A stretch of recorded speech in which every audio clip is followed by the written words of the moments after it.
Yeah, we done came from the bottom, mad that we up, but I don't hear him talking. Started with knowledge inside of my noggin. We took a dream and then we started blogging. Put my city on the map now. I'ma say how it is and now I'm back down. On the road to 100K, we finna act out. We gon' show them that we not just in the background. We the main event, we the main show. We the one that people always gonna pay for. FYF, we the best, no debate though. #1 sports channel, every angle. I'ma show them all how we ride. Best sports talk show, we not like them guys. We playing it safe while they feather the lines. We pushing the narrative all the time. Like who to go in the game is not MJ. Kobe Bryant top 10, not what we say. I keep Elijah one is very overrated. Keep it real if it ain't fact, we don't say it. Now it's stable, we won't be ignored. We #1, especially when coming to sports. FYF bringing the heat here, of course. Where everything backed up with actual source. Everything backed up with actual source.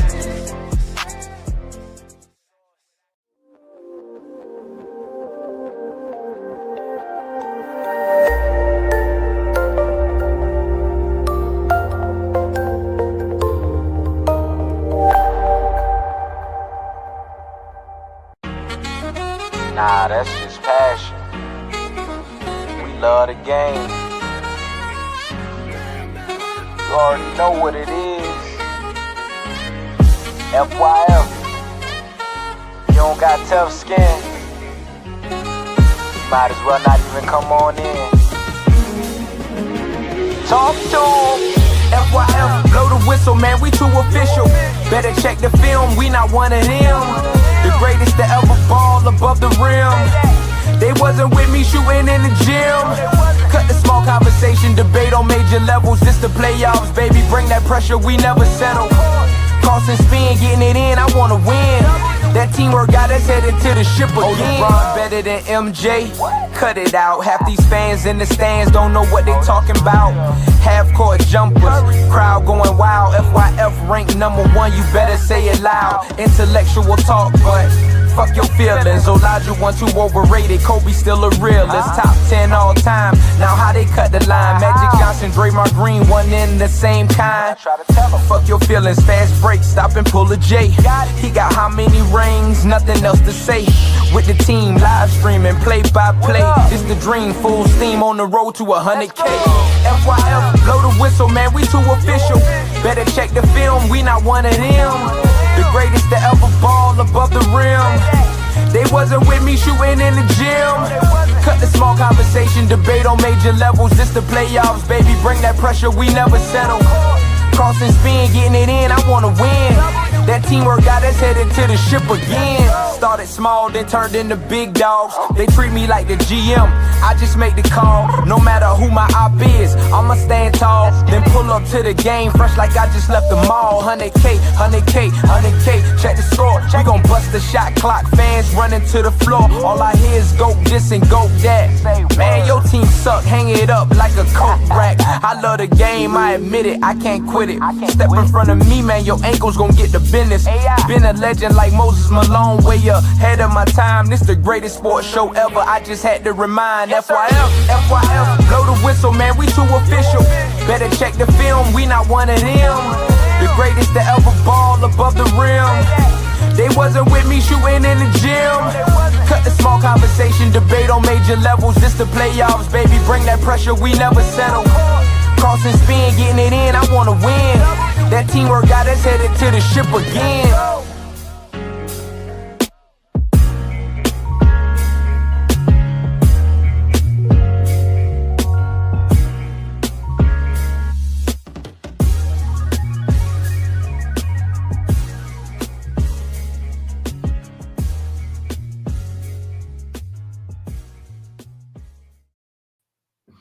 FYF Sports, man, we back, man. Appreciate everybody pulling up, man.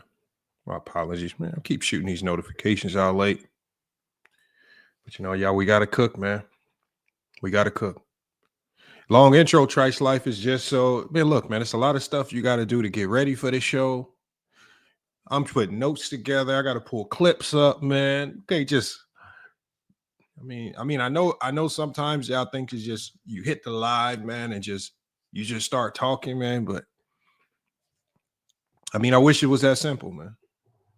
I wish it was that simple. Salute to One Mike in the chat, man. One of the top supporters of the channel. Bezo the Prophet, man. Always coming through the support as well. Let me get that banner up, man. All right. And if I don't have your name on the banner, no worries. I'm going to make sure I get you on there if you've been one of those top supporters. That dude, Chris, has always been coming through. Muslim Made.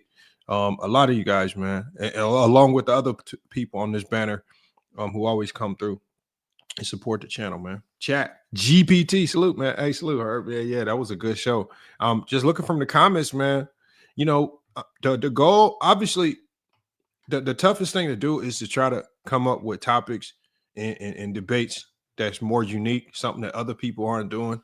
I like the Chat GPT angle. Now there's a few people out there trying to copycat the Chat GPT.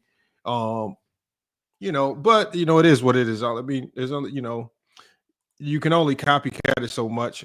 I mean, I think we did it in a way that was really entertaining. Lamont, get to reading them stats. What stats? Really don't have no stats, man. I just want to talk about these games, right? One game we want to talk about. I mean, and I guess if you want to talk stats, before we even talk about what Nikola Jokić was able to do, before we even able to talk about that, can we talk about this Boston Celtic meltdown? Up 20 versus the New York Knicks. And then Boston Celtics, the strength that carried them throughout the regular season, which was the excessive three-point shooting, right? This is an uber talented roster. This roster is, from top to bottom, arguably the most talented roster in the NBA. But when you look at this right here, when you got a talent in Jaylen Brown, and he shoots 1 of 10 from the three-point line. He shoots 10% from the three-point line, right? Half of his shots that he took. This is a guy, one of the most athletic, best finishers in the game. He shoots half of his shots are beyond the three. He only makes 1. Jason Tatum shoots 4 of 15 from a three. Another guy who, again, we're looking at this guy as he could potentially be the face of the league. But yet, what are they doing? They're running around and they're chucking up to these threes at a detriment. We're gonna go through these stats here in a second. I'm gonna go ahead and pin the super chat link to the top of the stream in case anybody wants to super chat. If you have anything you want me to immediately address. Hold on, let me get that up here. So the super chat, you guys. The link at the top of the chat is just going to take you to our other channel that we're also live on as well. You can watch from there. You can come back over here to FYF Sports. But you can super chat over on FYF Sports Clips. If you do, I'll put it up on the screen and we can immediately address that for you right here. Let me get that link ready right here. Salute to Infamous in the chat. And salute to everybody over on Twitch. And Twitch, we're building up our community over there quick right now. We got 111 people watching on Twitch right now. So salute to everybody from Twitch that are tuned in and really starting to, and we're also monetized over on Twitch now. So again, if you want to support over on Twitch, if you want to watch over on Twitch, we're going to start doing a lot more gaming over there. I feel like there's a lot of games that we play that, again, is not the traditional games. It's not going to be 2K or nothing like that, but you know, we're going to get to the game in a little bit.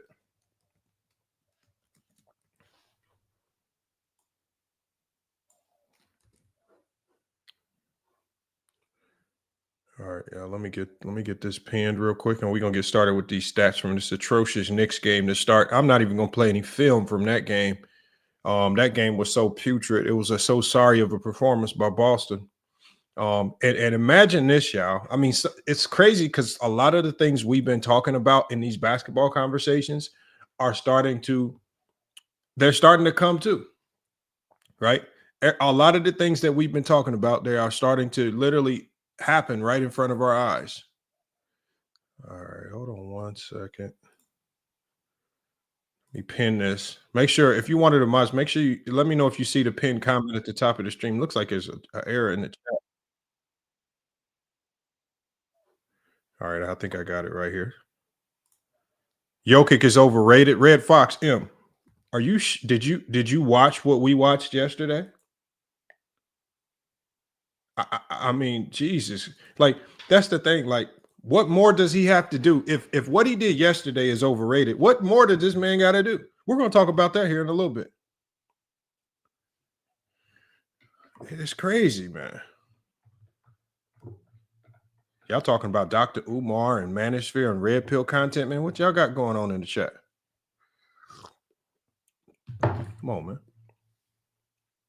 All right, y'all. We about to cook on these. I think that's in the chat. Yeah, that's pinned up there, the super chat. If you do want a super chat. Let's get back to it. And I'm gonna share my screen. And I'm not even gonna share my screen on these Knicks. I mean, Jesus Christ, man. I want y'all to look at this. Jason Tatum, 7-23, 4-15 from the 3-point line. Porzingis.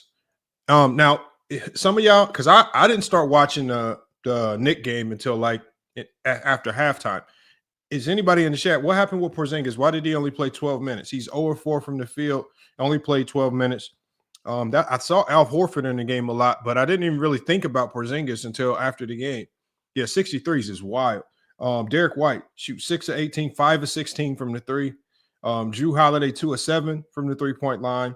Al Horford, 1-5 from the 3-point line. Peyton Pritchard, really one of the only guys that should be chucking up a lot of threes, 2-5 from the 3-point line. They shoot 15 of 60 from the 3-point line. He says, damn, I'm tired. No, you're not. So we literally just started, Peter Badger. Literally just got started. And I'm going to be dropping the link. I'm going to be dropping the link really early on this one. But when you think about a team that's as talented, and I think this is where a lot of criticism gets thrown on the Boston Celtics head coach, because I think he's walked into a roster that's so talented. It's made him very, very lazy with regards to the offense that he puts out there. But I mean, I love the 3-point shooting in this era. But to shoot 63s, and only like I get shooting 63s if you had a ballistic first half and y'all done made 15 threes in the first half. Okay, keep it up. But if y'all not making anything from the 3-point line, 15 or 60, I mean, this formula is wild. And what did we say about this Knicks team? There's not too much I like about this Knicks team, y'all. The one thing you got to say about this Knicks team is what I said was they will not make a ton of mistakes. They will let you shoot yourself in the foot, and they will play with effort and energy and capitalize off your stupidity. And that's ultimately what happened. And I feel like this New York Knicks team, I believe that I believe that the way they think, the way we saw them play the Pistons, they believe that if the game is within 5 points in the last 5 minutes of the game, they believe Jalen Brunson can win the game for them. And Jalen Brunson has uber confidence that he can win the game. And you started to see it in the New York Knicks swag as that game went on. And more Celtics players were running around, asking questions, not knowing what to do, as the Knicks just gained confidence. When you look at OG Anunoby, he had a big game too. Let's get to the Knicks. OG had 29 points. He is kind of like Mikal Bridges, right? You know what you're going to get from Karl Anthony Towns for the most part. You know what you're going to get from Jalen Brunson for the most part. But it has to be OG and it has to be Mikal Bridges. One of those two guys has to go off, right? If this Knicks team wants to make a deep run in the playoffs, that third option needs to be hyper aggressive with regards to scoring the ball. Tonight, it was OG Anunoby. He shot 10 of 20 from the field, 6 of 11 from the 3-point line, 29 points, easily the MVP of this game, even though Jalen Brunson closed it out. Josh Hart, solid, 11 rebounds. Karl Anthony Towns, quiet. They were doubling him in the first half. He was starting to struggle a little bit, but man, OG and some of the others picked up the pieces. Mikal Bridges, solid game. Didn't shoot very efficiently, but his defense was great at the end. And the steal at the end of the game that sealed it just tells you why he's out there. Jalen Brunson, I mean, every time we doubt this man, he does something that's even more unbelievable as a small guard, super physical guard. I mean, and it just blows my mind that we literally have players in the league like Jalen Brunson, physical guards that don't necessarily rely on the three, get to the paint, post up, get to his mid-range shot whenever, and yet there's still this notion that this league is soft. All these guys do is shoot threes. I mean, literally yesterday we watched 3 of the league's best players in Brunson, Alexander, and Jokic. And these are all guys that live in the paint, right? I mean, I think it's just time. I'm still waiting for somebody to give credit where credit is due for what we're seeing in this playoffs. I'm still waiting for it. And what all I'm seeing, y'all, and if you go through the circuit of all the channels, look, I literally went over to Man Down Sports yesterday, right? It was him and the lady sports tea on there. They were just sitting. They were literally, with no LeBron James in the playoffs, they were just literally sitting there looking at each other.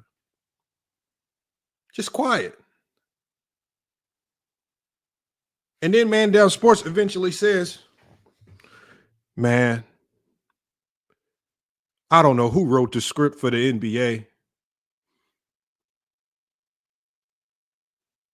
but if the Denver Nuggets and the New York Knicks keep advancing in the playoffs, I don't know what we're going to talk about. Oh, so now you can't talk basketball when LeBron ain't involved. No, I ain't got nothing to talk about when LeBron ain't involved.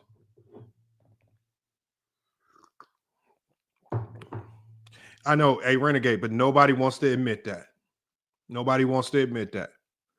Mahari says Lowe made a good point yesterday in his video. The younger generation is putting in work against the old guard. They are showing who is running the league now, and that's a fact.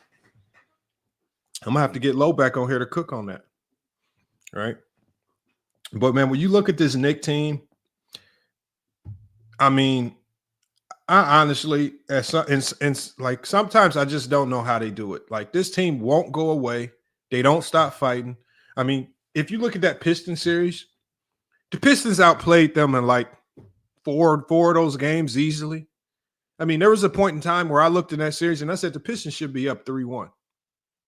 This team knows how to fight. They know how to scrap. I mean, this is a New York Knicks team that didn't beat the Celtics all year. They lost all 4 games to the Celtics. The Celtics essentially had their number. And for the majority of this game, it looked like the Celtics had the Knicks number.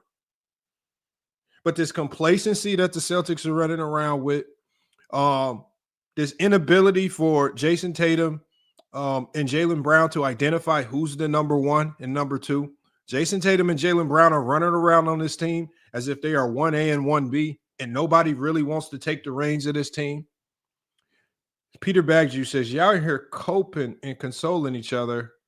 Ain't coping and consoling each other about what? The Denver Nuggets? We talking basketball. I mean, come on, Peter Bagjuice. Hold on. Here, we're gonna help you out, Peter Bagjuice, man. Because since you so desperately want to get to something in regards to LeBron James, man, we're gonna help you get it out your system. All right, can we get back to basketball, Peter Bagjuice? Can we talk about these games? All right. Can we focus on why a lot of y'all have been running around here acting as if Gilgeous-Alexander is the MVP of the league, like Jokic hasn't had one of the most historic NBA basketball seasons of all time. And when they get matched up head-to-head in the playoffs, Nikola Jokic not only proceeds to have one of the greatest, arguably he has the best performance of the playoffs so far.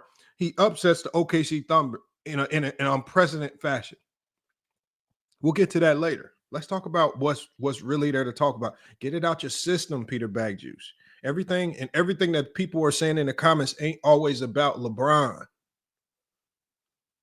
It just ain't. Just because we bring up LeBron for a quick tinge of a second in a very minute point, you want to bloviate on it as if the whole conversation is about that. Get it out your system, man.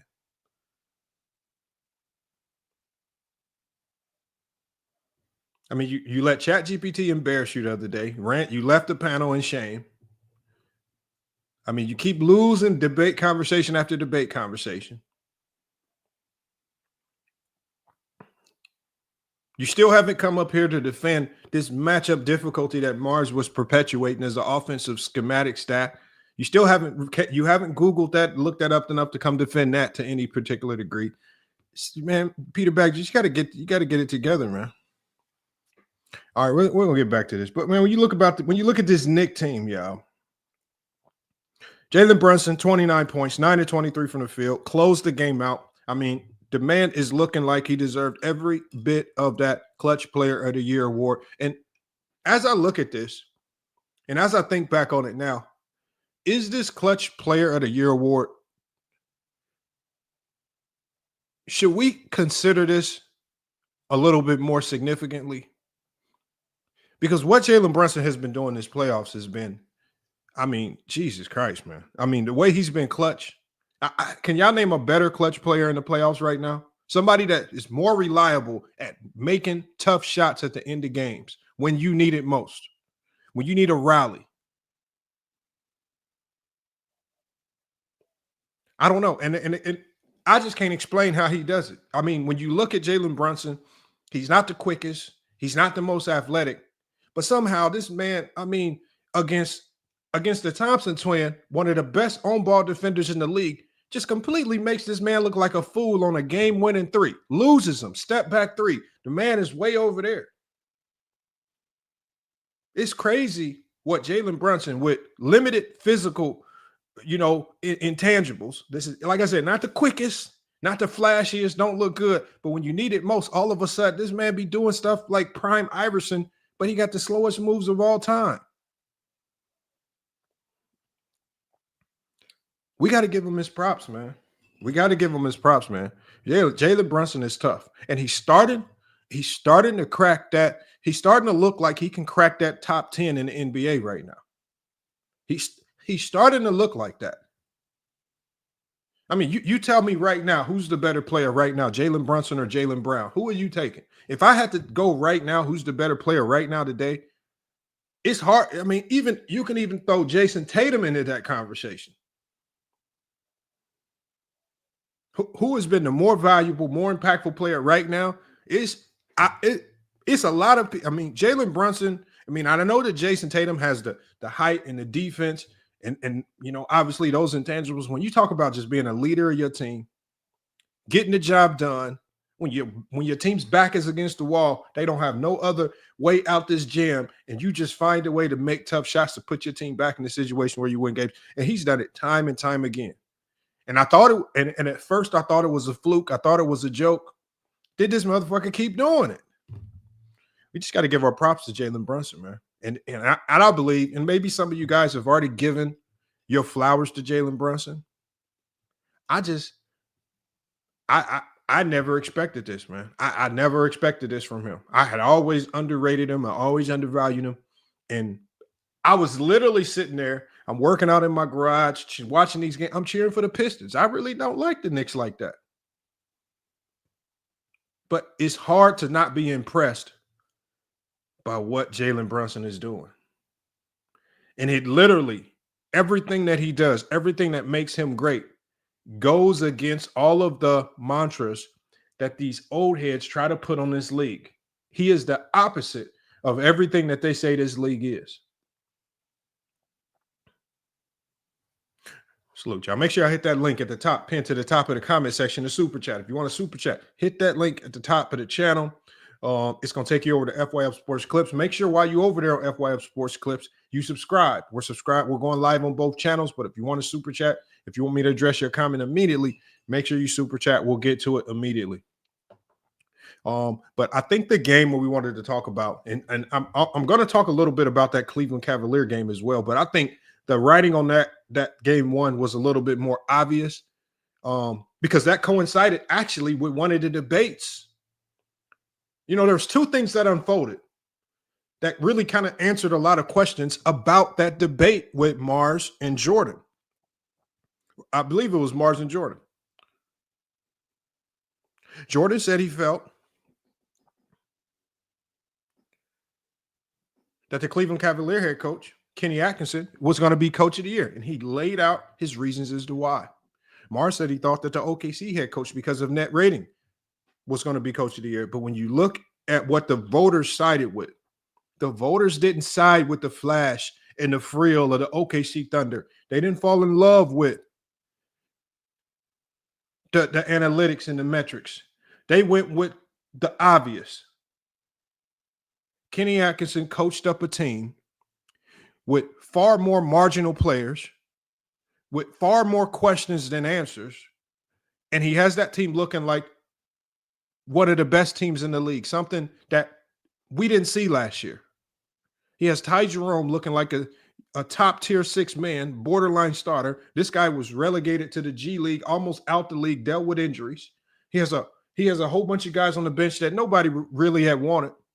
He's made them guys from nothing into something. He's helped Mobley. He evolved him into being not just a defensive player of the year, but a much better offensive player.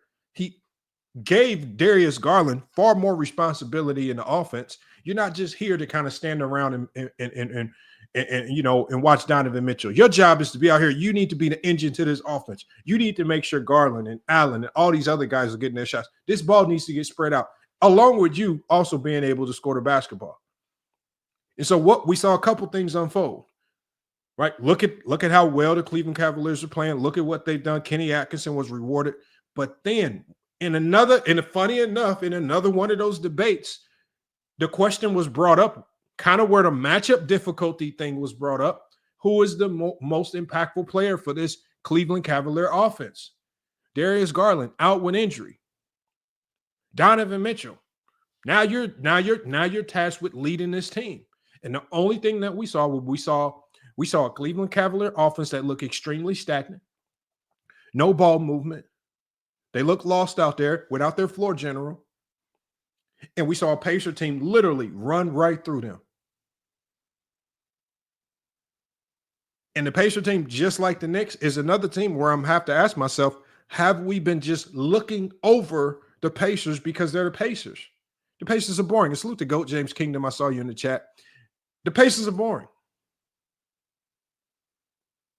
Peter Bagjuice says, Mobley is everything us Heat. You're not a Heat fan, Peter Bagjuice. Us Heat fans wanted Bam to be. No, Bam is still a hell of a player. And you could actually still argue Bam might be a slightly better player than Mobley. I just think y'all just need to come to the realization, if you are a Heat fan, it's just Pat Riley is ruining that organization. Pat Riley, with this old style, this hard-headed style, that shit don't work. It don't work no more. And all you're going to do is run good players out of town. They need to fire Pat Riley. And you need to go seek leadership from somewhere else. You need to fire Mickey Harrison, and you need to fire Pat Riley, and you need to clean house from the top. This organization will not get any better anytime soon. Because their leadership is flawed. Nobody wants to play for these dudes. They think they're bigger than the program. You're just a GM. You're running around here acting like Stalin or some shit. Get your ass up out of here. It's time. All that, I want to be hard-nosed, hard on these players. Man, if you think that still work, man, these players make too much money to really take you seriously.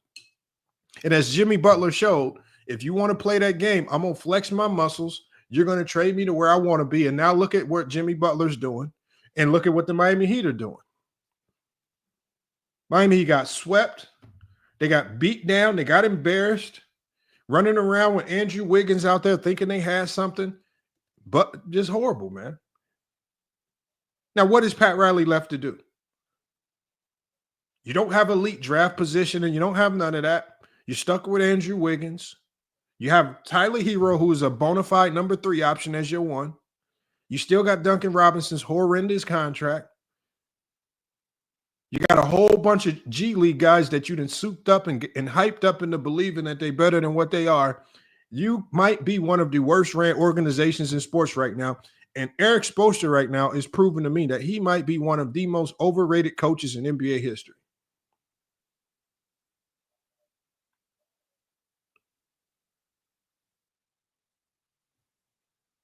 And I know Eric Spoelstra don't have much to work with, but one of your responsibilities is getting your players to buy in. You lose Jimmy Butler. You're starting to lose your locker room. You're too aligned with Pat Riley and the guys at the top. Miami's a disgrace of an organization. And the only saving grace that they have to their reputation is the 2 championships that LeBron left them with. And that's what they really hang in their hats on, to really walk around with this air of confidence like that they know what they're doing. No, y'all didn't know what y'all was doing. LeBron won y'all them championships. Y'all didn't win them championships. LeBron did that shit.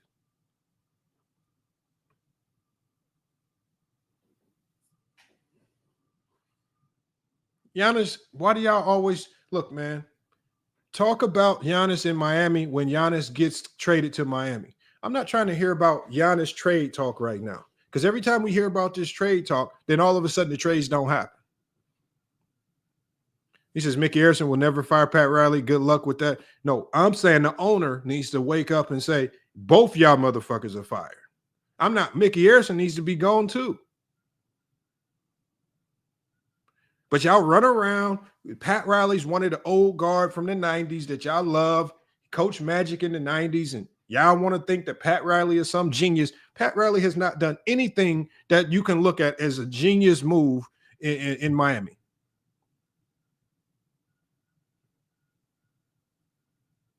When you look at how they got to the finals, that was all Jimmy Butler. They didn't get to the finals because Pat Riley was making undistinguishable moves that no one else could pull off. No, that was all Jimmy Butler. One of the sorriest organizations, man. That's all. I mean, look, man, you just got to call it what it is. All these people, they glaze Pat Riley like he's the GOAT at this. He has not done anything great other than ride the coattails of all-time great players. Same with Eric Spoelstra, has literally done absolutely zero in this league.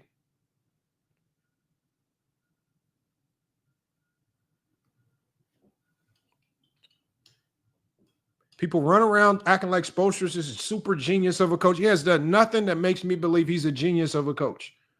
When you parade Duncan Robinson out there, when you misappropriate and misuse Bam Adebayo, one of the best weapons in the league, why am I supposed to believe that you're a coach?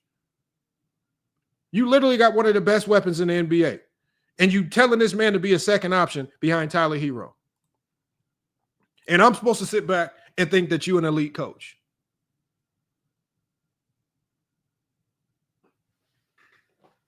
But Tyler Hero can run around Miami with models and do all types of crazy stuff in Miami.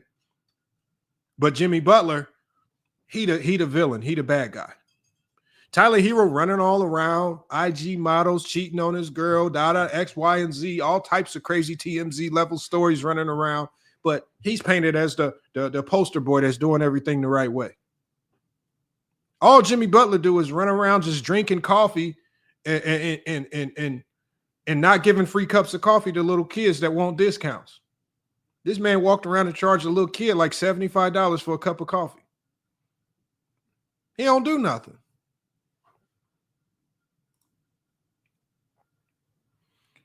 He says heat culture is working out, staying in shape, and meeting weekly weight requirements from what I heard. That ain't no heat culture. That's just the life of a basketball player. That's just typically what good basketball players do. If that's heat culture, then that's the culture of every good NBA team. Go look at OKC Thunder. All them motherfuckers look like they in shape. Look at the Knicks. All them motherfuckers look like they in shape. This ain't no heat culture. That's just what you're supposed to do when you hoop.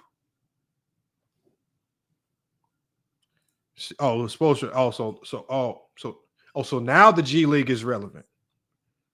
Bronny James dropped 39 in the G League. Y'all tell me it don't mean nothing. Now all of a sudden Spoelstra done won some G League, got his team to the G League finals, and I'm supposed to take that as you an elite coach. No, Spoelstra, Riley, Harrison, all overrated. All only have success because of LeBron James, period. And I'm not really trying to kill the Heat, but I'm saying the Heat are one of the most glazed. Pat Riley has gotten away with so much BS. People act like he's this genius of a GM. He has done nothing. He has done absolutely nothing. Nothing similar to what Golden State has done. Nothing similar to what OKC's done. To be honest, he hasn't done anything similar to what Utah is doing over there and what they're actually building. Because at least with what Utah is doing, we can see the light at the end of the tunnel. We can see the direction that they're going. Even with the Spurs, we can start to see light at the end of the tunnel, how that team has a direction that they're going and what they're building towards. With Miami, can one person in here tell me what the hell is Miami building towards?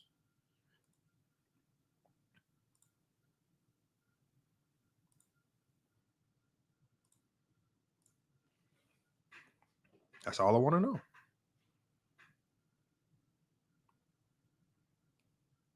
King Rowe. These are just facts. And the only reason why there's no clapback is because the Miami Heat, the season's already over. It's not like there's no explanation for when the milk spills, and it spilled already. We've already seen this unfold.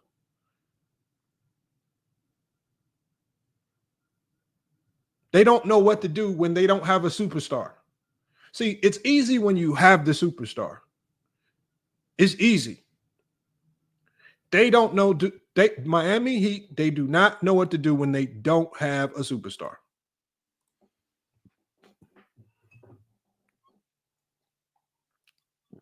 Very, very evident right there. He says, yes, but the Miami Heat draft picks are kind of strange. I don't even know what their draft situation. We could talk about that later. Let me get to this film real quick. I want to play this film of this Denver Nugget game.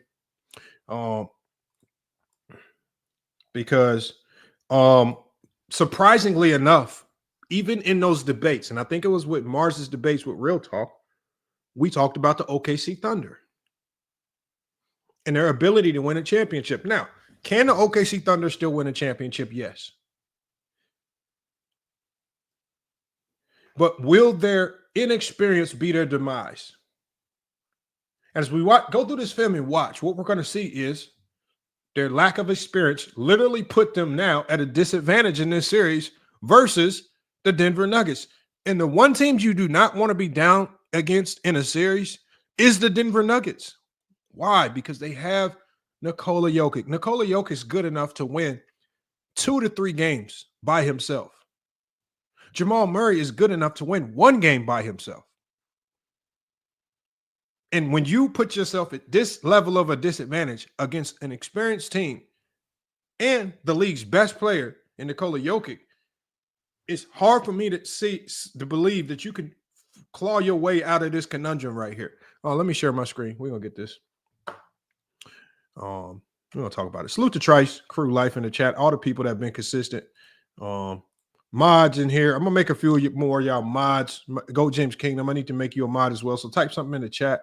If y'all see the spammers getting active, please just immediately ban the spammers, please. Let me I'm Peter Bagjuice. If you're not a mod already, I'm gonna make you a mod as well. Let me get to my chat real quick so I can do that. And I was watching somebody else's stream. I forgot who's streaming. I kept seeing the same thing in their stream as well. It's just like, my God. All right, hold on.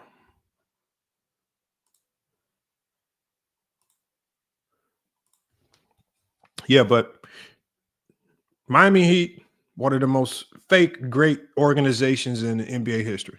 It's fake. Everything that you see with the Miami Heat is fake. All right. Tyler Hero is fake. He's a fake star. He's not a real star. He's a third option. Bam Adebayo is being misallocated. He should be the number 1 option on that team. They should run everything through Bam Adebayo.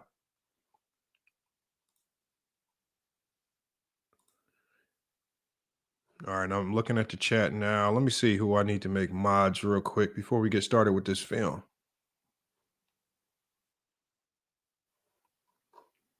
Okay, Go James Kingdom is already a mod.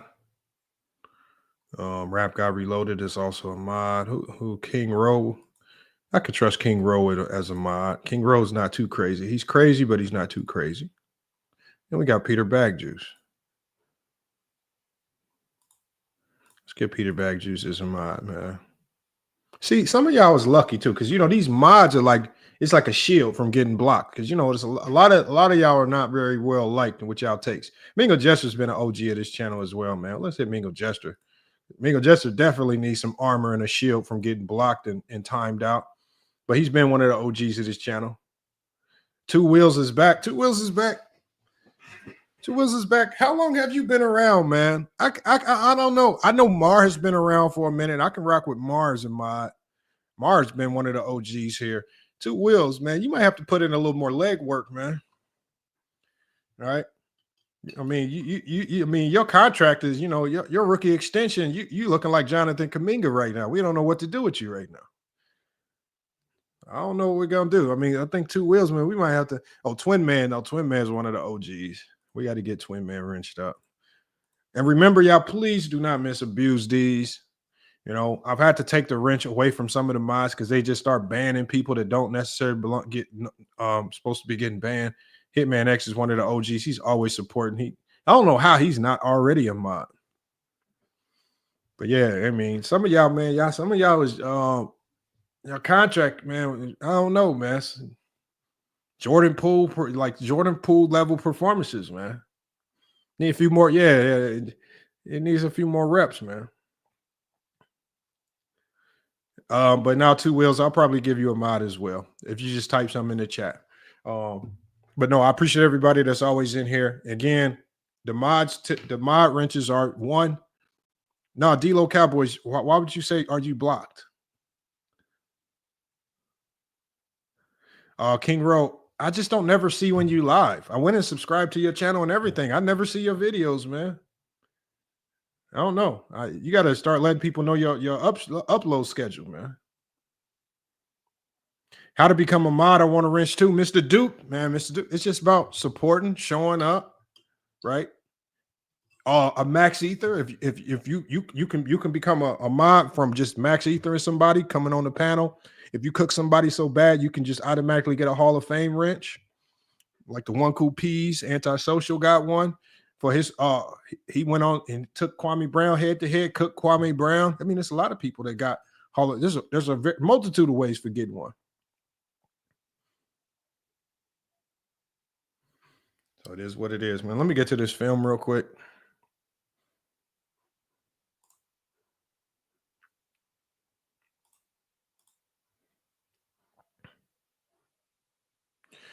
All right, let me share this.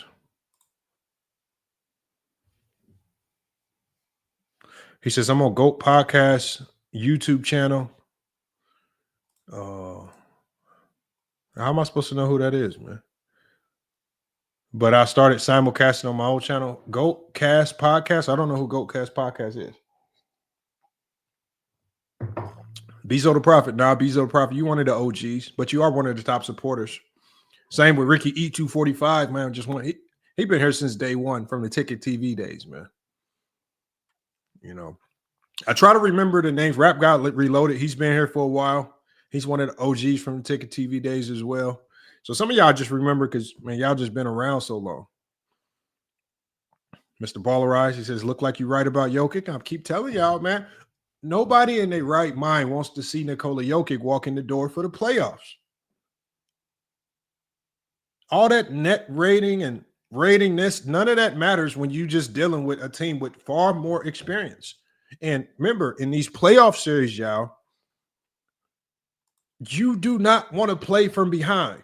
I mean, look at how losing game one impacted the Lakers versus the Wolves. I mean, everybody in the world had the Lakers beating the Minnesota Timberwolves. But losing game one just put them at a significant disadvantage. You're always playing from behind now. And now the Denver Nuggets are just playing with, they're going to go into game two playing with house money. They're going to go into game two. Don't be surprised if Jamal Murray does some ridiculous shit and has a 50-point game or something. Because now they're playing more loose. Now shots that was rattling it in and coming out, now they starting to drop because they playing more comfortable. They don't have no pressure. Their job in OKC is already done. We stole game one. But see, Nikola Jokic, he don't get too high or too low on these things. Jokic really about to come out, and Jokic will really try to steal game two in OKC. And now you have to deal with that force. And OKC, I don't care how good their defense is, there is no defensive answer to stop Nikola Jokic right now. I don't care what you do. I don't care how good Hartenstein plays. I don't care how many bigs you throw out there. There's nothing you can do to stop Nikola Jokic. No, Lamont is acting like the series is over. I'm not acting like the series is over. What I'm acting like is when a young team, because that's what OKC is. They are a young team. Yes, are they a good team? But they are a young team. Now they have put themselves at a significant disadvantage against arguably the best player in the league. And this is in a game where Jamal Murray didn't even play that well.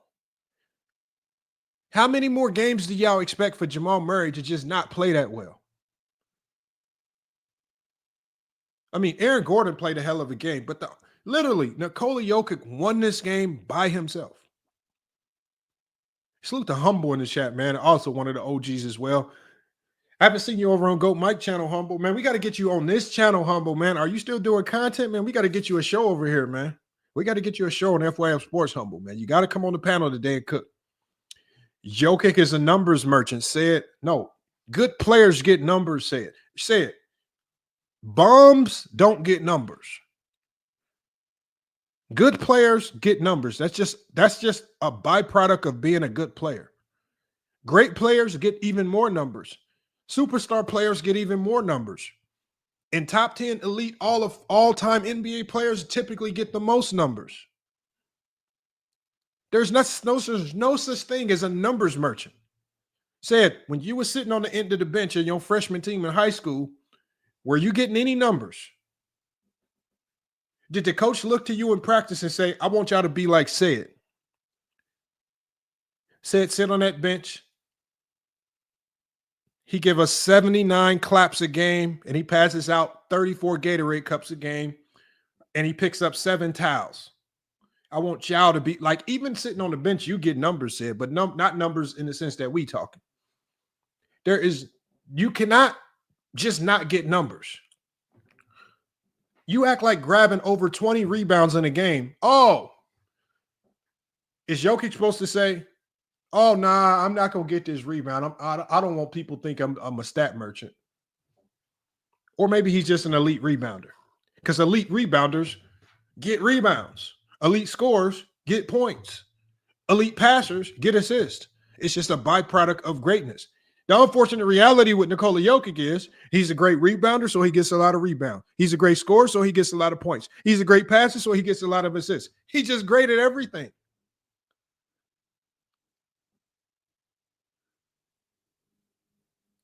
But this is y'all merchant talk. Y'all only say this merchant stuff because some of the players that y'all passed was bums at certain things. Salute to Goat Cast Hoops. His numbers make y'all forget about his defense. No. That's not true. We just talked about his defense. What you mean? What did I miss yesterday? Hold on. I want you to tell us, Said. I want you to tell us, Said, well, as we get through this film, are we going to see a Nikola Jokić that is just getting brutalized and abused? Is he just getting cooked and destroyed? Or was he doing the cooking and destroying? I didn't see people consistently going in. Now, obviously, at the end of the game, when he was running around with 5 fouls, Nikola Jokić now has to play with a level of absolute caution. But Nikola Jokić had 5 fouls. Did you get 5 fouls from not trying to play defense? What I want y'all to explain how he's a bad, looking at the film, because we're about to play the film. Explain based on the film how he's a bad defender. Is he Ben Wallace? No. Is he as bad as you guys say? So bad that we got to ignore the elite all-time great numbers on the offensive end? Man, you must be out of your mind. This is y'all just desperately looking for something to criticize with Nikola Jokić. Because you want someone else to be the MVP. If he gets another MVP, he's automatically in the top 10 in NBA history. No ifs, ands, buts, questions asked, what? Y'all just don't want to change y'all top 10. Now, it's just so funny y'all hearing JDRs try to tell us, now we're supposed to ignore numbers. Obvious numbers that people put out in front of us. But these motherfuckers don't ignore none of Jordan's numbers. They don't call Jordan a stat merchant, nothing. And there was a portion of Jordan's career where he was obviously stat padding. And it's not even questionable. Let me drop this comment off. Let's get to this film. Now, I want y'all to, we've watched on multiple highlights here. Nikola Jokić has had offensive rebound putbacks. How is that being a stat merchant?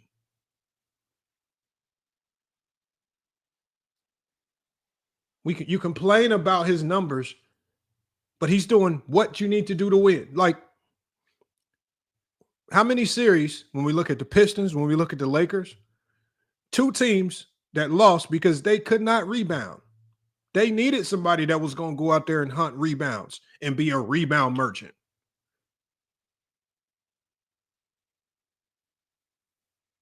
These are small elements to the game that could literally win or lose you games. We got Red Fox. He says, yeah, bro.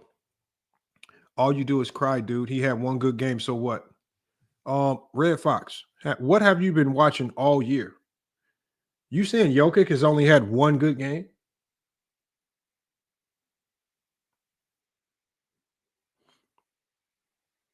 And when you're talking about a 7-game playoff series, having one good game can change the entire momentum of a playoff series. Red Fox, have you looked at the odds of you being able to win a series when you go down 1-0? Are we supposed to pretend as if going down 1-0 when you are the favorite team with home court advantage? This is why they call it stealing home court advantage. The Nuggets stole home court advantage against a young team with a lot of questions. One good game can end your season. And even if it's just, let's just say, for example, let's just go with Red Fox's narrative. What if Jokic has 2 good games and he has another good game in game 2, and now OKC is down 2-0? Are we supposed to run around and say, Jokic just had 2 good games, it don't mean nothing? Are we supposed to pretend as if being down 2-0 ain't nothing?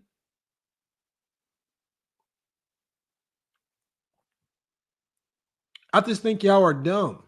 He says, wow, dude, you can't call me out and not drop the link, bro. Red Fox, if you've watched it over here, you know that I dropped a link. I will drop the link as soon as we get to the film. But do not expect for me to allow you to say things that are stupid. One game in a set. Remember, you only need 4 games to win a series. That's 25%. Jokic is 25% of the way done in this series. Literally, you just need 4 wins. And the crazy thing about it is Jokic can have this monster of a game, and he's been so good this year that nobody even really talking about it. This motherfucker just dropped. Y'all was just all glazing Rudy Gobert for 30 and 20. Motherfucking Jokic had 20 rebounds in the third quarter. This motherfucker had 40 and 20, and ain't nobody talking about it today. He done made 40 and 20 normal. You know how good you got to be to walk around and get 40 and 20 and nobody talk about it the next day?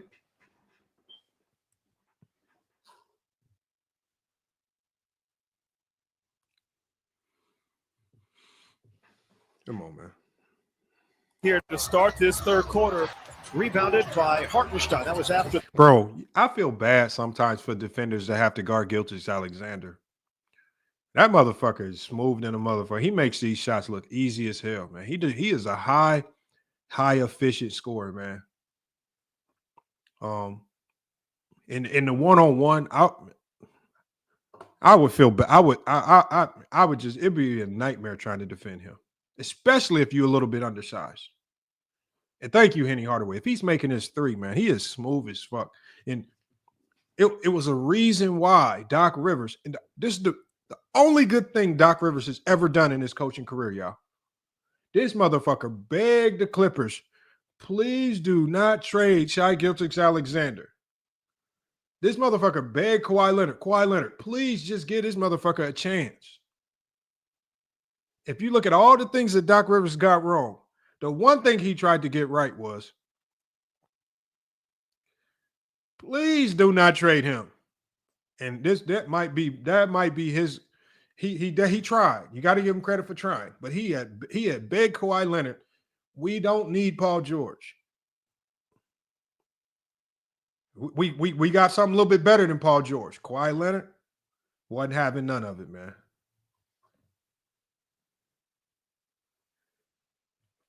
We got Andrew Coleman. He says, Lamont, Red Fox acting like Joker, good game, don't matter. I know, because they're stupid. Still in home court advantage. I guess all of a sudden still in home court advantage from the number 1 seed don't mean nothing. Dropping 40 and 20 on the road don't mean nothing. Come on. FYF, as a coach, what would be your game plan on defense for Jokic? I'm trapping that motherfucker. I'm sending 2 early. I'm sending 2 early as fuck. And if Jamal Murray and Michael Porter Jr. can beat me, as I try to contest, I'll live with that. I'm not gonna let Nikola Jokic drop 40 on me though. I'm trapping him every time he gets the ball. Jamal Murray gonna have to try to score 50. Right? Russell Westbrook gonna have to drop 30. But Jokic is so good, you just cannot let him. You cannot let him unleash his full capabilities on your neck. This OKC team literally let Nikola Jokic every offensive attribute that he got unlocked. They let him use every offensive attribute that he got. Rebounding, 20 rebounds. Passing, whole bunch of assists. Scoring, whatever he wanted, threes. You literally giving him his whole offensive repertoire. You got to condense that repertoire down to something. He only going to be just a scorer. He only going to be a pass or something. But you cannot let this man stand around and you're trying to guard him one-on-one with Isaiah Hartenstein. I'm trapping him. I'm having guys. You got Alex Caruso. I mean, he's one of the best roamers on the perimeter. I mean, if there was any team that could double Nikola Jokic, it would be OKC. I mean, you got Chet Holmgren who can cover a lot of ground. You got lengthy defenders, but I'm not about to let Jokic post up, survey. Okay. Look at what he did at the end of the game for the 3-point shot. Top of the key. All right, you don't look open. Okay, Hartenstein, you 2 steps back. Let me bomb this 3 in your face. 1-point game. Stupid. I'm putting 2 on him every time.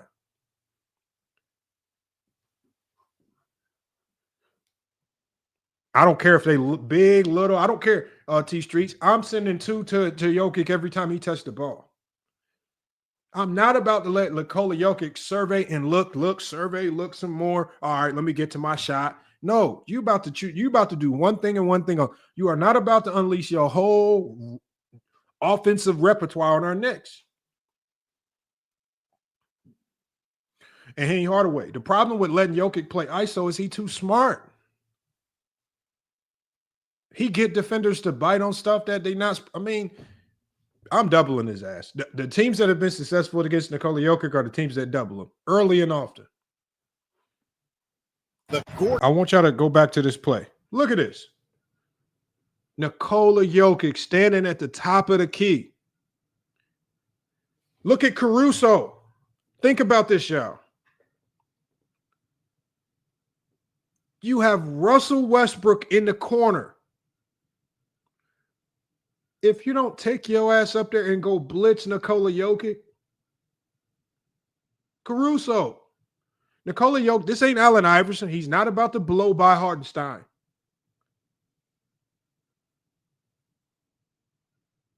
You got Russell Westbrook in the corner.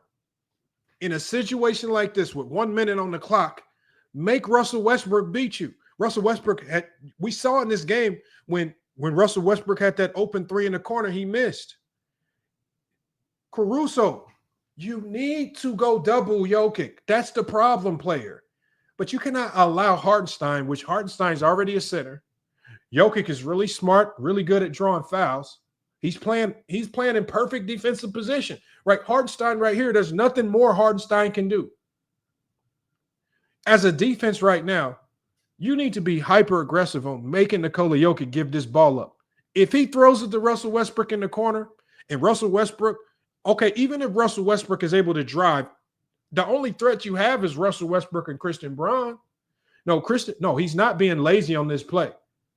Because if you look at the OKC defense, look at how their defense is. They're in gap coverage. They are committed to playing their gap coverage against Nikola Jokic. Because look, both of the defenders are in gap coverage. Right? They're in their gap coverage. That's all they're doing. Russell Westbrook wisely spaced himself out to the corner, while you have Aaron Gordon playing the short corner opposite of Nikola Jokic. But in this situation where they had to bench Michael Porter Jr. Now, if this is Michael Porter Jr. in the corner, okay, I get it, Alex Caruso. This is Russell Westbrook in the corner. The player that beats you on this play, you cannot allow it to be Nikola Jokic. You have to not be scared, not be passive. This is a team that thrives off making other teams make mistakes. They thrive off of forcing other players to beat you, not the star player. So go do what you've been doing all year. But to just sit here and what did I tell y'all? Shot. Hold on, let me rewind it back. Backs in and scores on the interior. Look at this. Without a double, this is what you're letting Nikola Jokic do. Jokic, survey. He's looking, survey's looking. All you're doing is giving a great offensive player. When you practice over the summer as an offensive player, this is gold right here. This is exactly what I wanted. Over the summer, one of the things that is hardest to practice against is the double team, because double teams are so unpredictable. But all summer long, all great offensive players, all they doing is working on ways to barbecue your ass one-on-one. And look at this. Survey looking. 4 minutes to go. The slowest look. He did the slowest jab step in, made this dummy Hartenstein take a whole step back. Now he's 2 steps off the ball. Survey, he's just surveying. No help has come. No doubles coming. Of it, bro. And that was a bad miss, too. That wasn't even close. This is all nerves right here. That motherfucker sitting on that free throw. Now he missed the first one. Now he really nervous. He nervous than a motherfucker right now. Because he a young player. They don't have experience. They've never been in these moments. Because what do they typically rely on? They rely on Gilgeous-Alexander bailing their ass out.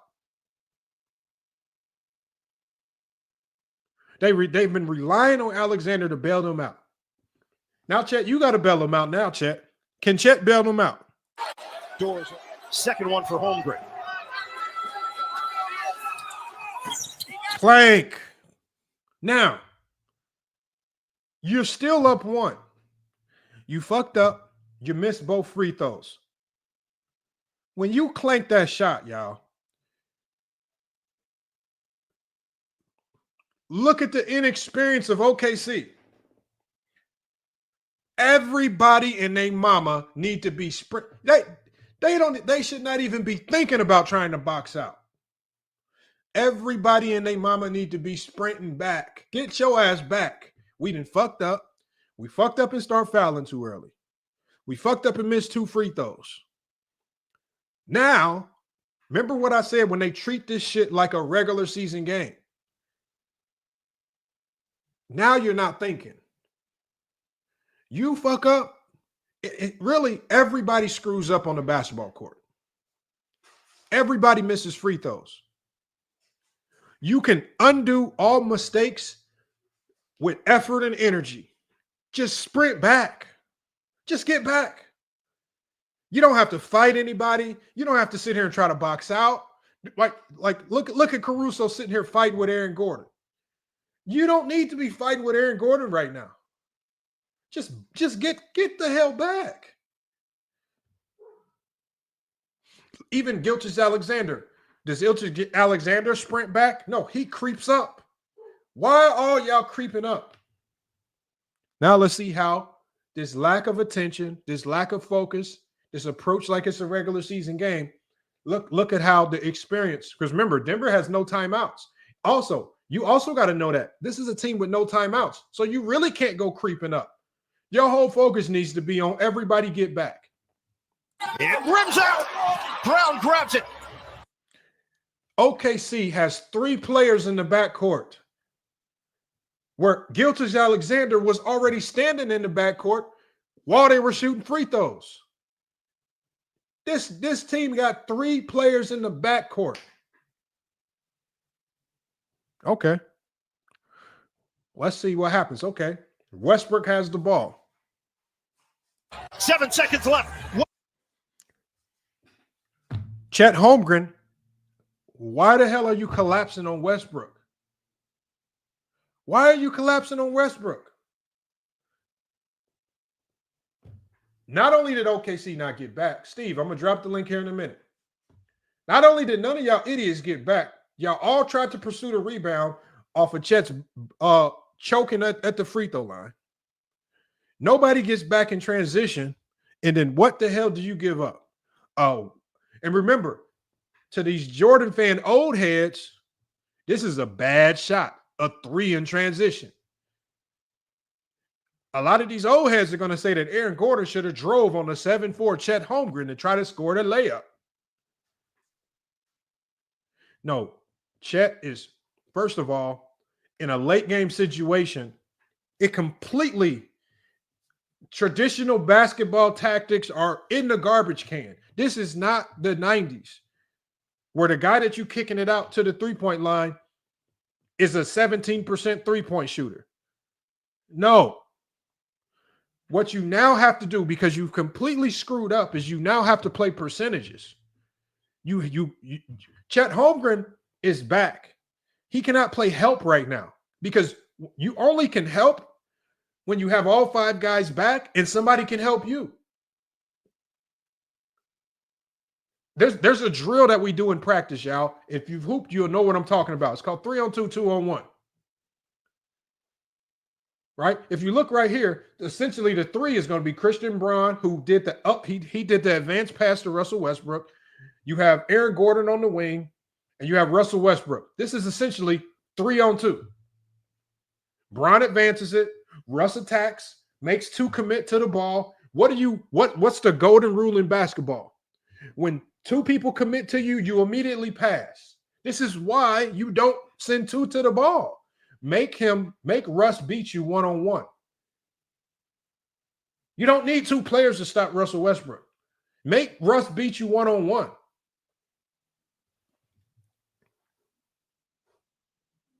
I don't know why y'all say stop. Why are you saying stop, Tyson? Help principles typically only make sense when you're using all 5 guys. Those help principles are different in transition when nobody gets back. You cannot go help on you cannot go help on the paint when the guy is already well guarded. You're giving up a wide open 3 to a guy that's shooting 38% from the three-point line.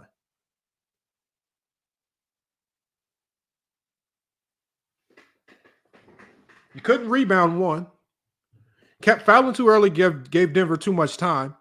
You can't make free throws, and then you have mental mistakes on the defensive end at late game.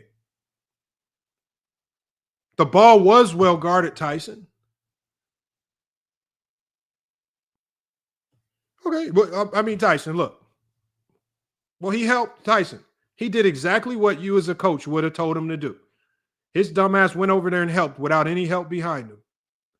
And he got his ass barbecued and they lost the game. So again, Tyson, they did it exactly the way you wanted it done. And it was an ultimate barbecue session.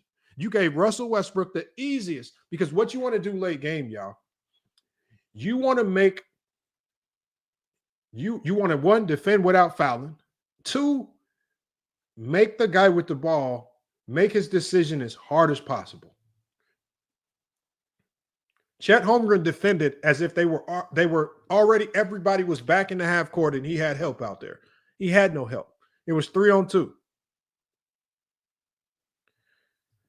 Now, great play, great shot. I guess, man. I guess you can have that. If you think it was a great, if you think, like, I don't see anything great about this. Look at this, y'all. I want y'all to tell me, what is great about this? All Denver did was just basic basketball. There's nothing great about what Russ did. Doors Second one for home. Great. Look at the guy defending Russ. Just play one-on-one. If Russ, right? If Russ beats you with a tough layup contested, okay. But you just, in transition, you just don't leave people wide open. Nobody from OKC sprinting back. Because if guys just sprint back, you win the game. One, if you sprint back, you win the game. So one, they already screwed up. They gave Denver the most pristine situation that you would want. Transition to end the game. None of the idiots got back. You got Crusoe down here fighting people for a rebound. Just sprint your dumb ass back. You know what I do late game, y'all, in these situations? A lot of times, I don't even put anybody in the box. Like if we go back here, y'all, on these free throws. If y'all go look at when we played the national championship game against Air Force, and we was in a very similar situation like this. You know what I told my point guard to do on the second free throw? I said, man, get all them motherfuckers out. Get them motherfuckers back right now. Make or miss, I need bodies back to defend. I don't want no fuck-ups. If you go watch my championship game, it's on this channel versus Air Force. We was in a very similar situation. One of our players shooting a free throw. We got the lead. I didn't even put two in there to rebound. Y'all can have this rebound if this motherfucker miss. But the one thing I'm not going to do is I'm not going to allow these motherfuckers to get flying up the court, some type of advantage situation and score an easy bucket. We all getting back. We going to defend. And you know why I say that? Because I know free throws, sometimes you make them and sometimes you miss them. And you know what? I'm just preparing for the worst. Get y'all dumb ass back. Get back. We got to defend. You're not going to win this rebound battle. You got Aaron Gordon and Nikola Jokić down here on the glass. These motherfuckers combined got like 50 rebounds. You ain't about to get this rebound with Caruso and another goddamn guard.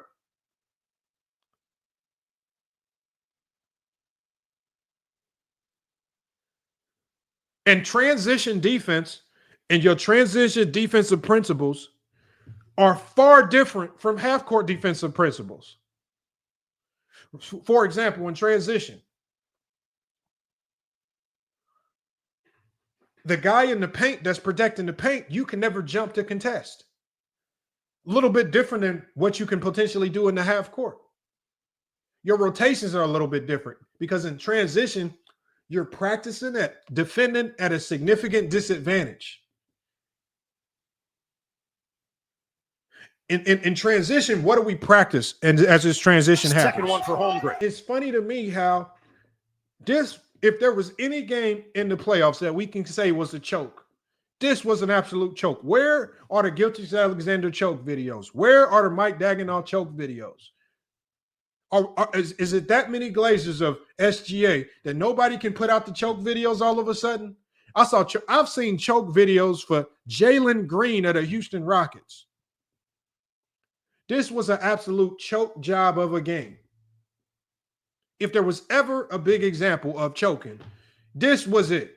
There were mistakes from 2 minutes on down, consistent mistakes from Denver, from players to coaching.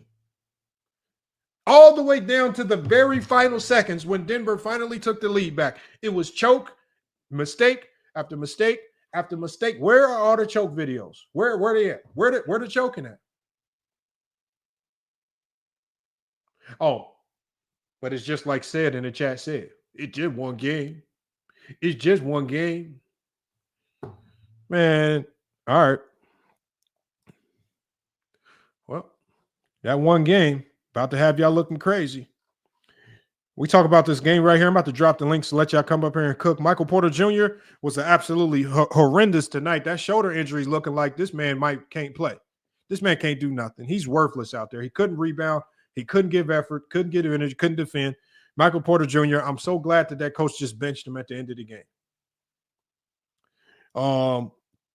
Aaron Gordon Jr., man. Aaron Gordon had a hell of a game.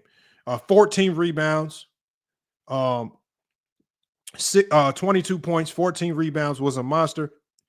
The game-saving shot, 3 of 6 from the three-point line. Nikola Jokić absolutely unstoppable. 15 of 29, 51% from the field, 2 of 6 from the three, 10 of 13 from the free throw line, 22 rebounds, 42 points, 6 assists.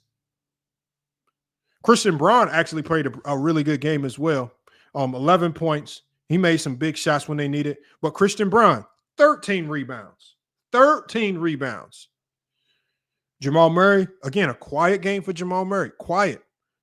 Jamal Murray, 21 points. 6 of 16 shooting. Didn't really shoot that well. 2 of 7 from the three-point line. And Russell Westbrook, 18 points. It goes back to OKC, where he's most comfortable playing. 18 points. Very solid game for Russell Westbrook on 53% shooting from the field. And Peyton Watson came in, and even though he didn't do much, he only played 14 minutes, this man had a huge three late in the game that really kept Denver's momentum going.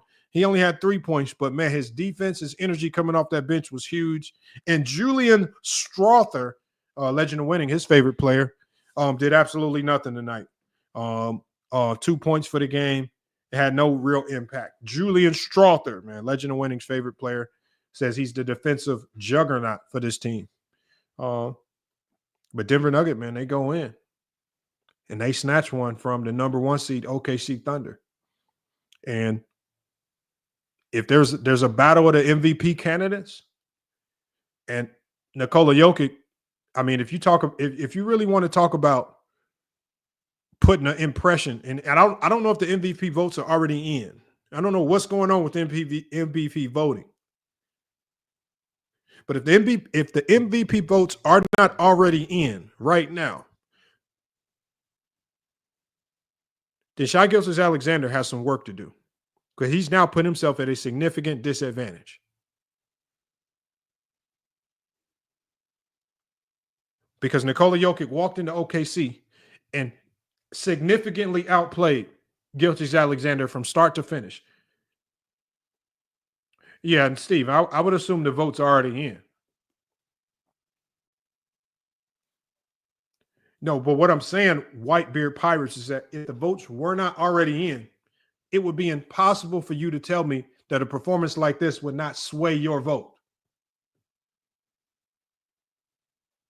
We could say it's a regular season award, but there are this is not Chat GPT voting.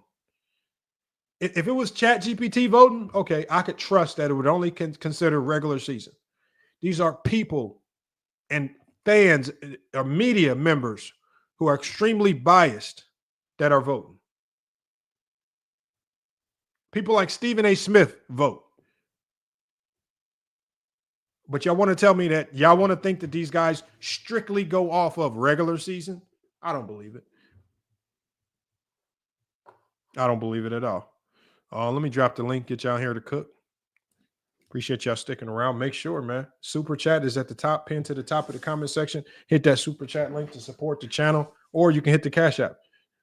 It's in the stream right there, the Cash App or the PayPal. Make sure y'all hit that to support the channel. If you do, my apologies if I miss any of your messages. Salute to OG in the PayPal. OG in the PayPal with a PayPal donation. Says, you are right. OKC choked this game away. Salute to OG in the PayPal coming through to support the channel. And you are right. They definitely choked this game away. And we need more people to come through and ether them about that. I'm surprised that all these hate channels that love the choke narrative are not calling SGA and OKC out for choking this game away, a game that they clearly had won. And just like Boston choked that game away and allowed Jalen Brunson to come be Captain America again for that team.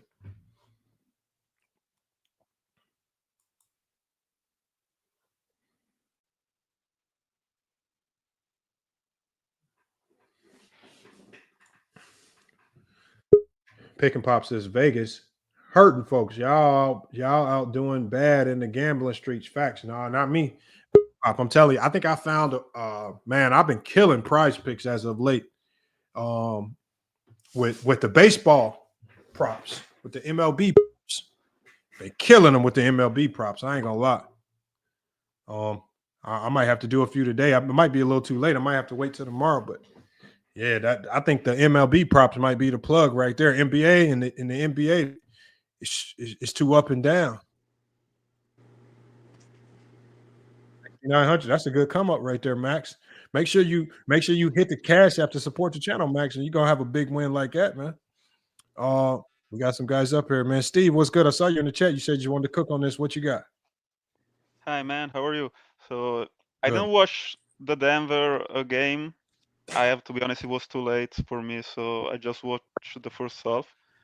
And I have to say, Celtics sucks last night. They suck. They keep the same game plan all the time. They keep shooting three even if they are not doing well. I think they beat the record for most three-point shot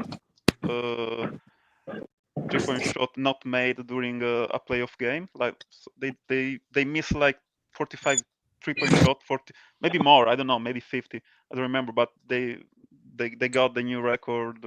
So the Matsula offense really sucks. I hate the Matsula offense. I understand it works, but when it doesn't work because you have poor shooting percentage, the game become horrible.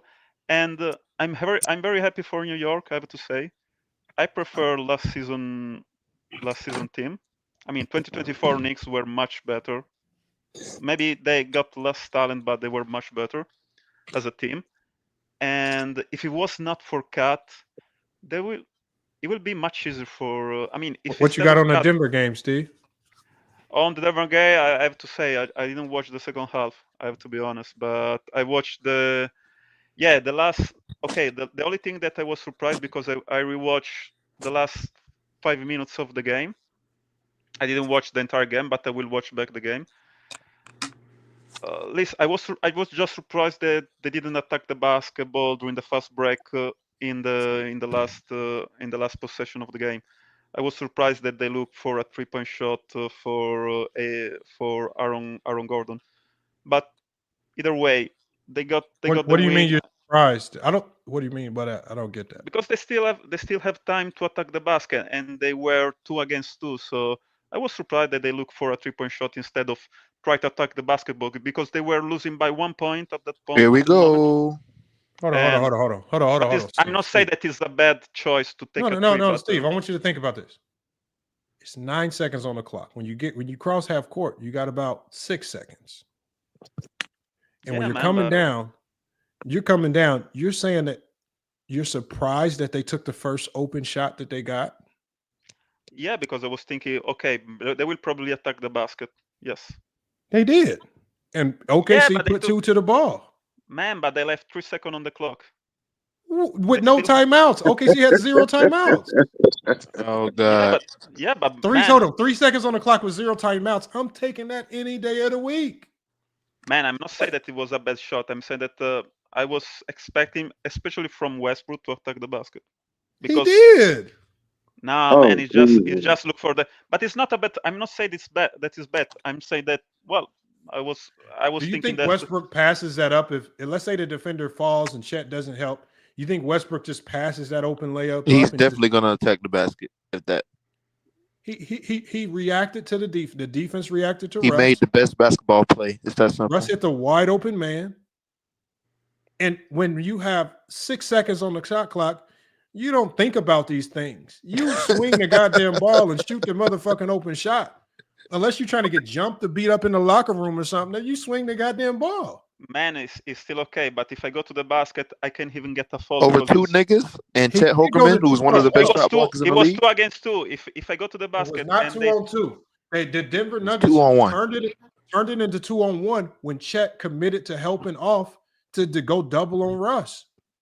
Yeah, man. So that was 2 on 1, and nobody else got back. Well, I'm more surprised that OKC didn't send nobody back. Like, how is that? To me, that's the most surprising thing of it all. Yeah, there was back up. They didn't cover when they missed the second free throw shot, and I was surprised about that. I mean, did they have any foul to spend? Okay, man. I got hold on. First of all, right here, they didn't have any more fouls to give because we just watched that last week. They were fouling. They were sending Denver to the free throw line. So again, we know that they didn't have any more fouls to get. They ran out of timeouts. So they don't have timeouts.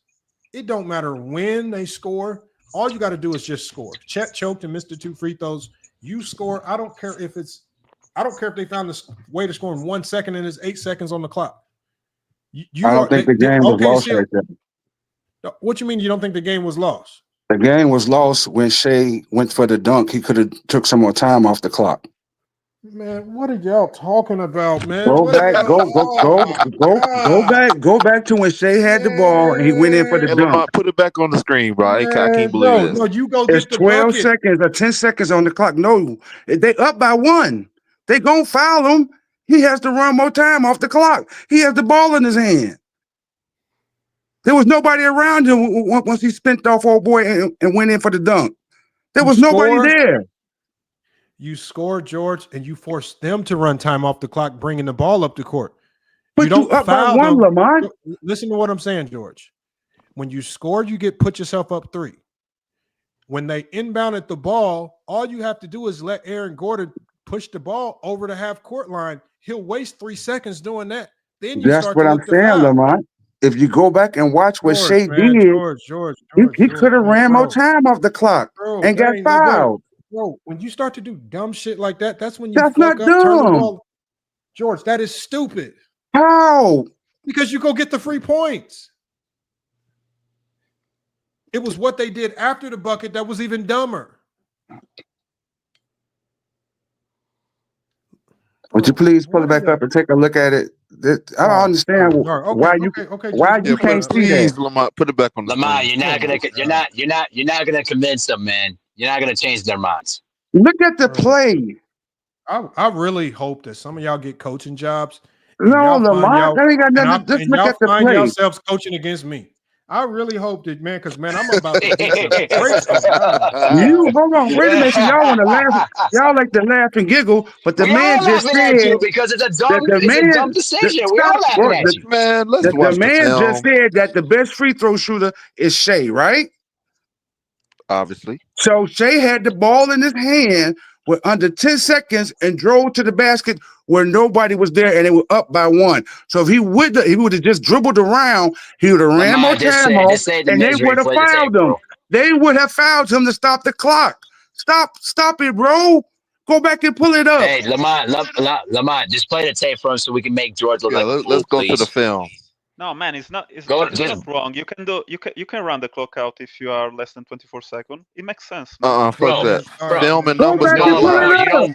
Film and numbers don't lie. You don't look for the score in that situation. You look for them you basically burn that They're clock. going to foul him to stop the clock. Them to make a foul anyway. So man, go back, Lamont. Just put it up. I'm trying to find it now. The last 10 seconds when Shea got the ball. Man, when he went in for the dunk. I know, George, man. I got it, George. I'm putting it up now. George is about to make himself look like a fool. Pull it up. Let's pull it up. Let's see what George sees. Let's just do that. George, narrate this for us. Okay, I can barely see it, but why Shea with the ball as he spinned off and go for the dunk? Who's around him? Okay, George. George, you don't have to ask questions. You're answering questions. Okay. So you talk us through this. Okay. Watch when they pass Shea the ball, and Shea goes in for the dunk. So what should Shea have done? What should Shea have done? Kept dribbling and ran some time off. They would have fouled him. They would have fouled him to stop the clock. They up by 1. They up by 1. George. Okay, so George, in a 1-point game. So first of all, this makes sense if there's like 5 seconds on the clock. Okay, Lamont. George, 12 seconds when the other team has timeouts is a long time. The only thing you put yourself at risk of doing, if you start dribbling around, Christian Braun's right on his neck. So Christian Braun would have fouled him, and look how much time is on the clock. Christian Braun would have fouled. Hold on, George. It would have still been 11 seconds left. Hold on. It would have still been hold on 1 second, Steve. It would have still been about 10 seconds on the clock by the time he gets fouled. Like, they're not dumb. Even if the only thing you put yourself at risk of doing from that point forward is potentially not guaranteeing yourself 2 points. Now, no, this is where they followed up, because you always take the free points. This is the stupidity that follows, because now when you're up, the only thing you need them to do is you need to have the other team waste time trying to score. Watch this. This is where the OKC coach and the OKC Thunder were completely dumb, because time is on your side when you're up 3 points. Look, watch. No timeouts remaining for Denver. So remember, Denver can't even run it to the half-court line and call timeout. They have to press. Everything is going to be sped up and pressed, right? Scoring right now. And hold on 1 second, George. Everything right now for Denver with 11 seconds on the clock is going to be hard as fuck. They're going to be pressed. They're going to be sped up. The wrong guy is going to have the ball. Like this was perfect, because you got Aaron Gordon with the ball pushing it up the court. Everything is thrown out of whack, on top of the fact that their best player isn't even subbed back into the game. So they're going to have to try to score without Nikola Jokic. The guy, hold on, George. The reason why you don't foul, which is why it was complete, utter stupidity, is because, one, Nikola Jokic, look at his ass. He's on the goddamn sideline. If you're telling me that this roster right now, this court, I'm not fouling this group of 5 on the court right now. I want Aaron Gordon. I want Russell Westbrook. I want Christian Braun. I want one of these motherfuckers to beat me. I'm not going to foul, give them 2 free throws, and they can sub Nikola Jokic back in the game. This is sheer utter stupidity. Not only do you not run time off the clock, you foul and allow them to sub Nikola Jokic back into the goddamn game. Watch this stupidity. Jesus Christ, man. I don't get it, Lamont. Watch this. Watch. Now, right here. Hold on, man. I actually went for it. Watch, I'm going to show y'all. Let me run it back. Yeah, go run it back to that inbound set there after Shea scores. Oh, yeah, after Shea scores. Yeah, it's after Shea scores, and then basically Denver has to inbound the ball with no timeouts on the clock and with Jokic on the bench. Yep, right there. Right here. One, this is once again, why the fuck is Alex Caruso chasing these motherfuckers up like they in a full court man-to-man press, like they the team, like the OKC Thunder were playing like they were the team that was down. They're fouling like they're down, trying to save time. Let this motherfucker Aaron Gordon push the ball up the court. You got Russell Westbrook, you got Aaron Gordon, Christian Braun all on the court, right? You got all these motherfuckers on the court. And Nikola Jokic, the man with 42 and 20, is on the goddamn sideline. Let his ass stay on the sideline.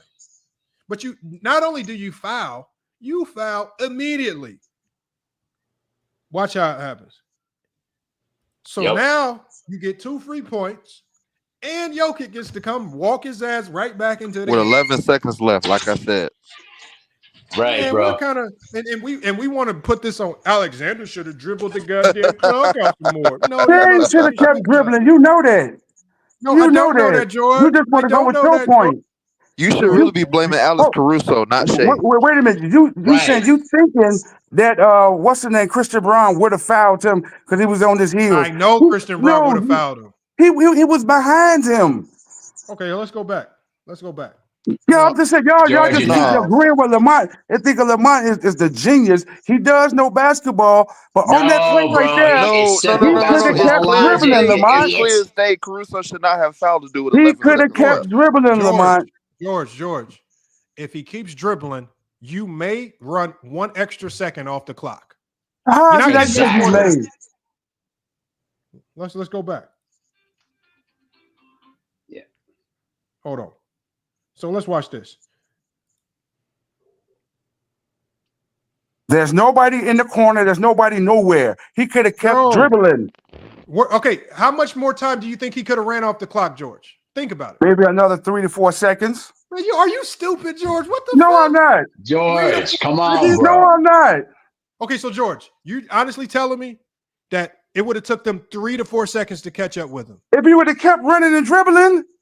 Where? In the corner, man. He could have went to the corner and then went back up the baseline. George, there's nobody down there. Okay, so there's nobody in that area. Okay, so George.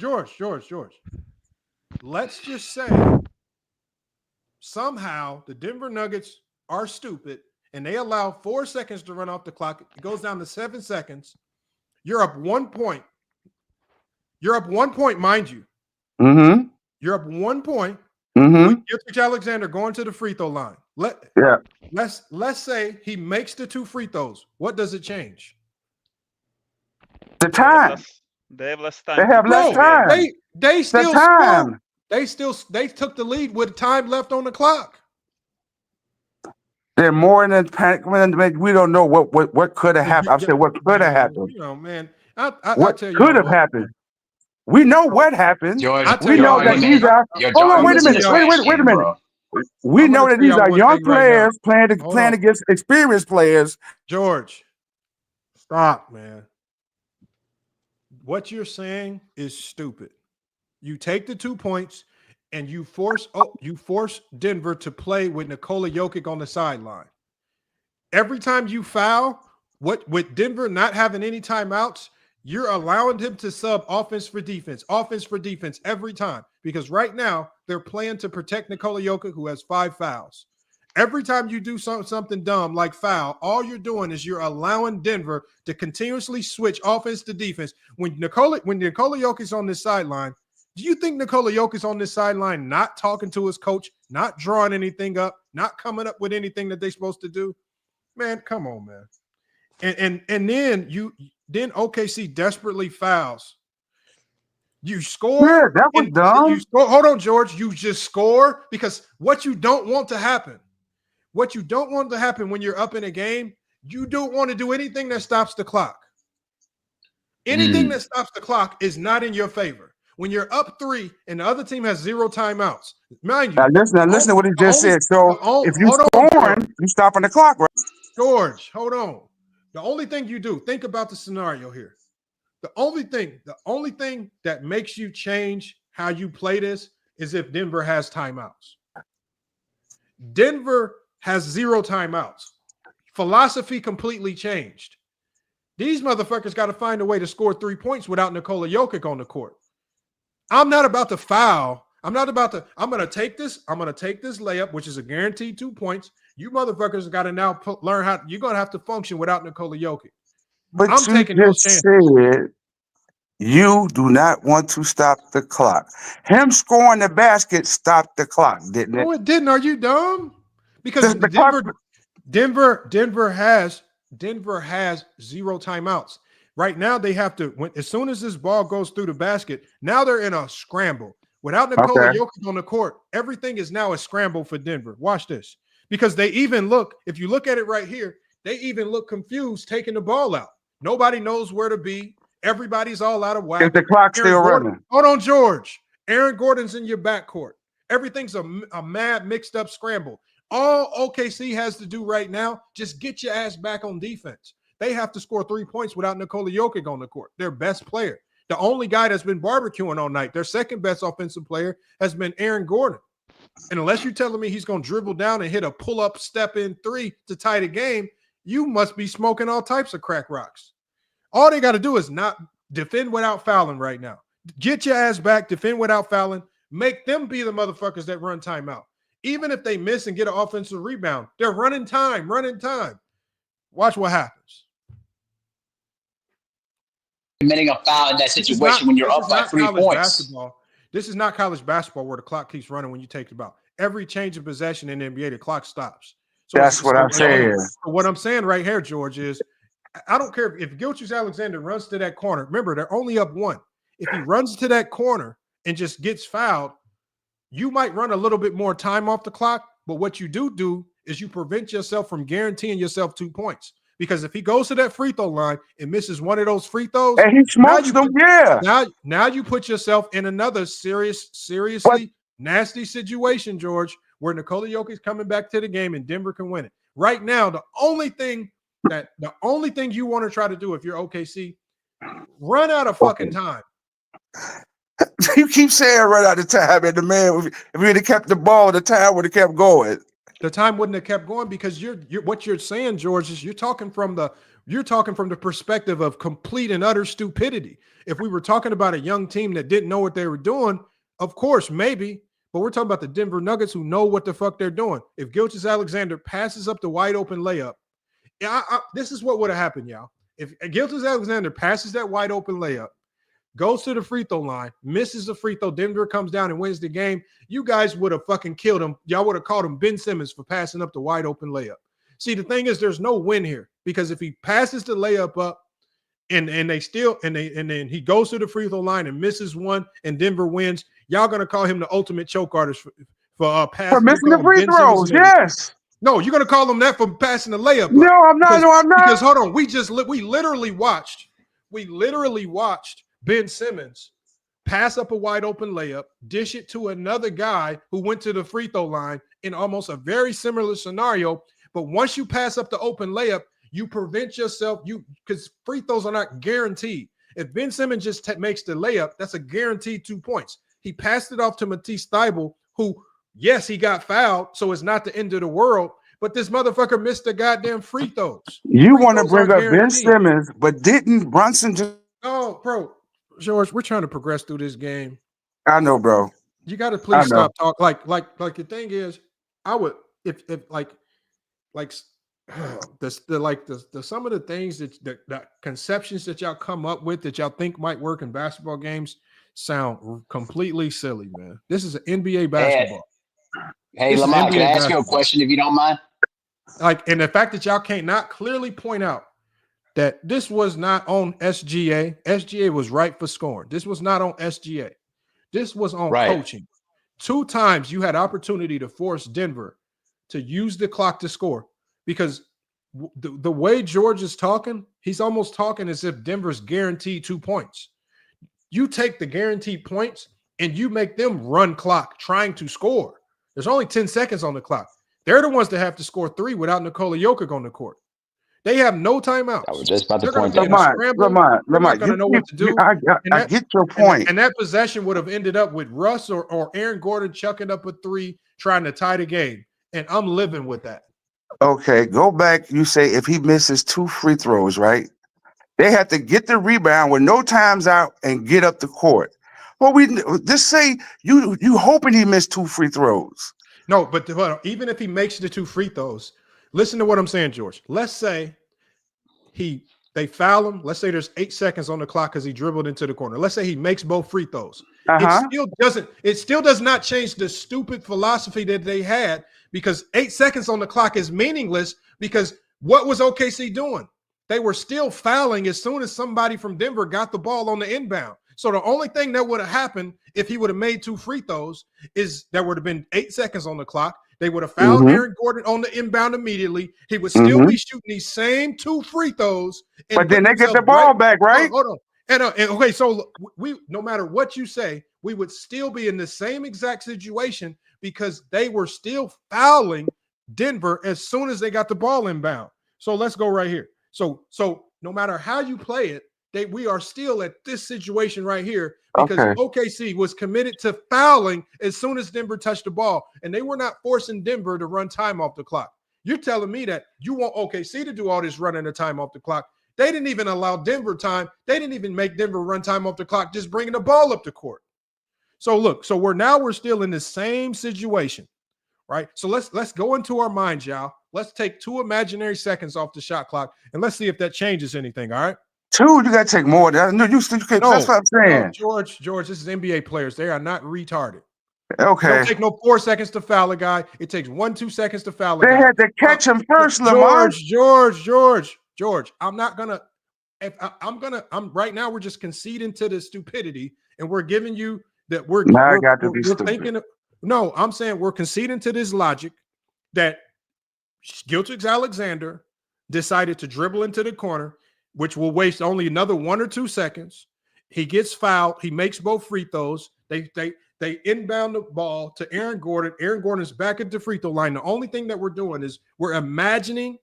What we're imagining is the clock being at 8.7 instead of 10.7. 4 to 5 seconds to foul a guy. What do you think? This guy's a complete retard? Like you out there chasing him or something? Okay, just like you're saying. Hold on, George. Let's play it out in our heads. Okay. We're going to play it out in our heads, and it's 8.7 instead of 10.7. So we're going to time. Hold on, George. Hold on. Bro, it's not that hard. It's just 2 seconds. Okay. All right. So let's play it out. So right now, he's getting 2 free buckets, Mm-hmm. 2 free points with the clock not running. So you're allowing the team that's down to score when the clock's not running. That's What's the the worst time on thing the you clock? can do. It's 8.7, George. Okay. The clock don't run when you're shooting free throws. I know that. Okay. Okay.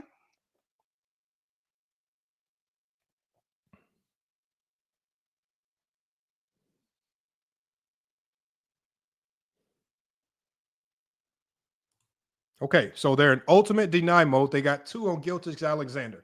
They're forcing OKC to make someone else beat them. Oh, hold on. Let me go back. I don't know how I keep hitting that. Okay, hold on. So if we go off the clock that we have, the bucket that Aaron Gordon scores, he scores it with 3 seconds remaining on the clock. That means if we take the 2 seconds off that Shai would have wasted dribbling to the corner, that just leaves OKC with 1 second to try to score. I don't know what level of basketball y'all think this is. Because there have been more seconds than that. You put the 2. George. Only reason why I said 2 seconds is because 2 seconds in the NBA basketball is all you need if you decide to pass up an open layup for somebody to foul you. If you think that Shai, I don't think you know how long 4 or 5 seconds is, but if you think it would have took 4 seconds for somebody to foul Jokic Alexander, if he passes up a wide open layup, then you just smoking all types of crack rocks. There's nobody around him. Lamont, Okay, George, there was. him. Christian Brown was chasing him. Do you think he was just going to stop and not do anything? Lamont, they left SGA score. Come on. They left SGA score. Come on, Please. man. That's crazy, bro. Oh, my God. All right. You think they missed SGA when he scored when he went to the basket? God, You think they missed it? Y'all, Lamont, you're not gonna change their minds, bro. Bro, You're not gonna change their minds. Thank you, Eminem and ATL. 4 seconds in basketball. Exactly, bro. I've been seeing motherfuckers dribble up the whole. Yeah. I've seen motherfuckers. I watched Tyus Edney with 4 seconds on the clock take it coast to coast and score a goddamn layup. Brown was not even walking. Y'all think this is I think y'all gotta stop. Y'all got to stop thinking that this is y'all 5-year-olds playing. No, it's not, Lamont. George, it don't take nothing. Hey, Lamont, let me give you a guy. Hold on one second, Mark. All I'm saying is, if y'all think that SGA could have ran to that corner, because first of all, he would have been absolutely stupid to passing up to 2 points, right? Because 2 points, when you look at the situation, if you score 2 points, you're up 3. And now Denver has to score with Nikola Jokić on the bench. I'm taking that scenario all day, every day. Right? So why you fight? Up 3. Why you Hold on. Listen to what I'm saying, Steve. Up 3 with Nikola Jokić on the bench. Who's your primary threat? What would have happened, Lamont? Like, for example, no, I'm asking you, George. They would have tied the game. Hold on, George. What would have happened, Lamont? Answer this question, George. Answer this question. If you're up 3,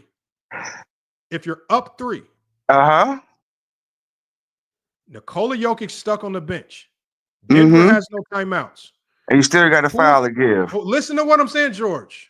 Listen to the full question before you stop going into these weird rants that have absolutely nothing to do with real basketball. You're up 3. Nikola Jokić on the bench. Who are you so desperately worried about making a 3 that you have to immediately foul as soon as Aaron Gordon gets the ball in?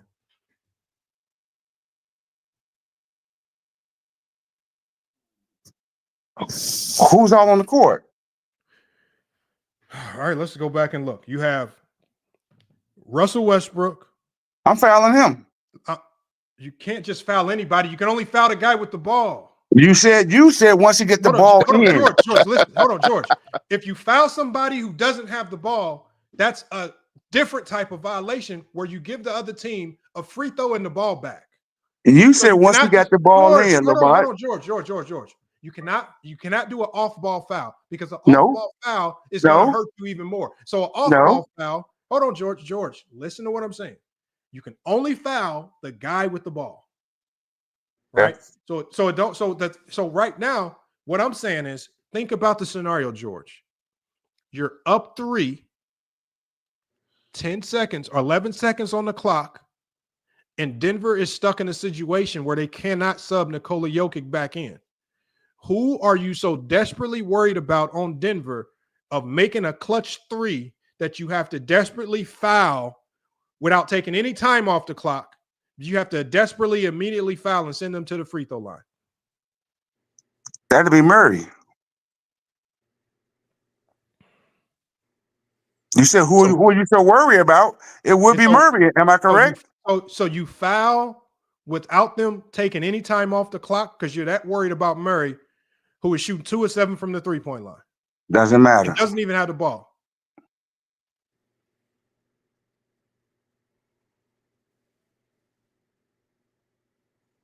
Who would you be worried about, Lamont? You gonna say Aaron Gordon?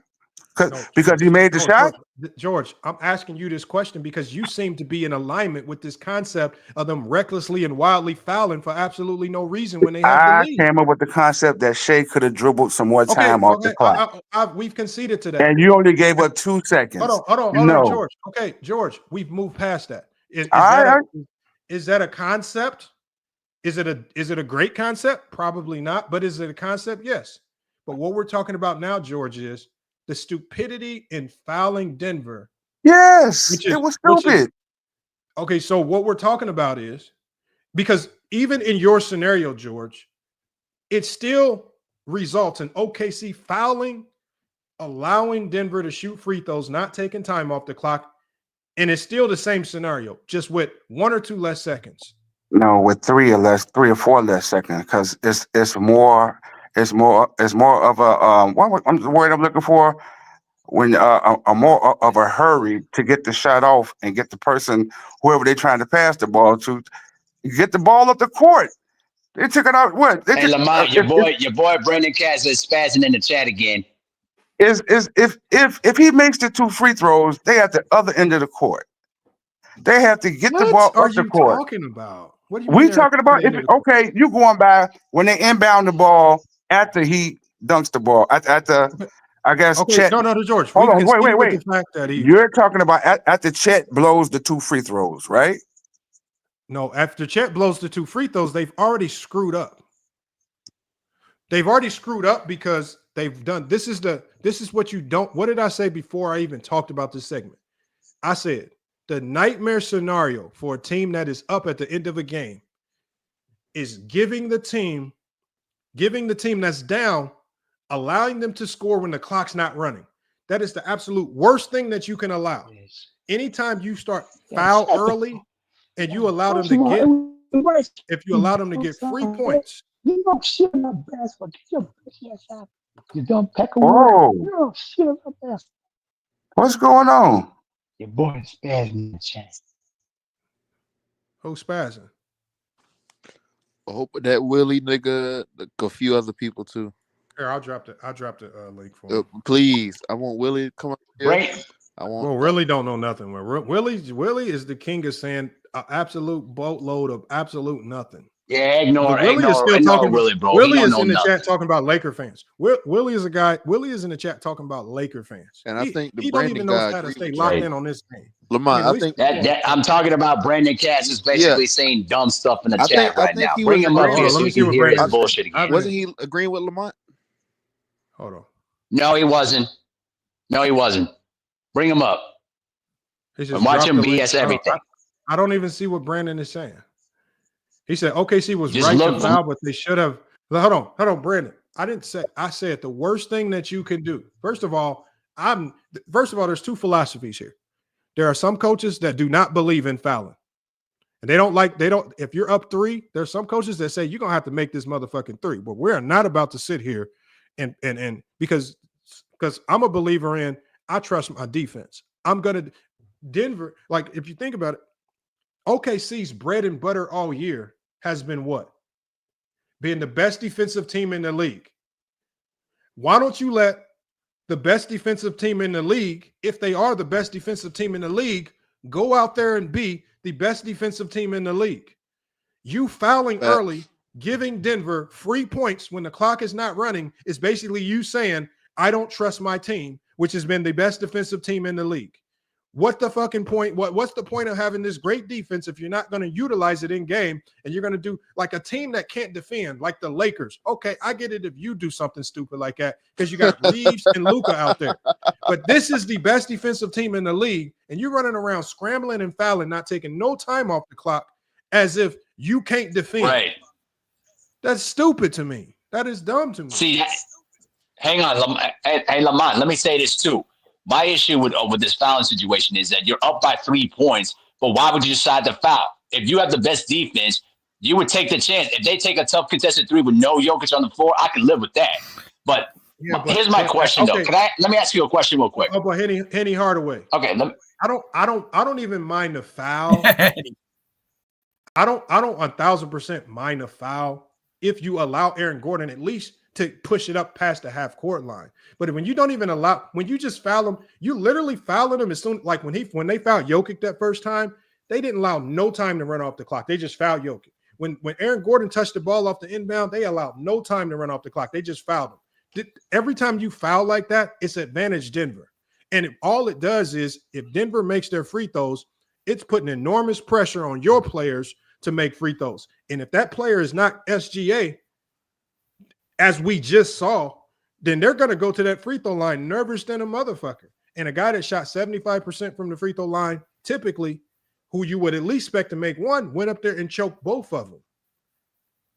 And then even after they miss, you still have an opportunity to rectify and fix the screw up by just getting back on defense. But what do you do instead? Caruso is up there fighting for the rebound. Gilgeous-Alexander creeps up like he can go get an offensive rebound. So now you have three defenders in the backcourt. Bron gets the rebound. Now you're playing 3-on-2 in transition, and Russ is able to make a very simple play to beat you. Gordon knocks down a wide open three, and now you're looking now you've lost home court advantage because of stupidity from the 2-minute mark on down. There is no ifs, ands, or buts. Everything that they did from 2 minutes on down was completely stupid. Especially but Lamont, you're missing a key point, which is that Denver was out of timeouts in the final 20 seconds. So the strategy and the statistics are clear on this. The statistics are clear. Fouls are timeouts. No, but let me finish my point. What I'm saying is statistically, you win games more when you foul, when you're up 3, when you let them shoot. Where's the statistic at? No. Brandon, where the hell is this statistic? I have never seen that statistic.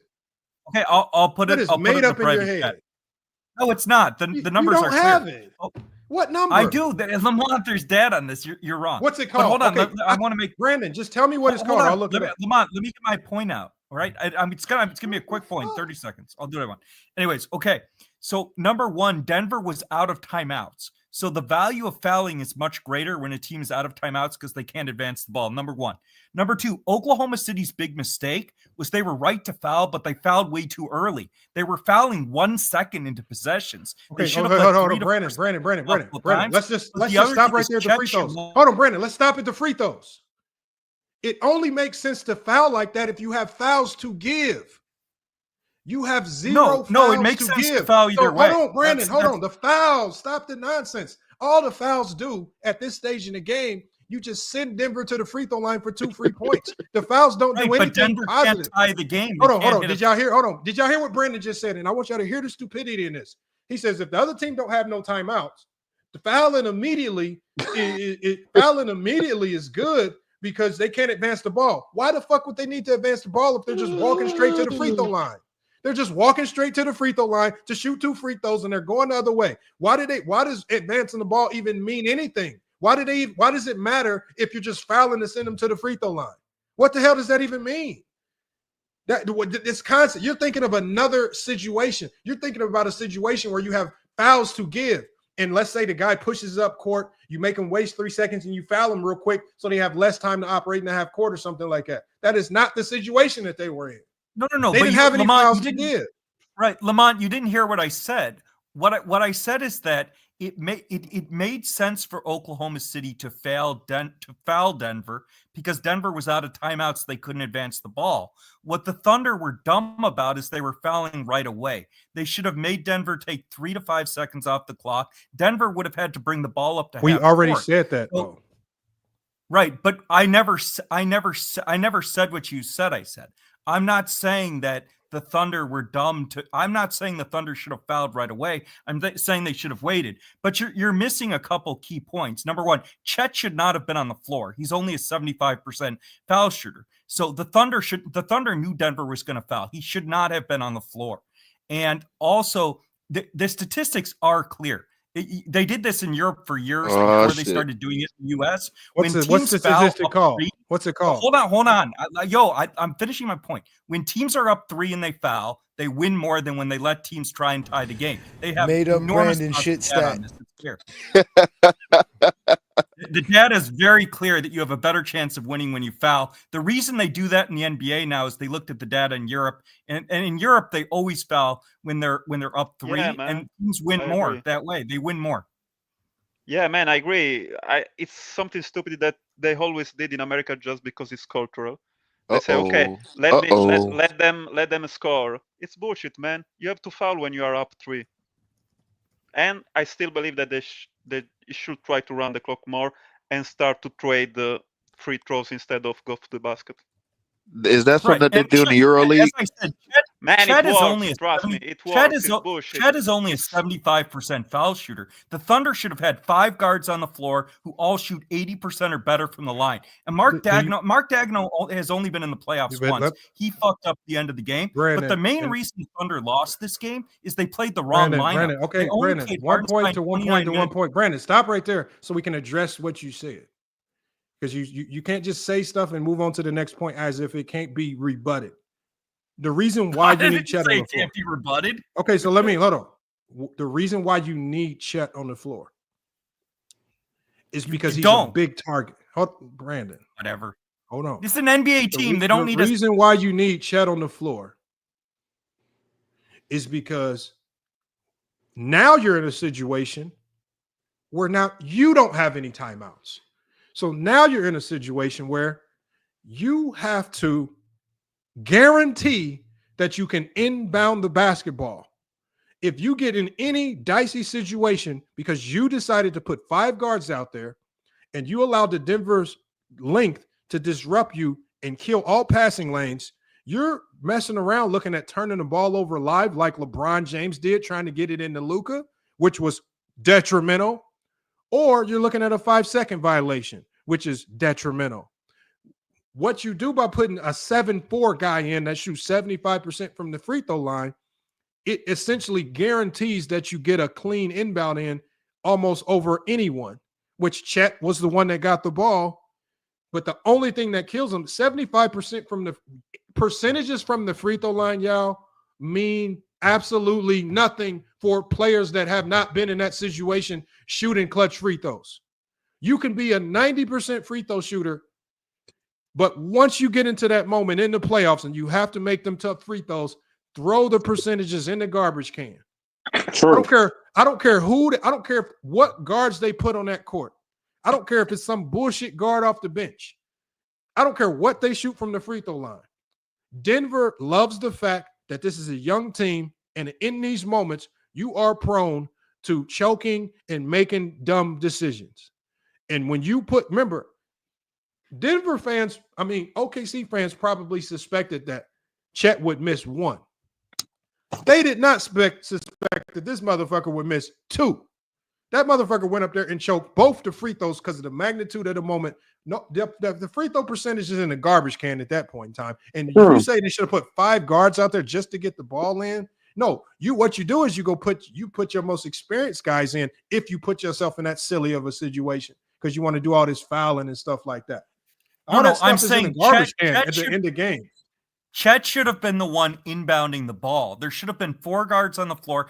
Because of Chet's height, he should have been inbounding the ball. And let me tell y'all another situation. That takes me to another point where we literally just saw. Hey, Lamont, just to let you know, Chet Holmgren is shooting 80% from the free throw line in the playoffs. Continue. Woo! Yeah, he's a 75% free throw shooter. Hold on 1 second, y'all. Let me tell y'all one thing right here. We literally just watched the Detroit Pistons try this ridiculously stupid strategy of putting their center as the inbounder. When they put their center as the inbounder because they wanted 4 guards scrambling around out there because they thought that Jalen Duren could see over and make a better pass. In 2 instances in that Knicks versus Pistons series, in 2 clutch instances, this motherfucker threw the ball out of bounds. That shows inexperience. It's inexperience because, one, you're putting a center in a situation to make a high-level pass in a clutch moment where they're more prone to fuck up. We just watched Jalen Duren do that. So no matter where you put Chet, I much rather would have Chet in the game, right? It doesn't matter. The inexperience is going to show somewhere. It's going to show somewhere when you are just a young, inexperienced team. It's going to show somewhere. And for OKC, unfortunately, it showed in not just Chet missing the 2 free throws. It showed in guys not getting back on defense, which I haven't heard anybody deep flake cook them on multiple possessions for not getting back on defense when that would have won the game. Fouling too early, getting on Coach Dagenau when that could have won them the game.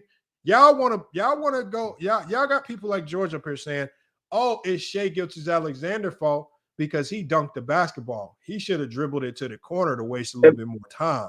Yes. Man, if y'all don't quit smoking all types of crack, man, what the hell is this, man? Man, get out of here. Y'all, it seemed like y'all scared to blame SGA for any. Y'all like, no, y'all so I blame put I just did blame SGA. I said the team George, and the coach. hold on. I put the link in the chat. Here are the exact numbers, Lamont. When teams foul up 3, they win 92% of the time. When they let teams, did they win this game? Did it work this game? Did it work? Let me finish. Did it work? That doesn't matter. You have to play the odds. That's the way it works. Did that shit work? Anyways, you said, Lamont, you said it doesn't make sense to have an inexperienced player on the court. Chet has no experience. You're cooking yourself. Oklahoma City should have had their 4 best shooters on the floor, and they should have had more experienced players than Chet. Chet has no experience. He's a baby. Who should they have had on the court? They should have had their 4 best free throw shooters. Who? Who? I mean, it'd be Jalen Williams. It would be Shai. It would be I presume, and I don't know the exact free throw percentages off the top of my head. How do you know Chet's not one of their best free throw shooters? Hold on, and I presume it'd be Caruso and Cason Wallace. How do you know Johnny, say the stat again, Johnny. Shed is only 75% from the line for his career. Ajani's citing a 4-game sample size. I mean, this is the same clown who thinks the Lakers can defend without Anthony Davis. Hold on, y'all. I got the numbers from Ken Pomeroy, y'all.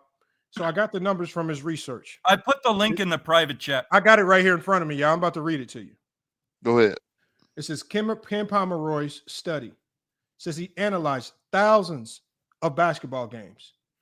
It says teams that fouled up 3 won. Teams that fouled up 3 won 92% of the time. Right. It says teams that did not foul up 3 won 90% of the time. It says both strategies are effective. That's what it says. So there is no significant difference between the two. You just have to read the situation. So this study only proves stats. This study only proves the data I have is very different than that. Hold on 1 second, Brandon. Shut up. You the one brought us up this alley of looking at this. Ken Pomeroy basically says that right here. It says both strategies were effective. It says both strategies are effective. It says fouling had a marginal edge. So basically, he said fouling up 3 had a very marginal edge. So if they're both practically even, you have to then read the situation. And you have to play it off the game because every game is different. You cannot approach games as if they're math problems. Every game has a different feel. Every game have a different problems. Every game has its own vibe. They're all unique and of themselves. You cannot approach them the same way.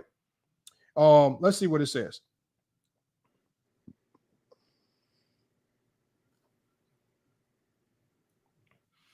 And all it says right here, it says why it's still debated. It says risk of fouling during the shooting motion. That's a potential risk. Failure to rebound the free throw in late seconds if they intentionally miss.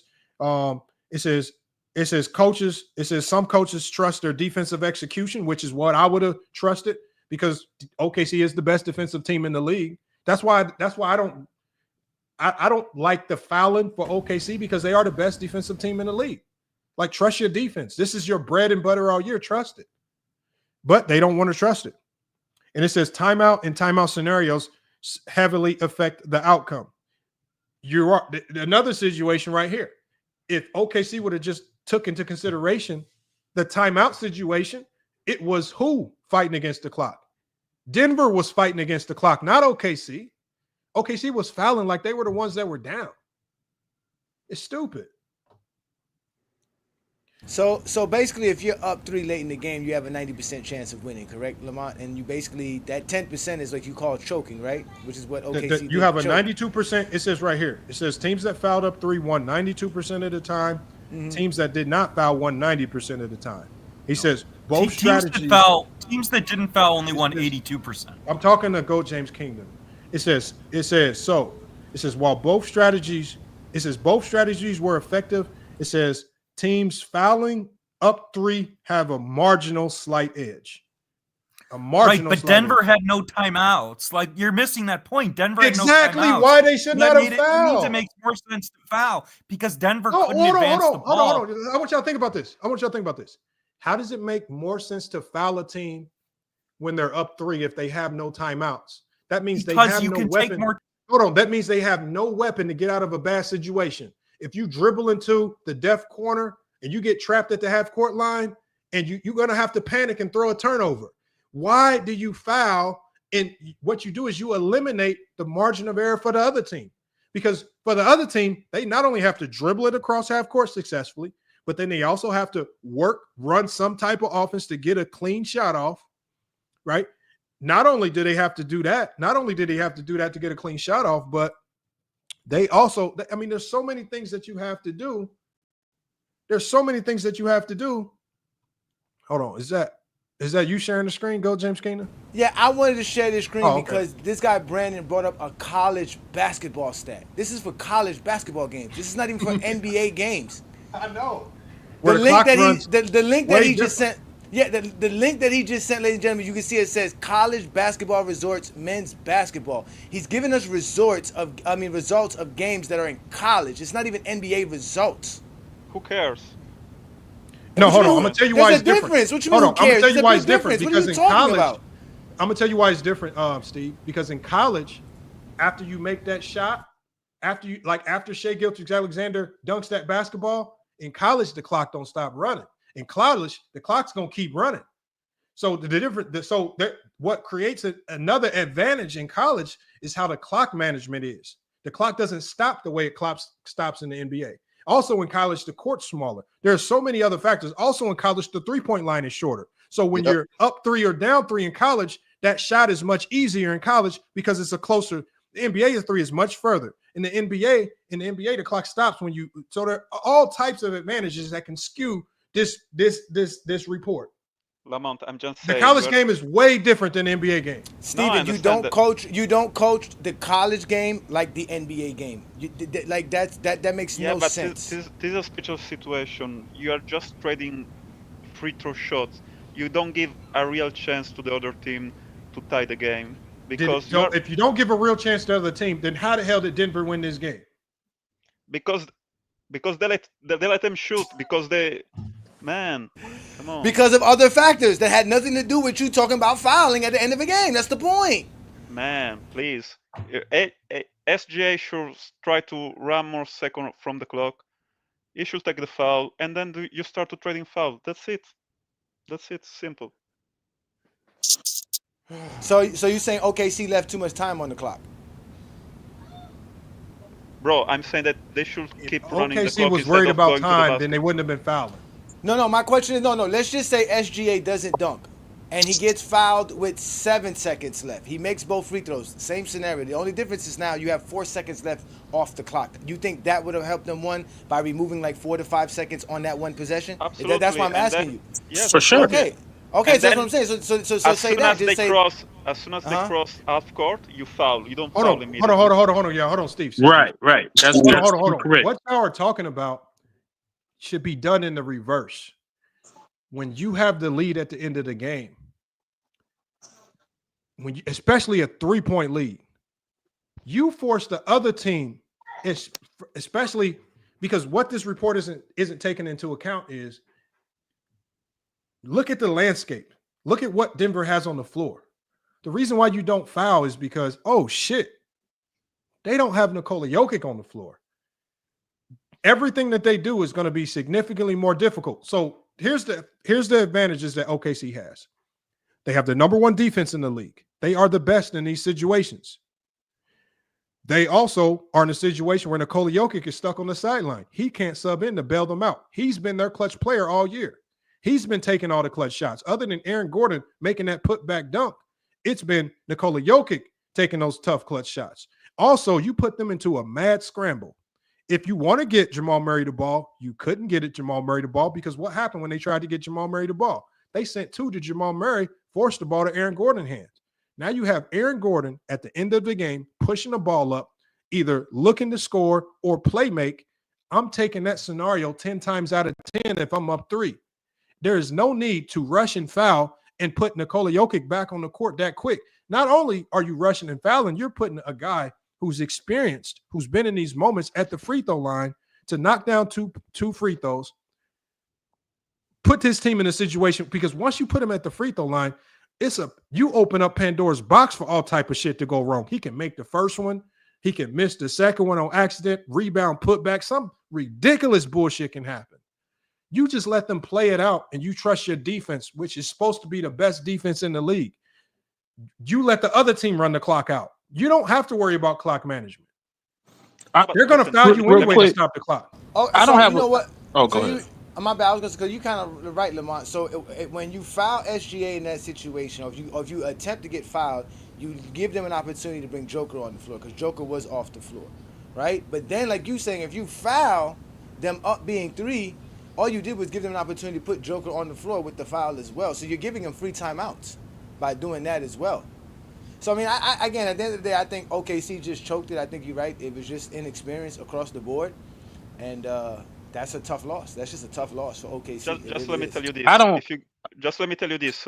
If you go to the basket and you want to score, you don't foul. I understand that. But if you want to foul after that, you try to run the clock as more as you can. This is what I'm saying. They just did something in the middle that doesn't make sense. If you score as soon as you can, you let the other team shoot, because at that point you are saying, okay, I want to score, I want to have a 3-point lead, and then we defend on the other team. But if you go to score immediately and then you foul immediately, you are blocking the clock twice, and you are leaving as much as time as possible to the other team. That doesn't make sense. So I should, after the SGA basket, they should defend instead of fouling. But if you want to foul immediately, you run the clock as more as you can. This is what I'm saying.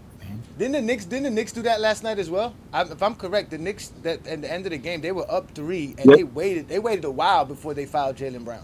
Yes, we did. We did it right as Jaylen Brown was about to get in his shooting motion. I think it was Cat that fouled him. It was either Cat or was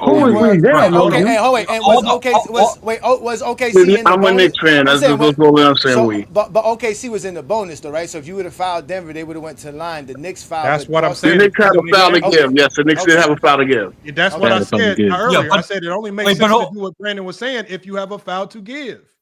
Does not make sense. It makes sense when a team doesn't have timeouts and they can't advance the ball. When a team advances, hold on, Brandon, you got to go with this stupid shit. What the fuck does advancing the ball have to do with anything? If the goddamn guy, if it doesn't matter, the advancing the ball is meaningless, y'all. If the other team's already in the bonus, there is no advancing the ball. They have no timeouts. They have no timeouts in their bonus. There is no threat of a ball advancement. All you got to do is defend without fouling. There's nothing that they can do to put themselves in a better situation. They have to score out of a mad scramble without Nikola Jokić on the floor. What are you talking about? Like, that's why when you talk about the Knicks, the Knicks fouled. Do you think the Knicks would have fouled if they were in the bonus? No, hell no, they would have played that shit out. Well, I would say this: the last play of the game. They did, but they didn't foul. To be honest with you, I don't even think the foul was supposed to be called. They just did it by accident. To be honest with you, I don't even think they were not trying to foul. Everybody, you can see on Lowe's playback, he was screaming foul, foul. They were not trying to foul Boston, even with the foul to give. Well, that's because Brown was ice cold too, 1 of 10. No, You no, know, I, so no, they, I mean, yeah. I'm just trying. I don't know what the Knicks' strategy was, but it was similar to whatever OKC did. It was But- basically we're up 3, just play good defense, don't give up the 3-pointer. That's what it Yeah. looked like. That's what it Well, looked look, like the Knicks were doing. the second time we used I it, didn't see the end of the OKC game. I'm only getting all in this I can't right believe now. people are really up here justifying OKC with these stupid ass fouls with no, no.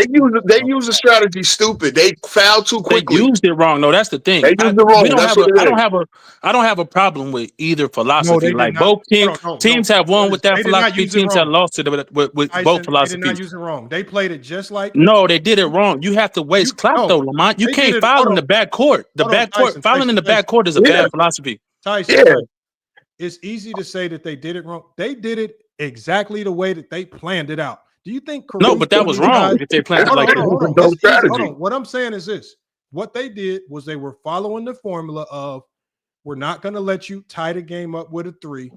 I agree, Lamont. We're gonna play the free throw game back and forth. The only Right, problem but you with don't playing the foul free- with a player the is only 60 problem- feet from the basket, no, though. hold on. It doesn't matter. But the thing is, It does that's what matter.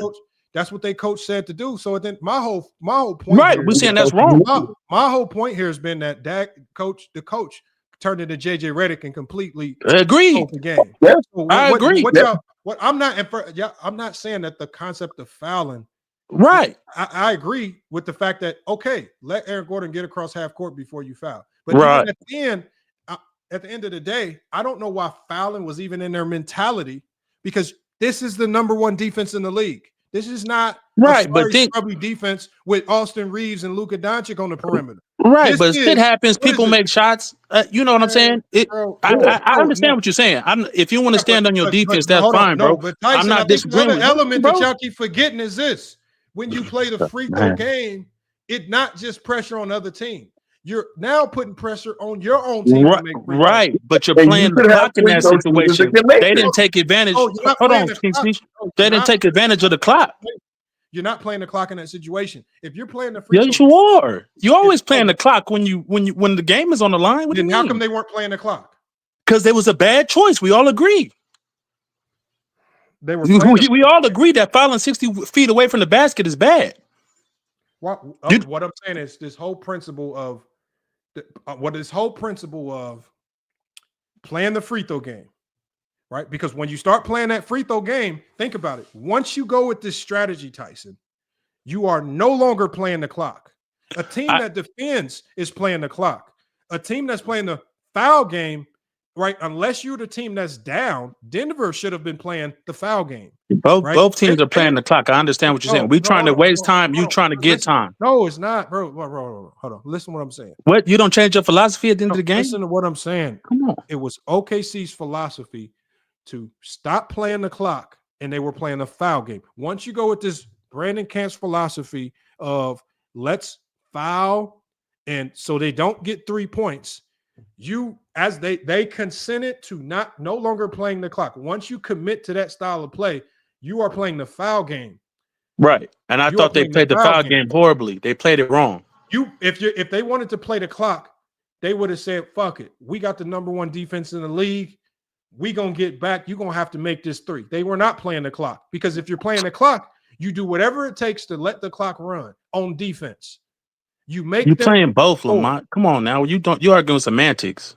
That's not semantics, bro. What? Like, hold on. First of all, y'all act like offensively, they were not playing the clock. Defensively, they were no longer playing the clock. Defensively, they committed to playing the foul. Right. game. I agree. For one, to me, you started playing that foul game too early when they fouled Jokic. I agree with you. You don't start that early to me. You know what I'm saying? Denver's going to rush and get up a shot, try to get a good shot off. They're not going to wait till the end of the clock and try to shoot a 3. Obviously, they're going to try to get as many possessions as possible. So they're going to try to get up a shot in that situation. They make the shot. You got the ball. You know, the game is tied, blah, blah, blah. You got to do what you got to do. That's fine. I wouldn't have fouled in that situation. Hold the on, last hold on. part, Let me read this. then Brandon Cass says a team without timeouts has to advance the ball full court. Agreed. That's that true. Takes more time. Hold on. Yeah, I know. So exactly, Brandon Katz. All I'm saying is, why the hell did you foul? What I'm saying is, that team is not a significant threat if Jokic's not on the floor. I am not even thinking about foul, nothing, if Jokic's not on the floor. If Jokic's not on the floor and you got Aaron Gordon pushing it on the break, I'm just defending, and we're going to play this out. If you get lucky and knock down a lucky-ass 3 to tie the game, well, fuck it. We'll just take it into overtime after we get one last shot to try to win it before overtime. But what you're trying to do at the end of a game is you're trying to mitigate any avenues for you to lose the game. Right. That's what you're trying to do. If you stay up 3, you cannot lose up 3. You can go into overtime unless some lucky happens and you foul. But at the end of the day, when you play this free throw game, you're creating too much leeway for Denver to actually win this in regulation. That's why I say you just got to trust your defense. I agree with that to a certain, but my argument is not overtime. Denver did not want to go to no overtime with OKC. I agree. They was going to try to win that game, make or miss. They was going to go for the win. Well, they only needed to score 1. That's why, I didn't have a problem when I was talking in the comments with you with the Chet situation. That's why I didn't. They only needed 1. If it was a 2-point game, Chet, you got to stay on that 3-point line. But it's a 1-point game, Westbrook can easily, give him a little Euro step and get to the bucket. You got to try to help in that situation. I didn't have a problem with that, but because they only had a 1-point lead at that point. But yeah, I don't have a problem with the philosophy as far as the execution. The execution of the philosophy was horrible to me. Horrible. Philosophy was horrible, bro. I'm not going to argue with you that either way it goes. Coaches do it that way. Some coaches, in the post game, he said that's how we did it all year. We stuck to our philosophy. Blah blah blah. Okay, cool. You stuck to your philosophy, and it ended up burning y'all. But it was the execution of the philosophy that was bad. If that's your philosophy all year, stick to it by all means. But don't be fouling 60 feet from the basket. Don't do stupid shit. Well, that's your philosophy. That's your philosophy. No, I'm saying the foul game philosophy. That's fine. Not the philosophy. If that's the philosophy, then that's stupid as shit. In my opinion. But you can go back and forth. But either way, it was a choke job. Hands down. Hands down, it was a choke job. There's no way around it. They lost that game. And that's when you was talking about earlier about defensive adjustments and not letting Jokic score, do this and that. To me, that wasn't necessarily the issue. Jokic's gonna get his numbers, but you can't let them other guys get off the way they to an extent where you doubling Jokic every play, and these guys are getting wide open looks and getting wide and backdoor dunks and all this other shit. Bro. I feel like the philosophy was fine. It was just poor execution. Tyson, this is what happens. This is what happens when analytics and numbers meet basketball reality. Because what happened? You're saying that because they lost. Listen to what I'm saying. This is what happens when you allow analytics to convolute just traditional basketball to just winning basketball. Okay. OKC was a top 5 free throw shooting team all year in the regular season. Okay. So playing the free throw game, one might surmise that we're one of the top free throw shooting teams in the league. We play the free throw game, we're probably going to win out. Denver, on the other hand, they're not I don't think they're even a top 20 free throw shooting team in the NBA. They struggle to make free throws. So what you did was you took regular season and you took analytics from the regular season. You tried to make it applicable to the playoffs, and the one element in the playoffs that you don't calculate or factor in is playoff experience and pressure. Yep. And so what happens is, like I told you before, I said when you start to play the foul game, that means your guys also have to make free throws too. But now instead of having to make them in the regular season versus the Orlando Magic in a meaningless game, now you got to do it in a playoff game, in a game 1 where your back's against the wall and you got a lot of stuff at stake. And so now that free throw percentage, which 75%, if you really think about it, is not a horrible free throw percentage. If I got a guy going to the free throw line shooting 70%, I'm not terribly worried necessarily. I mean, obviously I want somebody a little bit better, but 75% is not horrible, right?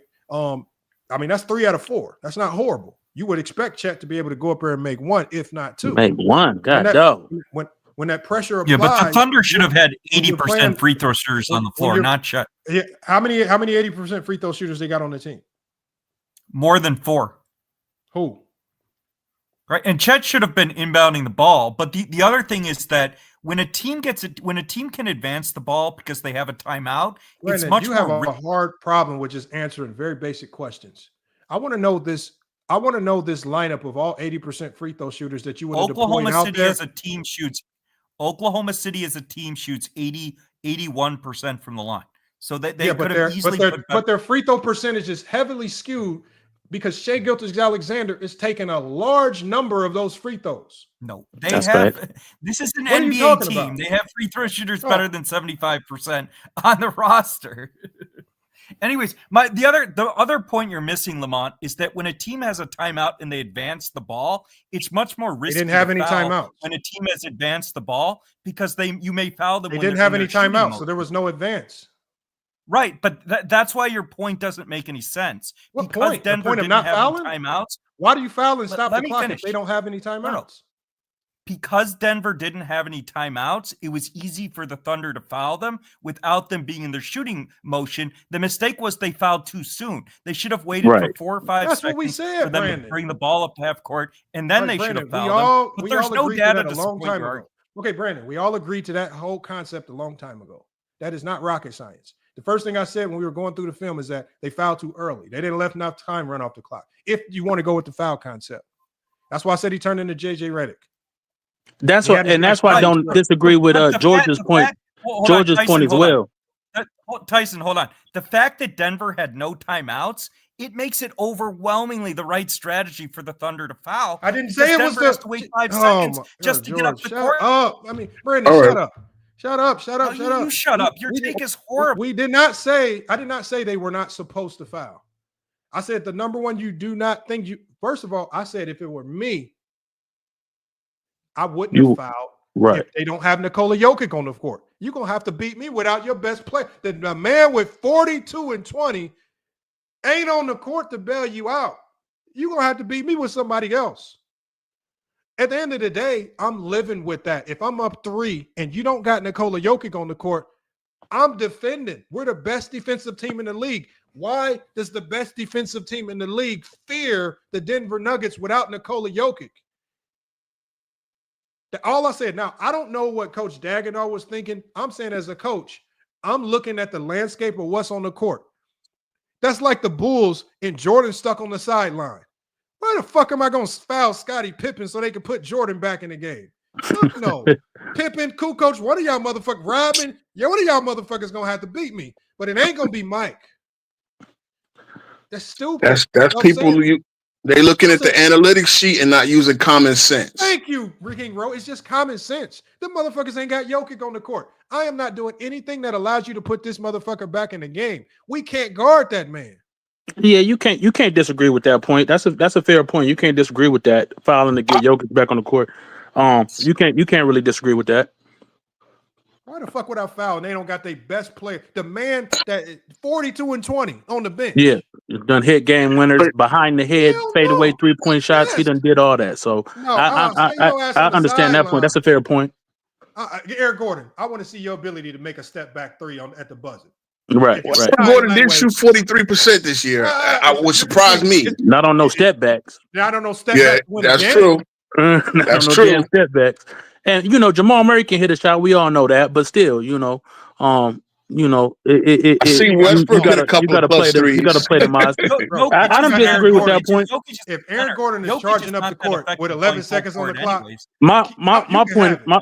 my point is only the execution of the philosophy was horrible. Even if you had that philosophy, and I'm not saying you should or you shouldn't, whatever. The point is that execution of it was horrible. You know what I'm saying? Period. Well, I say this. My Knicks against Celtics last night. They did it the second time with Bridges. He played it perfectly because he played Brown on the catch, and then he got a hand on the ball. He took it away. But if Brown would have caught that cleanly, he would have fouled him right there. You probably let about 2 seconds go off, and then he would have took 2 free throws. They would probably had to miss the second one on purpose. At that point, you get your good rebounders in there, clear that rebound up, and knock the ball out off the second miss. That's when you're playing the percentages right, and you're not letting even Brown being 1 of 10. You're not letting him get a chance to tie the game. Yeah, go ahead. The only reason why I'm saying that's a completely different scenario is because the Boston Celtics were the best 3-point shooting team in the league, right? If you're going to play the percentages, you do that against a team that has their – look, remember, it's not like Brown and Tatum were stuck on the bench, right? Because I guarantee you, if Brown and Tatum or one of their best players like that was stuck on the bench, them motherfuckers wouldn't have fouled. But because they have exactly who they want on the court, you might have to play it a certain way. If you're already on the court, maybe I get it. But at the end of the day, you got to go to length of the court, and your best scorer, your best playmaker isn't on the court, and you got Aaron Gordon charging up the court. If this motherfucker can make a game-winning play or 3 to win the game, fuck it. Salute. That shit. Yeah, salute. This motherfucker, I'm gonna let Aaron Gordon charge, even if he runs all the way up the court and scores a layup. He done ran all the time off the clock. He done scored a layup, and they still down 1. They gonna have to foul us.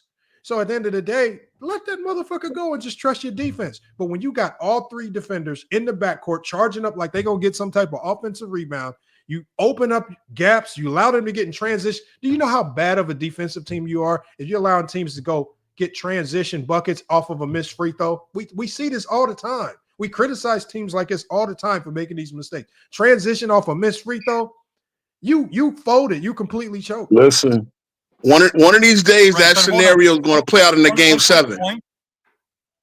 The Thunder did have 4 80% free throw shooters they should have had on the court. Chet should have, as I said before, Chet should have, Who? The names would be, so there's actually more than 4, but the 4 would be, they would be Caruso, Wallace, of course, Shea, and Wiggins as well.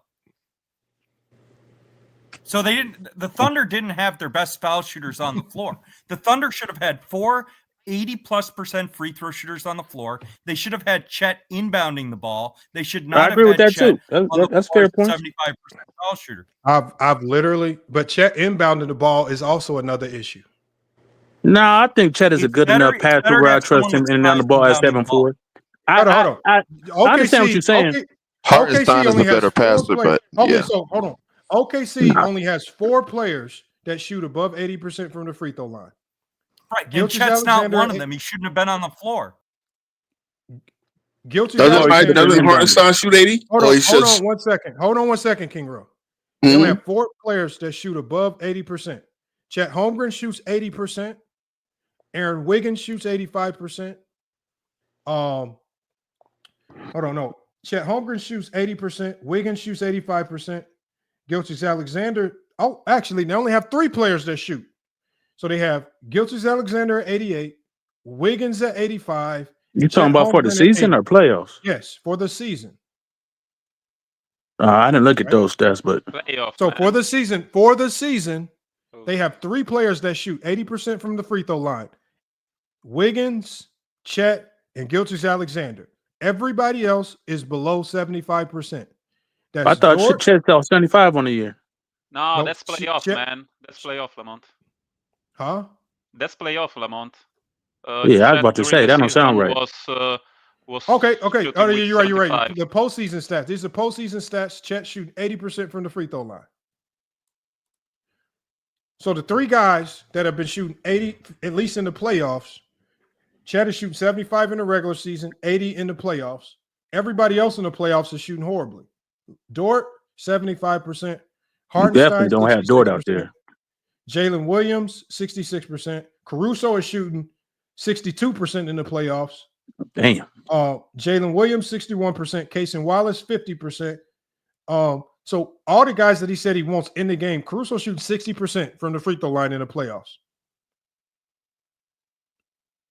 Come on, man. Yeah, it doesn't matter how you spice it. Yeah. They have 5 on their regular rotation in the regular season. 5 guys shoot over 80, and they're all guards. That to be noted. Good luck with that one, man. Good luck with getting the ball in bounds against Denver when if you want to deploy 5 guards. Well, they had the backcourt in play. They could have got the ball in. I don't think that was necessarily the issue since they had the backcourt. The Lakers situation, they didn't have the backcourt in play because they only had 1 second to get it across. So you don't want to throw it in the backcourt. But yeah. Either way, like you said, we can nitpick and do what y'all break do with down every little thing. I want to ask y'all, why can't y'all just do what y'all do with the Lakers and just call it a choke job? I said it was a choke job either way. Choke job. I said that either way. Everybody wiggling and wiggling and Yeah, that's what I'm saying. It was a good decision, man. This shit was a shit decision. This was a shitty, dumb decision. Even the whole concept of playing this foul game, like I said, when you start playing this foul game, I disagree with the foul game because when you start playing a foul game, you literally open up Pandora's box for a whole bunch of bullshit to happen. Yeah, but you can say the same for the other way, Lamont.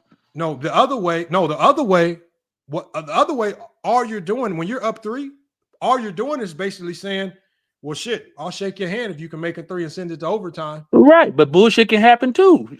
But when you open, what I'm saying is, you lessen the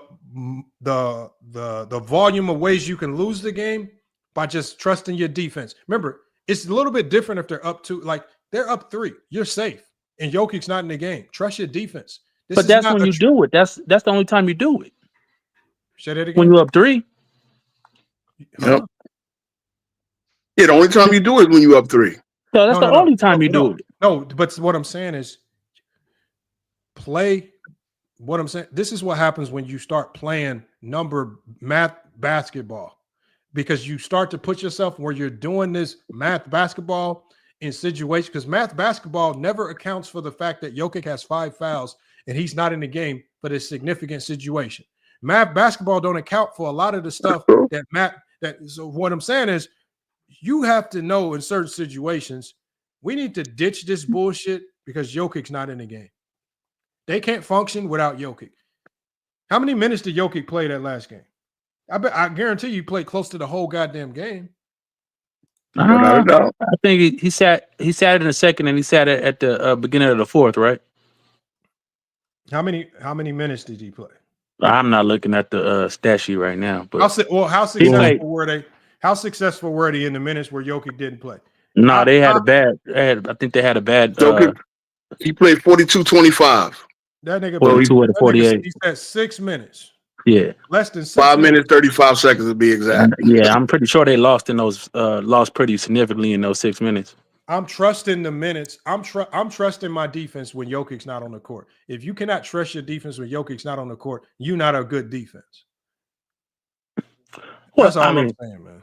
Yeah, you gotta stop playing math basketball in certain instances where common sense in your brain should just kick in. Man, Aaron Gordon, you better take your ass down court and beat me. Yeah. No, yeah, I don't disagree with that. Like I said, I don't disagree. Either way, like I said, either way, the execution was horrible. What did the announcers even say when this shit happened? They said he was doing too early. That's exactly what he said. They said he did, yeah. That's not what they said. Yes, it was. The first thing that the announcers said when they was taking the ball out, they was like, Jokic's not in the game. Oh, I thought you was talking about when they on that first foul with Jokic. No, the second foul. I'm talking about when they on the second foul, they said, now Jokic can sub back in the game. It's literally the first thing that the announcers said. Right, it's true. Yeah, that first foul though. That first foul, Jokic, he's like, yeah, why they playing the foul game this early? Like, you know what I'm saying? Not only you putting pressure on them, you putting pressure on yourself. Like we said, you know that to me, yeah, that philosophy of fouling that early was horrible. I'm saying you got to throw out the math, science, calculus, basketball when the obvious just sitting right in your fucking face. See, my thing is they got non-assistant coaches now. Where's the communication? Shouldn't they have a coach for every little scenario with non-assistant coaches now? No. When you are embedded into the analytics, and I guess that's the problem. I get it. You commit to analytics. I mean, I love analytics to a certain degree, but there are certain times in the game, I'm throwing that shit in the garbage can. That's why I agree with you 100%. The issue is execution. It wasn't analytics. The Thunder have 80%. Hold on. The Thunder have 80% or better foul shooters. Chet should not have been on the floor. But the two teams that won the most titles between 2010 and 2020 were the Spurs and Warriors. Those two teams rely more on analytics than anyone. Analytics have limitations. Yeah, but they also have great shooters. Analytics do have value. Yeah. Hold on. What did I tell you about I said, what happens with free throw percentages at the end of the game? Throw them free. Remember, did free throw percentages help Nick Anderson against the Rockets? Can I ask? Brandon, did free throw percentages help Gilbert Arenas against LeBron? Let me ask you this: Do you take Tim Duncan off the floor in the end of a game because you don't want him shooting free throws? They did it. If you're no, they didn't. No, they didn't. They did it. Yeah, you're on offense. You got Tim Duncan. Do you want Tim you're on Duncan on the offense. floor? Okay. Yeah, if you're on offense. Okay. George, ask me the question. Hold on. Yeah, So if you're on the if you got the ball, same I scenario. heard what you said. You don't need to ask the Yes. same question 7 times. What my answer is, if you have 4 players who are significantly better foul shooters than Tim Duncan, and you're inbounding the ball, so you don't need a rebound, absolutely yes. Okay, so Tim Duncan shooting 71%, 72% doesn't matter to you.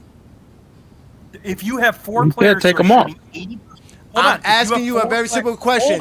See, look, don't make me. Wait, no. If he shoots 72%, that doesn't matter to you. That could be supplemented with 4 other 80 guys. But OKC didn't do that yesterday. Did the other 4 guys on OKC were they worse shooters than Chet Holmgren? Were they all They were above better 40%, shooters. 80%? So wouldn't that be the same scenario as Tim Duncan then? Wouldn't that be the same scenario as Tim Duncan, allowing Tim Duncan to be on the floor shooting? Because he shoots 72%. Why not? He shoots worse than. He shoots worse than Chet Holmgren. Why are you leaving Tim Duncan on the floor? I'm answering your question. You've asked the same question 9 times. If you have 4 shooters who are significantly better shooters than Tim Duncan, those shooters should be on the floor. It's a percentage game. Chet should not have been on the floor. He should have been inbounding the ball. You're not answering my question, Brandon. I'm asking you about Tim Duncan. Should Tim Duncan be on the floor? I don't care about the other 4 players. We're talking about Tim Duncan. Okay, then. So George, you would agree that the 72% free throw shooting of Tim Duncan means nothing in the end clutch of a game, which is what the coach thought for Chet Holmgren. He was not worrying about 75% free throw shooting. He was worrying about getting the ball inbounds first before anything, and they got the ball inbounds. Chet just has to hit the 2 free throws. That's it. That's it. The other thing is, why are you comparing Tim Duncan to Chet Holmgren? Because he shot 72. Because he shoots 72% from the free throw line. I was still trusting in the So why are you using a stat if you could dismiss it for your biases? I'm not dismissing no stats. Yes, because you're saying because of Tim Duncan it doesn't matter. That's being biased. Chet is inexperienced. No. He's shooting 80% in the playoffs. So that means he's shooting very well. 75% for the season. I got you, but Tim Duncan shoots 71% for his career. So why would you trust Tim Duncan? What has he done in those clutch moments we're talking about? But see, now he can't. If you know, wait. But Tyson, if you're not putting him on the floor during those clutch moments, how can he have that experience? If Tim Duncan was in his 3rd year and unproven, then maybe we take him off the court. So you take it so in 2000, you're in the playoffs. You're up 3. You're taking Tim Duncan off the floor with 11 seconds on the clock. Go ahead. I'm just making sure y'all stay consistent with this because that's what we do here. Duncan was weird, man. We need consistency. Even Shaq made clutch This is why y'all don't like stats because people use stats incorrectly. First of all, Tim Duncan is your superstar and your best player, and totally different from Chet. Why are you comparing those two? So that means stats don't matter because you put a superstar No, just like label on LeBron him? James shoots 75%. Yes, we're leaving him on the court. If it's somebody at the end of the bench that shoot, or a third option or a 4th option that shoots 75%, maybe we taking them off. That's not the same comparison, brother. Wait. You guys are the same individuals. No, don't say you guys said shit. I'm telling you right now what I'm talking about. No, I'm listening. I heard you use analytics. For basketball. When? You just said that they should have fouled. By the analytics means you should foul. I didn't say that. I did not say they should have fouled. That's not what I said. You didn't say that, Tyson. No, I said you can do either one. I said whatever your philosophy is through the year, stick to it. That's fine. I said the execution was horrible. That's what I said. Right, but Okay, I apologize. I thought you said that something about analytics. So they've been talking about analytics this whole time, arguing with No, I didn't say that. So this is that's why I directed my question towards Brandon because he was the one who used the idea. He used analytics and then used a stat to say that. So do you think the coach is thinking, well, I have a superstar or not a superstar in Chet Holmgren, that's why I'm not going to put him on the free throw line? No, he's on the floor because he's your 5 best players. You think he's going to help you close out a game. He's one of the best 5. He's one of the best 5 in the playoffs. He's in the best 5 in the playoffs. We're talking about what they do in the playoffs, not by no, it's not by that's your logic. I didn't have a logic. I didn't have your logic. Yes, I'm listening, George. I'm listening, George. Do you really think that Jay couldn't have ran off more than 2 seconds when he had the ball? I agree with what you said, George. Right? You say run out the clock, right? If you guys are saying that they should took more time off the clock, you're up 1, right? Take off some time Lamont off. said that they would have called him in 2 seconds. No, that's what I'm saying. So that's what I'm saying. So if they would have, that's what I'm saying. The difference would have been you having Denver having the ball. Was execution.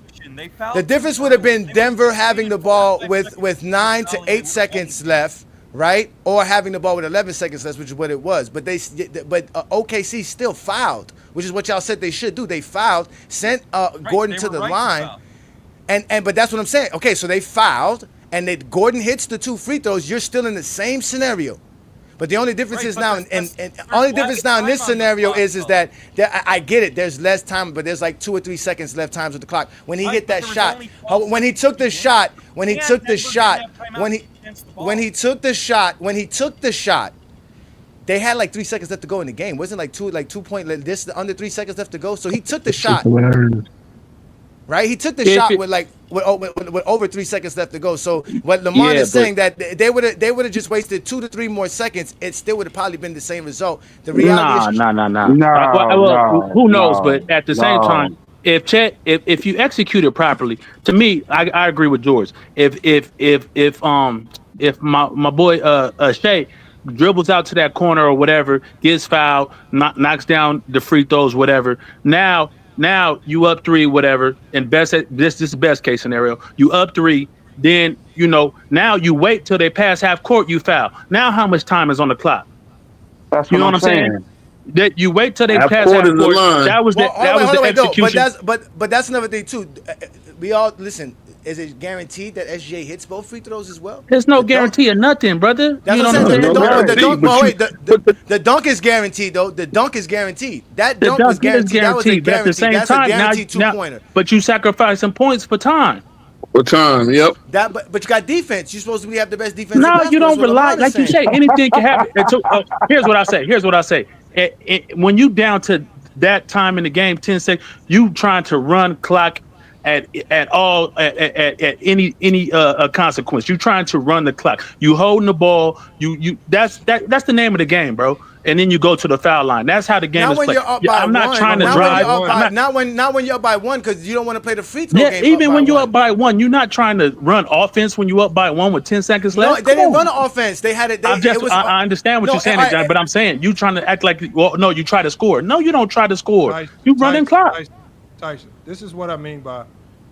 So the only reason why I say that dunk. I'll be back, Lamont. The only reason why I say that dunk is best is because 1, let's start with this. And this is obviously a secondary point. You got the best defense in the league. 2, when you pass up the most obvious, you've now opened up the possibility for a plethora of other things to go wrong. 1, the turnover. 2, the missed free throw. Right. What you're doing now is you go from passing up the guarantee. I get it. If your intent is to, okay, we can burn off more time, at what are the potential outcomes if I choose to pass up the obvious layup and maybe pursue a way to maybe run off 1, 2, 3, or maybe 4 seconds if I get lucky. 4 seconds. That'll be 4 seconds, but yeah, right, you got it. No, and I doubt it's 4 seconds. I doubt it's 4 seconds. They ain't that damn slow. I know, George. All I'm saying is this: for one, because let's say he dribbles to that corner. Let's say Murray runs to him. Let's say Christian Brown runs to him. Let's say he throws a panic pass trying to get it out of his hands because he's trying to run clock. Somebody intercepts it and goes the other way. What I'm saying is, what happens is now is once you pass that layup up, you open up Pandora's box for the multitude of ways that Denver can win the game. When you take the layup, all you have to do from that point forward is play it smart and trust your number 1 league best defense all year. You already got your best defenders on the court. All you have to do is score and trust your defense. Just trust it. I agree. I agree with that. No, and that's fine if that's how you want to play it and that's your philosophy. I'm not disagreeing with nothing you're saying, Lamont. All I'm saying is pro. If you're looking at worst case scenario, it's pros and cons to both ideas. For y'all to call what George was saying stupid to me is kind of ridiculous. It wasn't stupid. It's just it's a different philosophy of how you want to do it. But we see. I can't. Situational basketball. There's what y'all doing. What y'all doing is. Y'all are looking at the situation, saying that this would have been the best situation when there are no guarantees. If he goes to the free throw line, let's say he able to successfully dribble to the corner and get fouled. One, there are no guarantees that he makes the free throws. Two, there are no guarantees that he don't turn it over, dribble it off his foot out of bounds. There's no guarantees while running to the corner, something silly don't happen, and now we go another way. What I'm saying is, you get one guarantee. But we trust our best player to handle that situation. At the end of at the end of a game when you're up 1, you take the guarantee. The guarantee is 2 points. We're up 3. The only thing you have to do is fight a game, and you have to do it all without Nikola Jokić in the game. That's the best option out of all the options you have. Real quick. I can only compare it to, and I know it's different games. You're gonna say it's different games. I understand, but in football, like we seen players running to the end zone when they should have took a knee and down the ball. And we seen issues where they didn't do it and they lost. To me, all these scenarios when you lose involves epic chokes, regardless of the situation. Like if they would have did it George's way and they won the game, it's fine. If they did it the way they did it and won the game, it's all good. The problem is it's an epic choke. So now we nitpicking what they did. Oh, they shouldn't have ran it into the end zone. Oh, they should have took a knee on the 1 yard line and ran out the clock. But then the quarterback fumbles on the next play and they lose the game. All these situations involve epic choke jobs or mistakes. The difference in football is that there are, even if you don't have any timeouts, there are a plethora of ways to operate with the clock stop. Obviously, when they have to stop the clock to move the chains, like there are so many different variables in football that even without timeouts, you have an opportunity to get downfield. So the strategic but it still involves epic chokes, is what I'm saying. And the OKC did that. Your strategic approach to the end of a football game is different. We're not talking about a football game where your starting quarterback is left. Imagine this: Are you doing anything to stop the game if the opposing team's starting quarterback is stuck on the sideline? Are you going to do anything to stop the game so they can get their starting quarterback in and get that third string guy out the game? No, I'm going to leave motherfucker. That's when they tell them don't go out of bounds no matter what. This motherfucker third stringer is going to have to beat me. If you got Joe Montana or Peyton Manning on the side, it's different. I'm not allowed. Different. Let's say no, Lamont. No, because that's exactly what I'm saying. I shouldn't have brought up the football. You stretching it now. No, the whole point I'm trying to make is this. There are circumstances that should make you derail from whatever the goddamn plan is.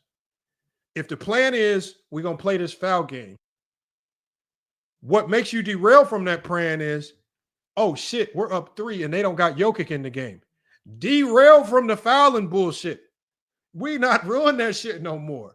This is when we derail from the bullshit and we just play straight up basketball, because now circumstances are much, much, much different. You ain't got Nikola Jokic in the game. That's why I say there gets to a point in time where you got to stop playing math and all these analytical strategies and just say, do the most obvious. Jokic ain't in the fucking game. Man, let me tell you this. I don't disagree with that. I don't like analytics, just to be clear. This is just an old style of play. Something's going on with your mic, Steve. Sorry, man. Can you hear me? Can you hear me good? Can y'all hear him? Cool. Okay, this is an old strategy in basketball. It's not related with analytics. It was before analytics. So again, no, it wasn't. Yes, man. We used to do all the time in Europe. Steve, we used to do all the time in Europe, man. Steve, this is all. I don't care what y'all did in Europe. All this is now you one coaching philosophy. This is just one coaching philosophy versus another coaching philosophy. According to the numbers, they both are equally successful. But according to the philosophy, just because that's your philosophy doesn't mean you have to go to that philosophy because you're in a situation. There are other X factors that can completely change what you're doing. If Nikola Jokić not in the game and there's 11 seconds on the clock, I am not stopping this game so Nikola Jokić can come back in the game. You're going to have to make somebody else beat me. Somebody else is going to have to do it. I'm not going to stop the clock, send them to the free throw line for 2 free buckets, right? Allow them to foul us, which, again, there's no guarantee that you're going to be able to get the ball to your best free throw shooter, Gilgeous-Alexander. As we saw, they didn't let Gilgeous-Alexander get the ball. They forced it into one of the younger players' hands. Less inexperienced in the moments, irregardless of the field goal percentages. And when he got into that moment, he folded and opened up. He because he missed those 2 free throws, now one of those options in Pandora's box has become available. Well, now it comes from it's not about just tying the game. Now we can fuck around and lose the goddamn game because you played around with this Pandora's box of options. And because you wanted to play around with these options, you let these motherfuckers find one of the. Do you know when it came down to the end of the game, when OKC was up 3, I saw the percentage of Denver. The percentage of Denver winning that game was like 2%. If you look at the index, they're like the percentage. These motherfuckers did so much in the span of 17 seconds that percentage split. Because it is wrong, man. They should not foul in the backcourt. They should not foul in the backcourt. It was stupid. Denver allowed analytics. The analytics allowed you to fall into that 2% margin of error that could have gave Denver the game, and you did exactly that because you didn't just use your goddamn brain. In fairness, real quick, on that play where SGA scored, I'm willing to bet the foul the foul command was given before SGA got that layup. So in that moment, they was expecting SGA to get fouled and Jokic to come into the game anyway, obviously. So he gets a free layup that they didn't account for, and then they still got the foul orders right away. So it's happened so fast that they inbound the ball. Oh, we had the foul orders, we fouling. So I doubt that they expected SGA to get a free layup. But that's where coaching comes in, and you got to plan for multiple scenarios. Coaching. No. Because there's a lot of times, if you look at some of the best team quarterbacks or defensive anchors. That's fair too. Yeah, on the floor. A lot of times, great defenders will yell out, "Don't foul, don't foul," because that loud, you can't hear the goddamn coach anyway. It'll be I'm saying right. That's what I'm saying. But they had those orders before the play. No, what I'm saying is, no matter what the command is before the play, there are times where when you have an experienced team, the defensive leader on the court, the vets on the court will yell out what you need to do. And, no, that's fair. And no matter what the call is on that sideline, and players talk about how all the time, how when the coach tell them to do some shit, they get on the court and do something completely opposite because they ain't trying to fuck around and lose the game. Because what happens on the court is circumstances change on the fly. There's this the plan changed on the fly immediately. They didn't expect Alexander to get a free dunk. That changes the plans. They didn't expect. Right, I'm just saying we didn't take that into consideration. So you can't, like, it's hard. Like sometimes it's not just the experience, it's the experience factor that I'm talking about. The 100%. Experience of having vets out there that can be like, even as good as Caruso is, he wasn't even smart enough to call off that bullshit plan. He was the one actually doing the fouling. Right. That was horrible. Like, to foul in the backcourt like that that's the whole point of the game is to run clock, bro. Like, why are you fouling somebody 60 feet? To me, that's unfathomable for you to think that that's how you're going to play the game, to allow more possessions and allow more chances, like you said, for your guys to miss free throws and give them opportunities back and forth at the line and draw this game out even further. Sure, had a philosophy of fouling, but to foul 60 feet away from the basket and not run clock, to me, I don't even see how that's even in anybody's game plan. Tyson, let me tell you this. Let me tell you just this. I have a question. What do you want in this situation? What do you want if you are up 1 point and it's 11 seconds on the clock? What do you want? There's more than just that going on, Steve. Up with Nikola Jokić. Jokic not on the court. Yeah, but what do you want? No, I'm just saying, if I'm okay, that changes a lot, right? If I'm answering the question, on that situation, I'm asking, my philosophy is, and I'm not a coach, obviously, whatever. But I'm playing defense, and that's up three, like you said. The worst thing that can happen is you're gonna get a last shot. Hopefully, you're gonna get a last shot at a to take the game into overtime because they're gonna go down, try to get their best available 3-point shot.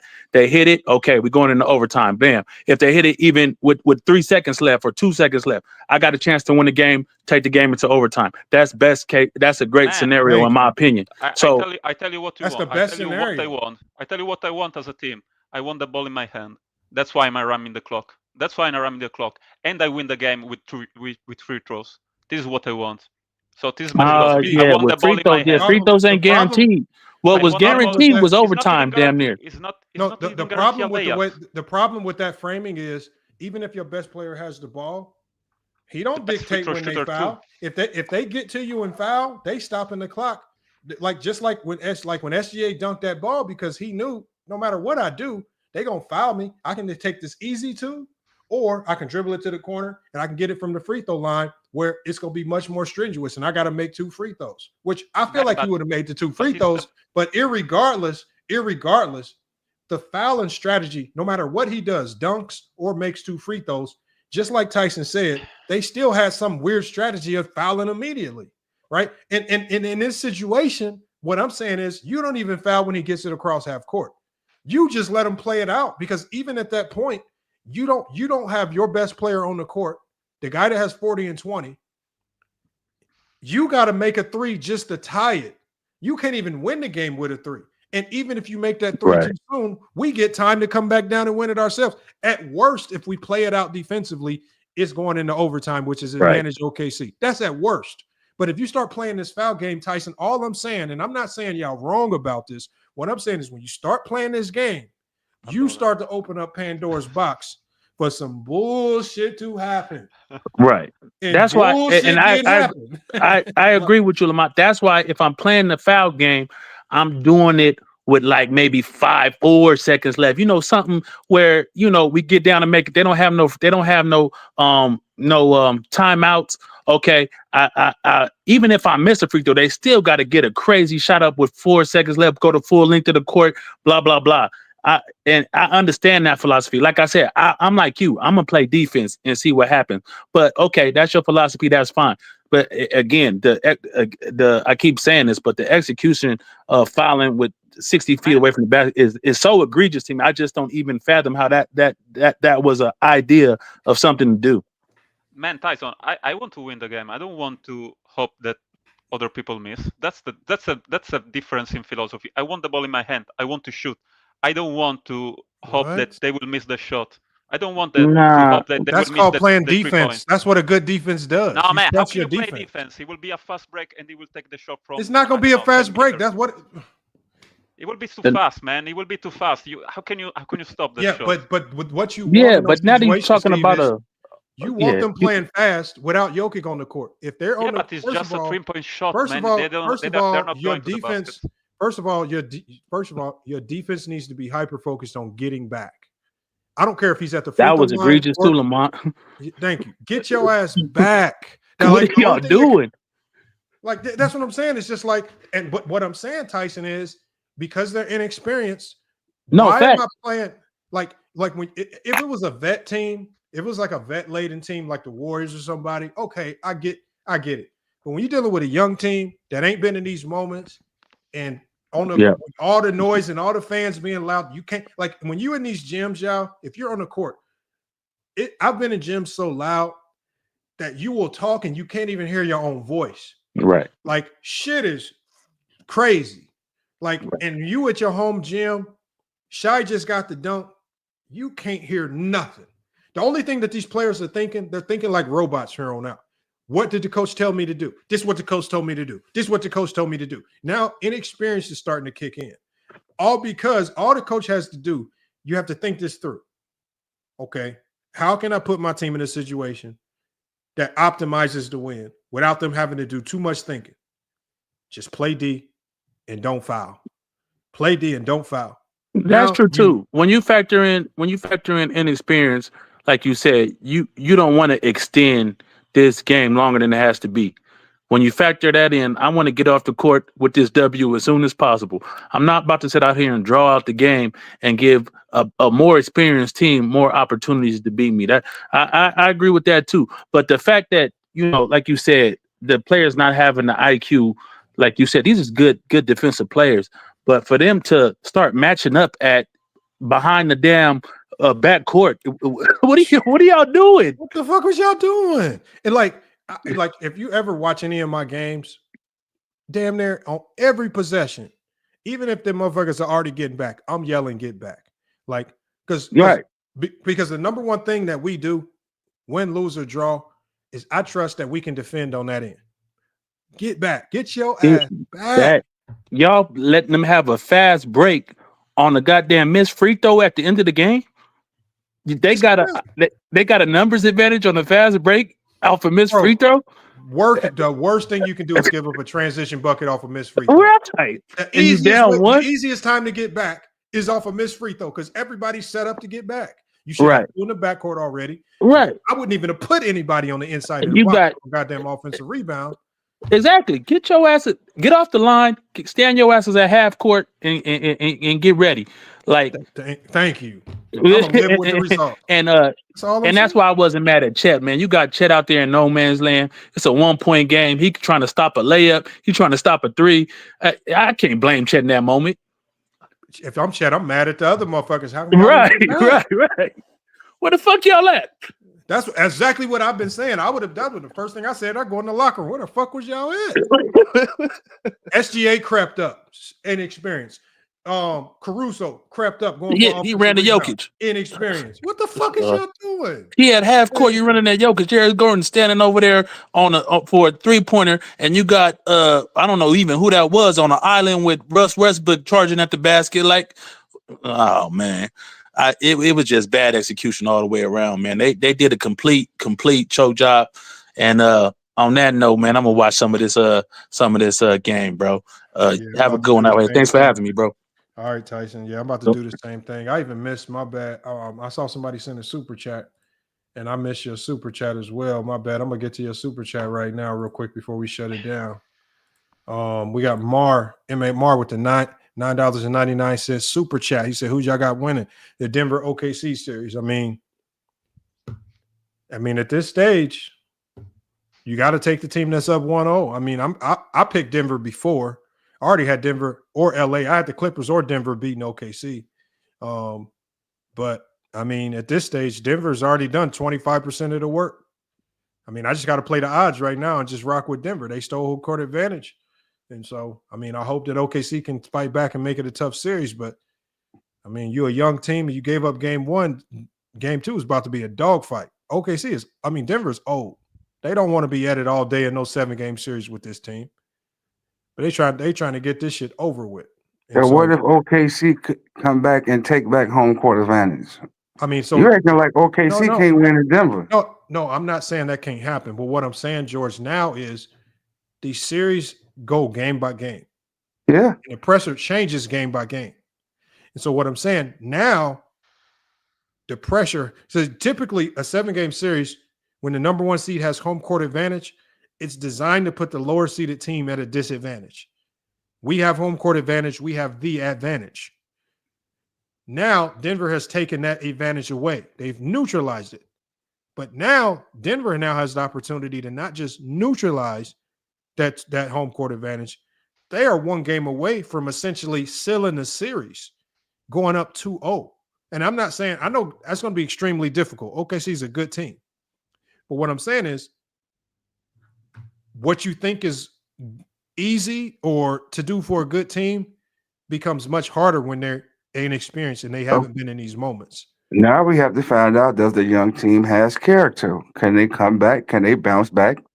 Throw that game out the window and come back and play. I really hope. I do. I agree with that. I really hope Nuggets will win the series. I have to be honest, but I pick OKC. They are too deep, and the Nuggets basically have a 7-man rotation.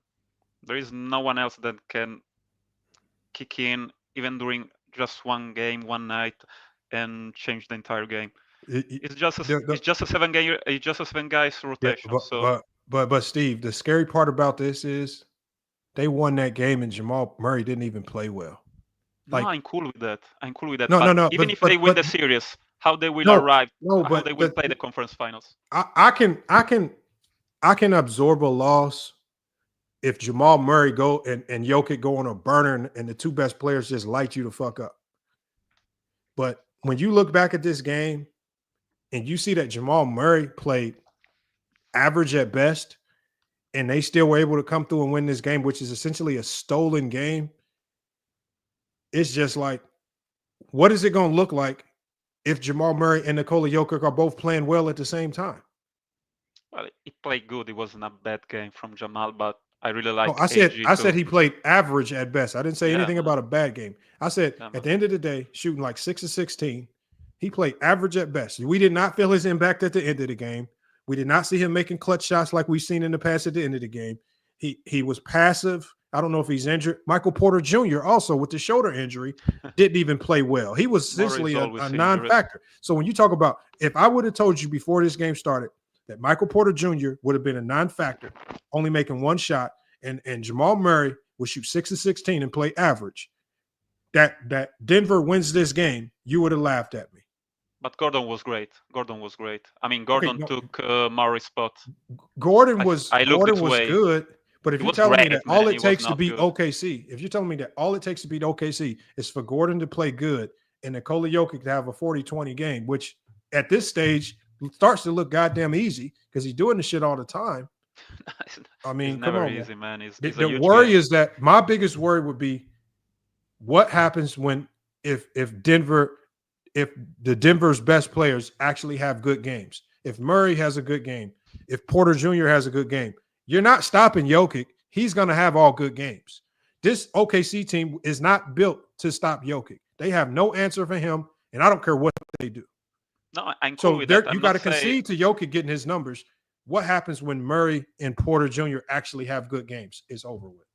Yeah, but what's going to happen if they force game 6 and 7?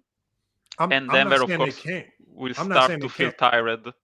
Denver will get tired. All I'm saying, Steve, if y'all into analytics, I'm not into analytics. I hate analytics. I think career PR no, Steve. Bullshit, if you are in the analytics, I'm not. But it's not me. No, you were talking about the analytics of fouling. So what I'm saying is, no. If you are in just the number side of it, the numbers right now favor Denver to win this series.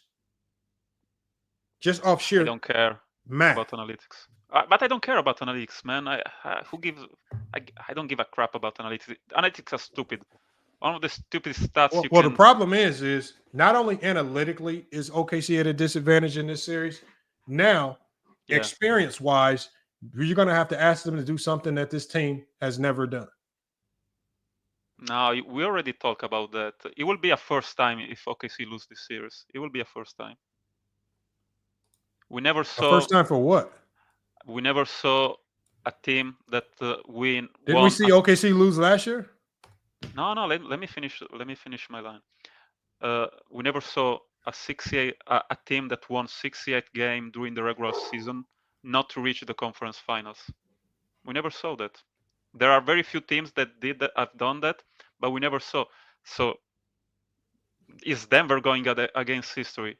Because we already saw a young team reaching the finals, but we never saw a team that won 68 games during the regular season get eliminated during the semifinals, the conference semifinals. Yeah, but we saw but Boston now we're going to losing throw. the conference But have finals. we ever seen a 68-win team go down 1-0 to the best player in the NBA? Man, I don't remember. I have to check that. I'm not sure. If you're going to put context to it, put all context to it. Well, you're not. You are not putting context. You just say they are young. They are young. We saw the Blazers. That's not what I said. I just asked you, Steve. If you want to just say 68-win team, yeah.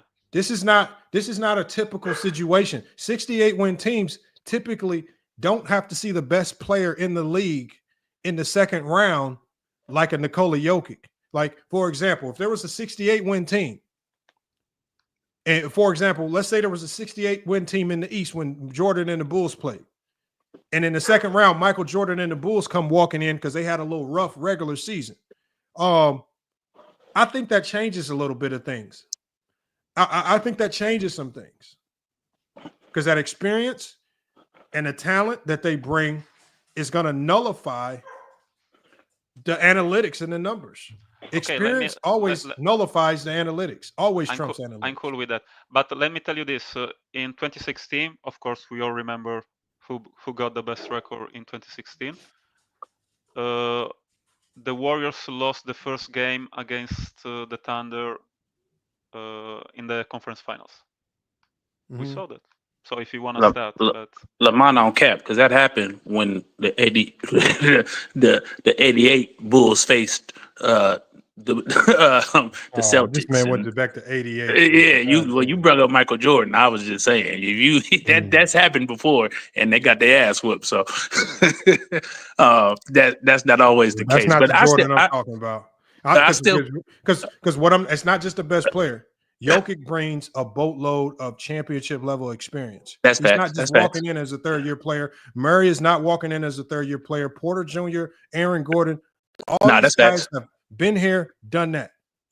So no, I agree. Well, Lamont, you keep harping on Jokic. It wasn't meant for Jokic to win the game. It was meant for what happened yesterday was meant. So you keep trying to bring up if Jokic came into the game, it would have changed everything. I don't think it would have.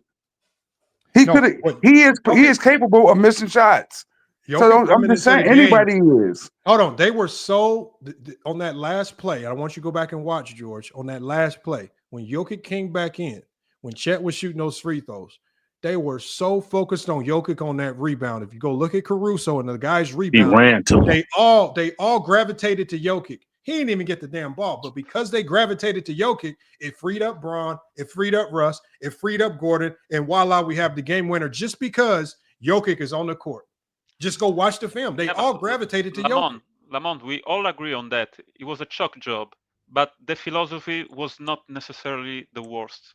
This is what I'm saying. That's it. You have a different philosophy? I'm not saying, Steve, listen to what I'm saying. I'm not saying it's just a strategy. What I'm saying is the strategy that I typically choose is the strategy that mitigates as many opportunities for me to lose. And what I'm saying is just when you're up 10 seconds on the clock and Jokic's on the sideline, the best strategy is to let's let them see how this plays out. Because everything else, like I said before, you start to open up Pandora's box for amazing ways to lose a basketball game. That's all you do. Because clock stopping, make free throw. No. Let this motherfucker, y'all better just come down and make a shot. And it comes down to just simple defense. And we have the best defense in the league. I'm cool with that, man. I'm not saying that you are wrong. I'm not saying it's a horrible strategy. I'm saying that you can do both ways. I'm saying if you want to get fancy and you want to play this foul game, we'll get fancy and play around with basketball. You know why? I want to play the foul games because I want the ball. I know, in my hand. I know. So yeah, OKC got fancy. Dagenhall loves international stuff. Like they execute in a bad way. I know. You're not supposed to foul in the backcourt. I got you. Start playing around with basketball, and basketball gonna play around with you. That motherfucker kicked them in their ass, all that playing around. Foul this, it looks spicy, it look good. Yeah, we playing it smart. You want to bet? You want to bet, Lamont, again? Like I say, no, it already happened, Steve. It already happened. But you want to bet again with me? Because you already lost. I don't know. No, we're gonna win the series. Steve, what was the bet? The bet we had was on the Lakers and OKC. No, man, come on. It's on your channel. We had two bets. I went back and listened. Just one. It's no, Steve. We had two bets because I tried to. I can't remember if you went with the second bet. We had two bets. It's recorded, man. I can put the link. We can rewatch. Steve, I listened to it. I'm gonna tell you what the bets were. We had two bets. We bet if the Lakers and OKC played in the conference finals, I would take the Lakers. You would take OKC. The second bet would be if OKC got to the NBA finals. We did not make a bet on the Lakers getting to the conference finals. It was all our bets were about OKC. Please. Okay, I will put the link on the chat. Okay, put it in there. Maybe it was a different conversation. No, we can. Oh man, you can rewatch all the streaming. It was 6 hours, but we start to talk about bets around hour number 6. It felt like 12 hours, but it was just 6 hours. But cool, guys. And on the next stream, we'll rewatch and listen. No, man. I actually made other bets with other people that now owe me money. Yeah, but no one have the balls to take your bet. I don't really hear someone say, okay, we'll take the bet. Everybody was talking about money. I was the only one, and I'm proud of this to say, listen, if I lose, you pay me $200. I pay you, I'm sorry, but we did bet on. If I Okay, win, so I will host the show, and I'm cool with it. Did we? Are you saying we did not bet on OKC? No, I never said no. Okay, so guys, you can watch from our 6 and 4 Donovan minutes. Mitchell just bodied Siakam, bro.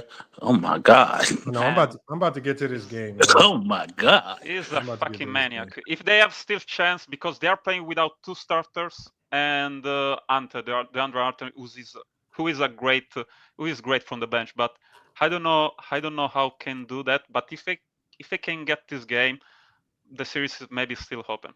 It's still open if they can win this game. But I'm so sorry for the Cavs, man. If they lose both twice home, it will start to get. So you have no hope in the Cavs, the best team in the East, one of the best. But you got all faith in. It's for the injuries, man. Experienceless OKC Thunder. It's just for the injuries. They lost Evan Mobley. They're playing tonight without Evan Mobley, Garland. Well, Garland. What happened to Mobley? I don't know, but Hunter is injured. Garland is injured. He didn't play even game 1, and also Mobley is injured. So they're playing without 2 starters and one of the best bench players in the team. How can you win this game? I don't know, but if they can do this shit, it will be amazing. It will be a great series, man. But guys, check the link that I just put. Go to our 6 and 4 minutes and check what I say to Lamont. Lamont, just say that I win the bet. That's it. It's just a bet. Hold on. It's Steve, I said in the last stream you won the bet. I didn't even remember what the bet was. No, but just for everybody, because I don't want to be called a liar. It wasn't even a money bet. We didn't bet money. No, it was money for you, not for me, because I don't play for money. I play for my pride. Oh my god. I just play to feel cool, man. I don't want Steve, money. We'll play it on the next stream if it means that much to you. I just. No, man. Okay, I'm cool. It's your channel. If you don't want me to host like for 10 minutes, I'm cool with that. That's it, bro. You got to tell me when you want to do this. It's on you. If you want to host, if the bet was for you to host, you got to reach out to me. You got to tell me when you want to do it. I'm not the best host because my English sucks, so I'm a little bit scared about it. Man, come on, man. Stop. I don't want to make you lose money, man, because my English sucks. You're not gonna make me lose money.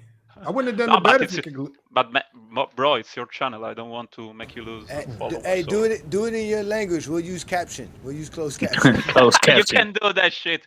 You are not fast enough, man. Google Translate. Yeah, we'll use closed caption. Go ahead, man. You do it in your language. What country are you from again? What language you speak?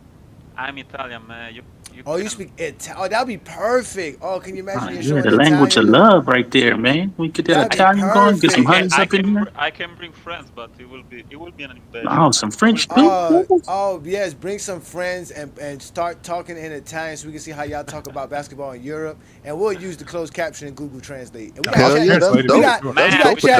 we got Chat GTP. If anything, Lamont's Chat GTP would turn it into. If you said Chat GTP one more time, I'm telling you. I'm telling you. GTP. Lamont got Go James saying that shit. GPT, Johnny. I don't even have social net. GPT. GPT? I feel yeah. like a retarded. I say it wrong all the time, hey Johnny. I'm with you, bro. I don't give a damn what it is. You know what the hell I said. hey Johnny, who you got? Who you got? OKC or Denver?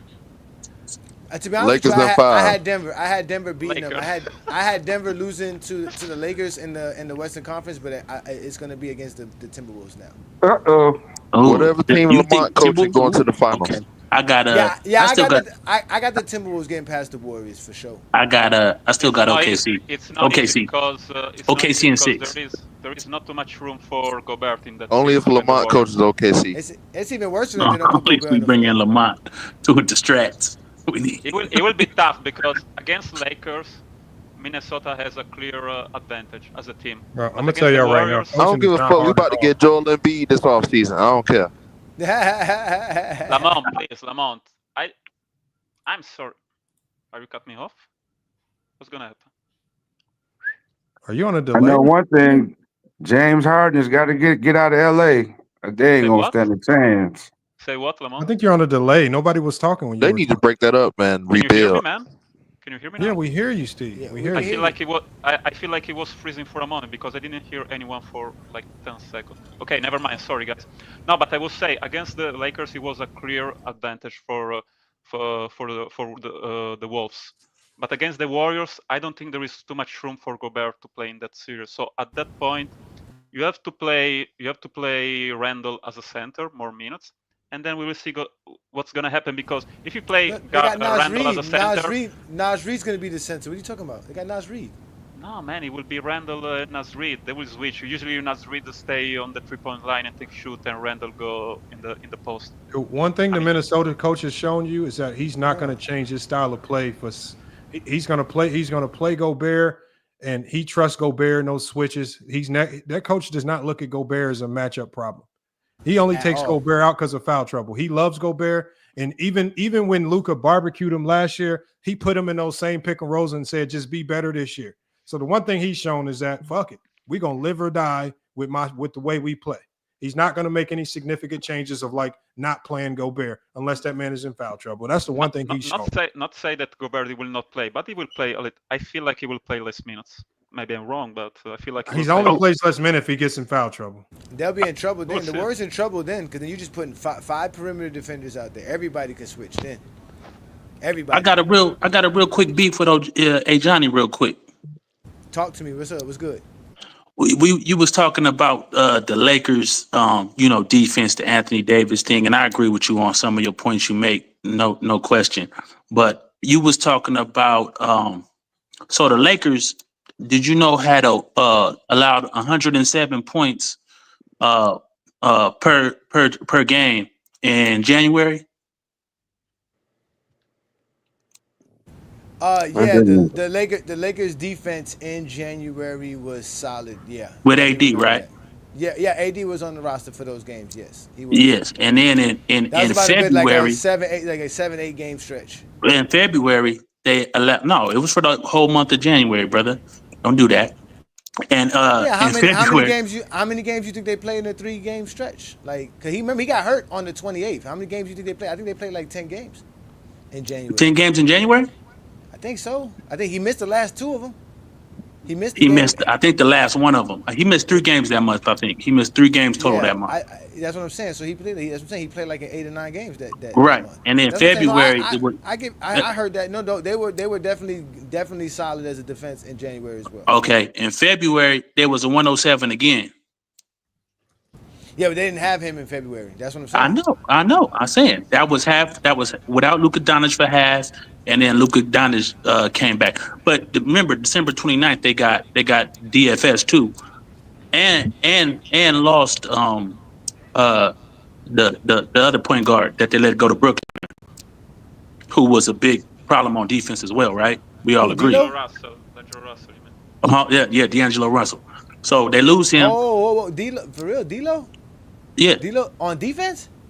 On defense. Oh wow! Now that's a shock because the motel room.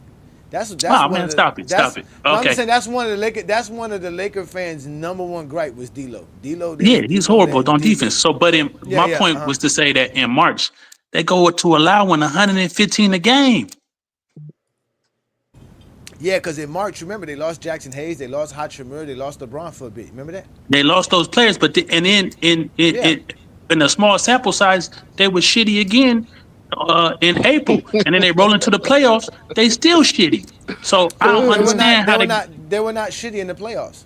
But okay, as far as the points per game. So you could exclude December and November for the sake of January because all I'm saying is if we take away January, we take away DFS, right?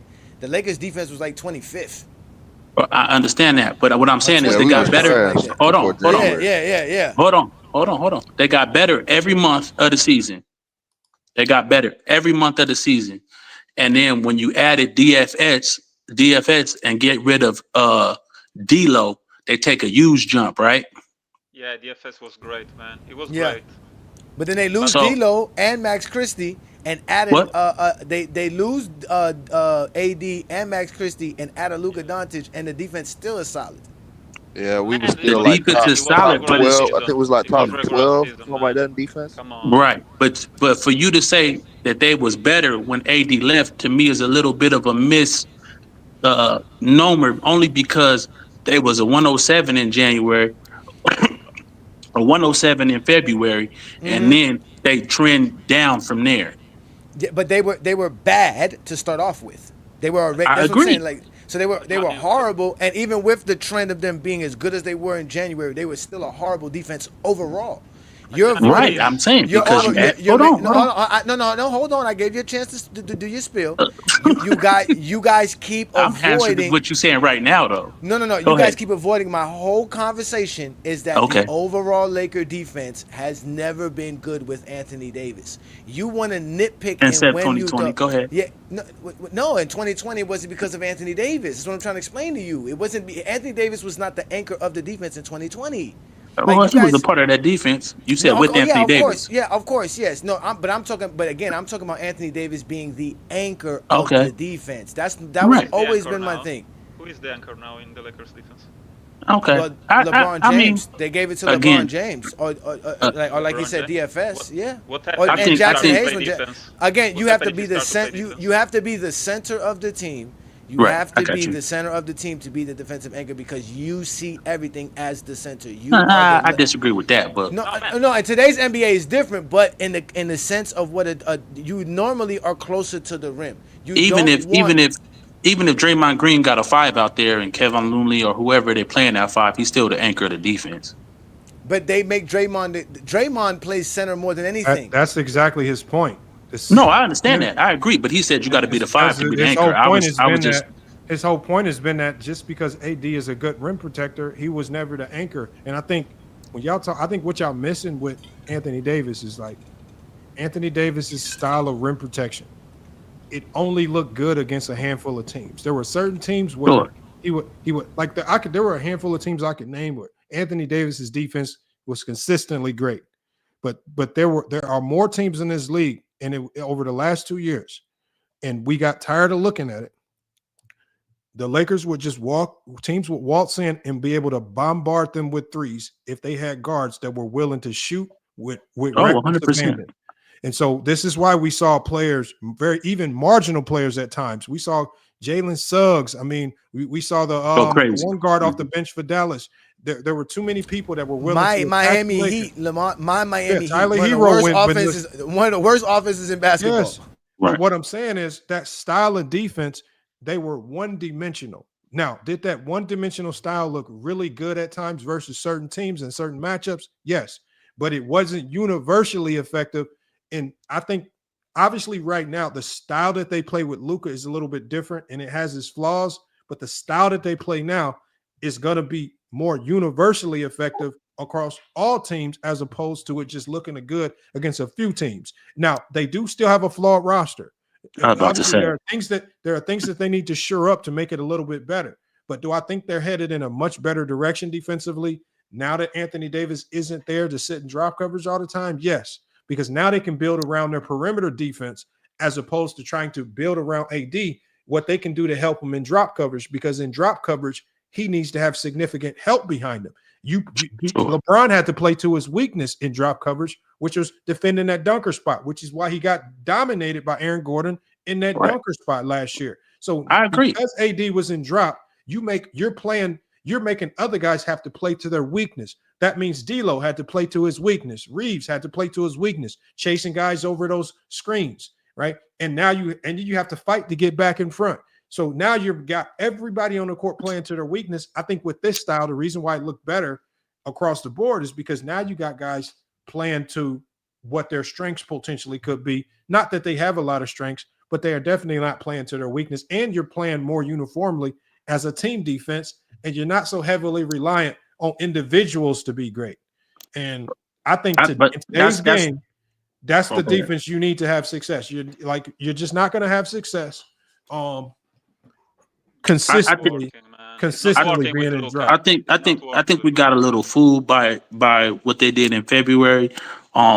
Even though Timberwolves didn't have great points per game numbers per se, because they didn't shoot the ball very well.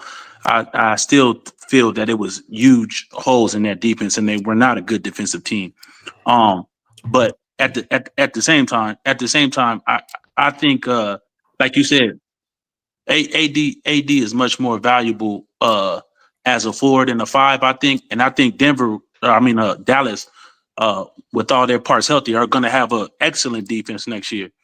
And I think that's because of and the defense. To me, defense is the sum of all parts. Like, it's no really super great defenders on Denver. They have a lot of holes, a lot of flaws in their defense, but they play team defense, obviously. And I understand Johnny's point of team defense, because the defense, that's all part of strategy, coaching, all those things. So they might have a good looking defense, but how Denver, is your offense going to look? Yeah, I'm saying how's your offense going to look when you got two guys that shoot below 30% from the 3-point line in your starting lineup?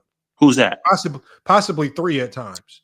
Or who's four. that? So one, you got Derek Lively and Anthony Davis, two guys that are going to be shooting below 30% from the 3-point line. Anthony Davis was right at 30% this year, slightly lower after he started playing back again with Dallas. And then Derek Lively is definitely below 30% 3-point shooter. So now for the defense, you've now significantly compromised your ability to run offense. So if you're going to leave those guys out there, Kyrie's going to be much easier to defend. It's going to be much easier to load up on Anthony Davis. Kyrie's already not a playmaker who can facilitate the AD. So again, it might look good to say we have all this defense, but there's a reason why guys that we call 3-and-D more valuable. Oh, I agree 100%. They can play both sides of the court. And if you play both sides of the court, just look at Jared Vanderbilt. Jared Vanderbilt was a huge liability because he couldn't make a layup. Oh, 100%. Huge liability. Can't shoot, can't finish. But he can defend his ass off. But he's a huge liability, and it's hard to play him for stretches because he's such an offensive nightmare. So again, in theory, all of this. I disagree with that though. I disagree. Huh? Only because only I understand what he's saying, but I think we're going into a league. I think the two big lineups are going to come back now. Maybe one of those guys is better as a stretch. I agree with that. Like you see with Mobley and Garrett. The other boy from is it Garrett? Mobley and the other Jared Allen. Jared Allen. I'm sorry. You see those type. Chet You're going to see Hartenstein. Yeah, you're going to see more of those type of lineups, but one of them usually is a decent stretch. But I think we've seen lineups where you can have two big guys who are not necessarily 3-point shooters. If you have other guys that can spread the floor. Obviously, Green, when he was less of a shooter, a horrible 3-point shooter, and Looney and whatever center they had out there, those lineups were won championships. So I don't think that's necessarily the case where you can't have decent offense with two big men, and I think that's going to be more common in the league as we go forward. I think we last saw that with Houston, and Houston took their ass home. That's not because I don't think it's because they line up. They were. I mean, they were. I think they lack them run two bigs. We just literally watched them run two bigs, and they started to look atrocious. Yeah, because they had Jalen Green out there, but you put legit. So when you have two bigs and you put what I'm saying is if you put a legit scorer in that spot, Lamont, I think we're talking a different story. What I'm saying is it's hard to find. Do you agree though? It's hard to find stretch bigs. Stretch bigs don't just walk in and come. 100%. So what I'm saying is it's going to be hard to popularize these two big lineups because one of those bigs needs to be a stretch big. And I agree with you to a certain extent, but you've seen that with Houston. You've seen that with Houston, and they lost. But if they had that first round, hold on, no. But if they had a legit score at that 2-guard position instead of Jalen Green, do you think that outcome would be different? No, I do. All you're doing is a whole bunch of. No, it's not an if. We all thought Jalen Green. They spent. Hold on, Lamont. Real quick. And so Jalen Green, all of a sudden, because you want to play two bigs, ain't good enough now. He's not good enough. Come on, bro. That's not get better than Jalen Green with a million trades. No, I think he's also missing the fact that he's dismissing that Draymond Green is an offensive factor. It's like for him to use Golden State as what you said when he said specifically 3-point. 3-point shooting, and so was Anthony Davis, an offensive factor. No, but you have to have a big that can be either one or two things, either a stretch four or offensive playmaker. Why you think Draymond? Why do you think Draymond and Quinn Post fit so well together? Offensive factor. I think that's going to be Cleveland's problem. Why you think Draymond and Quinn Post fit so good together? Mobley and Jared Allen is not going to do it. Well, yeah, of course, if you can stretch the floor, that's definitely a plus. Post is a floor spacer too. No, I agree. It's That's definitely a plus. I'm saying that won't be. I don't think that'll be required going forward. And again, we could talk about Jalen Green and all of a sudden, but he's never been that scorer to me. Giannis and Brook Lopez, that's another one. Keep going. Yeah, he's a floor. When they were good, he's been a good floor spacer. We can talk about those guys. I agree, but I'm just saying when I won't be required going in the future. I don't think for defense. We see in this postseason how defenses are dominating games. You talking about on the defensive end, not offensive end? I'm saying if you can put out an elite defense out there, and I think teams will sacrifice some of that spacing to put I think, like I said, Dallas next year, if Kyrie comes back healthy and then whoever they add, whoever they don't add, I think they will be formidable. I'm not saying they win in the championship, but I think they will be formidable with how good their defense is going to be. Well, that's all I'm saying. Good luck with that one. Yeah, I don't think so. I think that the two big man lineup is not going to be viable. It was nice for Cleveland to do it this year.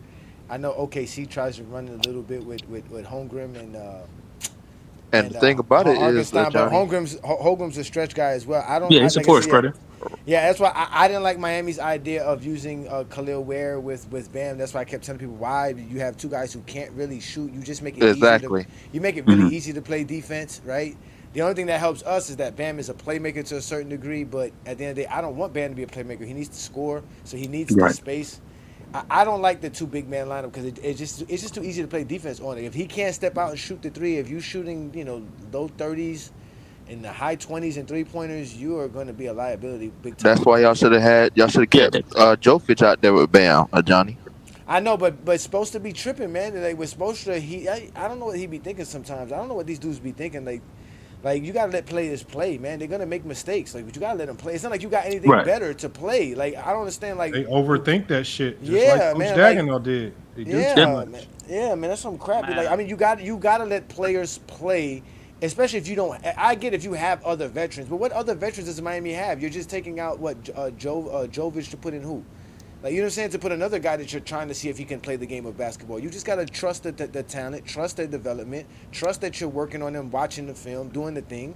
But they don't do that. He does this thing where if you don't do what I want, you sit at the end of the bench. And it's like, look, I don't get it. They are betting, man. They are betting on Bam. They believe they Redick effect. They believe he can shoot from the 3-point line. They believe he can get better on that, like Handman did during this season. Handman but we don't use him like that, though. But we don't use him like that. They use Bam as a rebounder. They don't even use not no capability. I'm talking about offensively. Offensively, they believe they can play together. If Bam start to shoot more and shoot better, like Anthony Edwards did this season. Anthony Edwards started. They don't even want Bam shooting. That's the problem. What do you mean they don't want Bam to shoot it? Of course they want him. They don't. He's not shooting. He's not utilized to be out there shooting. The man takes like 12 shots per game. What kind of shooting is that? You can't use Bam as a Chet Holmgren or nothing like that. Yeah, but he's not playing back to the basket in the low post. So of course, But that's what I'm saying. That's not viable in today's NBA. Like nobody's playing back to the back basketball. He's a roller. No, I'm not saying guy. back to the basket. He's a roller. He's not doing that. I'm saying Bam is a roller. You can't use him as a Chet. He was bad this year. He had a bad shooting year. He was bad this year. He didn't have a great year this year. Which is why they should have kept Nikola Jokić. He's still an all-league defender without a doubt. He's still one of the best defenders in the league without doubt. We're never going to doubt his defensive side, but offensively, with Jimmy being gone and only having Tyler Hero to shoot garbage, threes, they didn't utilize him well enough. You know what I'm saying? Like, and again, we don't have a point guard, and that's the problem. They think he's our best ball facilitator. He's our best playmaker. That's sad. That's sad. Yeah, but I'm not going to drag this show down talking about my sorry Miami. Yeah, I didn't want to get into a Miami Heat debate. Yeah, I know, man. They're sorry. They rough. Man. You don't never hear me come up here talking about my Suns. We in a sad situation. Oh my God, they talking about us taking Kevin Durant. I don't want Kevin Durant. No, keep him. You can stay with Kevin Durant. But Johnny, they just missed Jimmy Butler. What you pretend? I mean, that's no. Of that's course, not I really said fault. that. I would have never let Jimmy Butler go. I would have gave Jimmy his 100 mil, 150. Y'all want Giannis?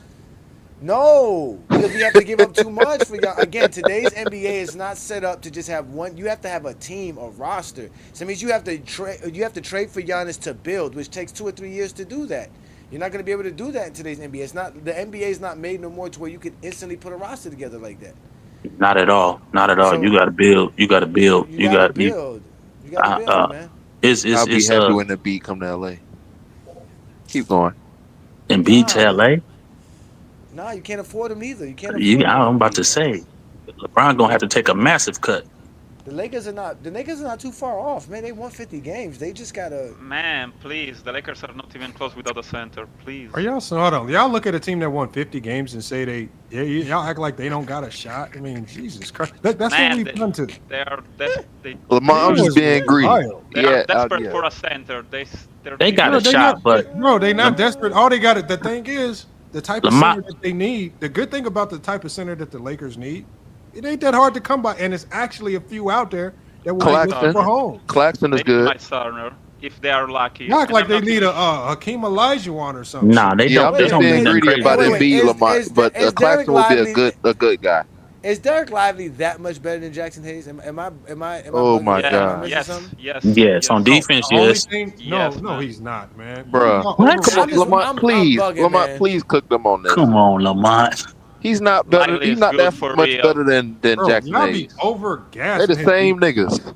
That motherfucker ain't made a defensive team. He ain't sniffed nothing. That's Trust me. defensive accolade. Who said driven it? at all. So there's Jackson Hayes. Who said? Wow. No. What I'm saying is that there is not this huge gap between Derek Lively and Jackson Hayes. They are Lively is essentially the 21, same player. man. Lively is 21.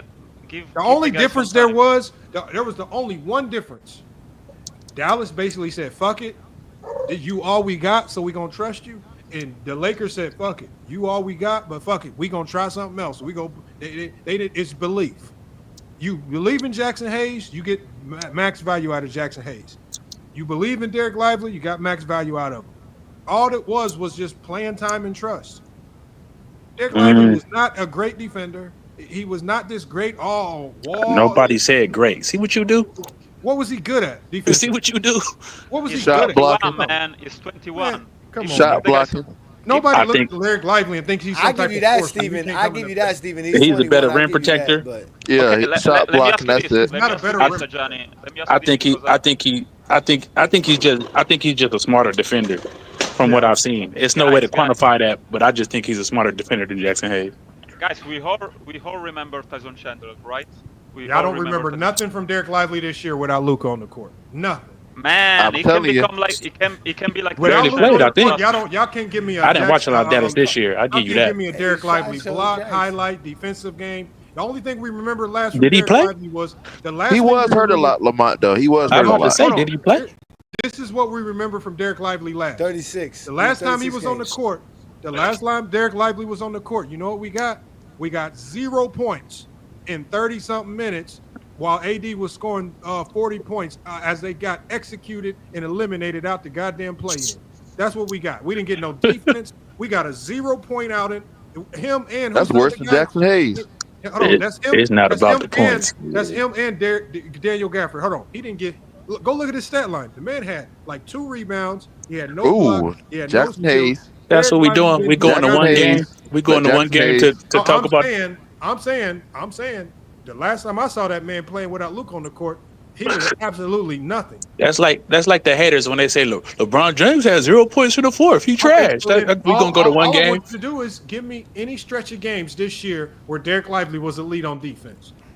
You know why? You know why it was. I ain't watched Dallas that much Because this Luka year. was not I can't do it. I Nobody ain't gonna lie watched to Dallas you. like that. I ain't gonna come up here and Y'all cap know, for y'all you. don't watch teams that are just they were at the bottom of the West. Yeah, they didn't have no Never had a stars. shot. Olo, thank you. They Yeah, never come watch on, them. man. They only watch them in the playoffs. That's when they're predicated on. No, I watch They them in ain't the watched regular no season. Dallas games If they since weren't last year in watching, the come on, finals, don't do Lamont that. and the Johnny. I got 3 kids and a wife, man. I can't watch all the games, man. I'm picking and choosing, and Dallas is not high on that list. But that's what I'm trying to agree with you. When I'm looking at Derek Lively's attributes, he's 7'1", 230. Jackson Hayes is 7 foot 220. Right? They both have the athleticism. They both finish at the rim very well. They both good at with their hands catching the ball. They're both type of players you're not going to play at the end of the game. You're not playing Derek Lively at the end of the game. I'm taking Derek Lively over Jackson Hayes. Me, y'all can say Ain't what that y'all big want. of a difference. It's not that big of a difference, no. But I think he's slightly better on defense. I think he's slightly more athletic. And he's going to be cheaper than Jackson and a better shot blocker. He's going to be cheaper than Derek Lively. Derek Lively was what a 12th pick overall, so he's a first round pick. He's going to have to pay him money. He will be like Tyson Chandler. Nick Claxton. If he gets in the right team, Derek Lively will be like Tyson Chandler.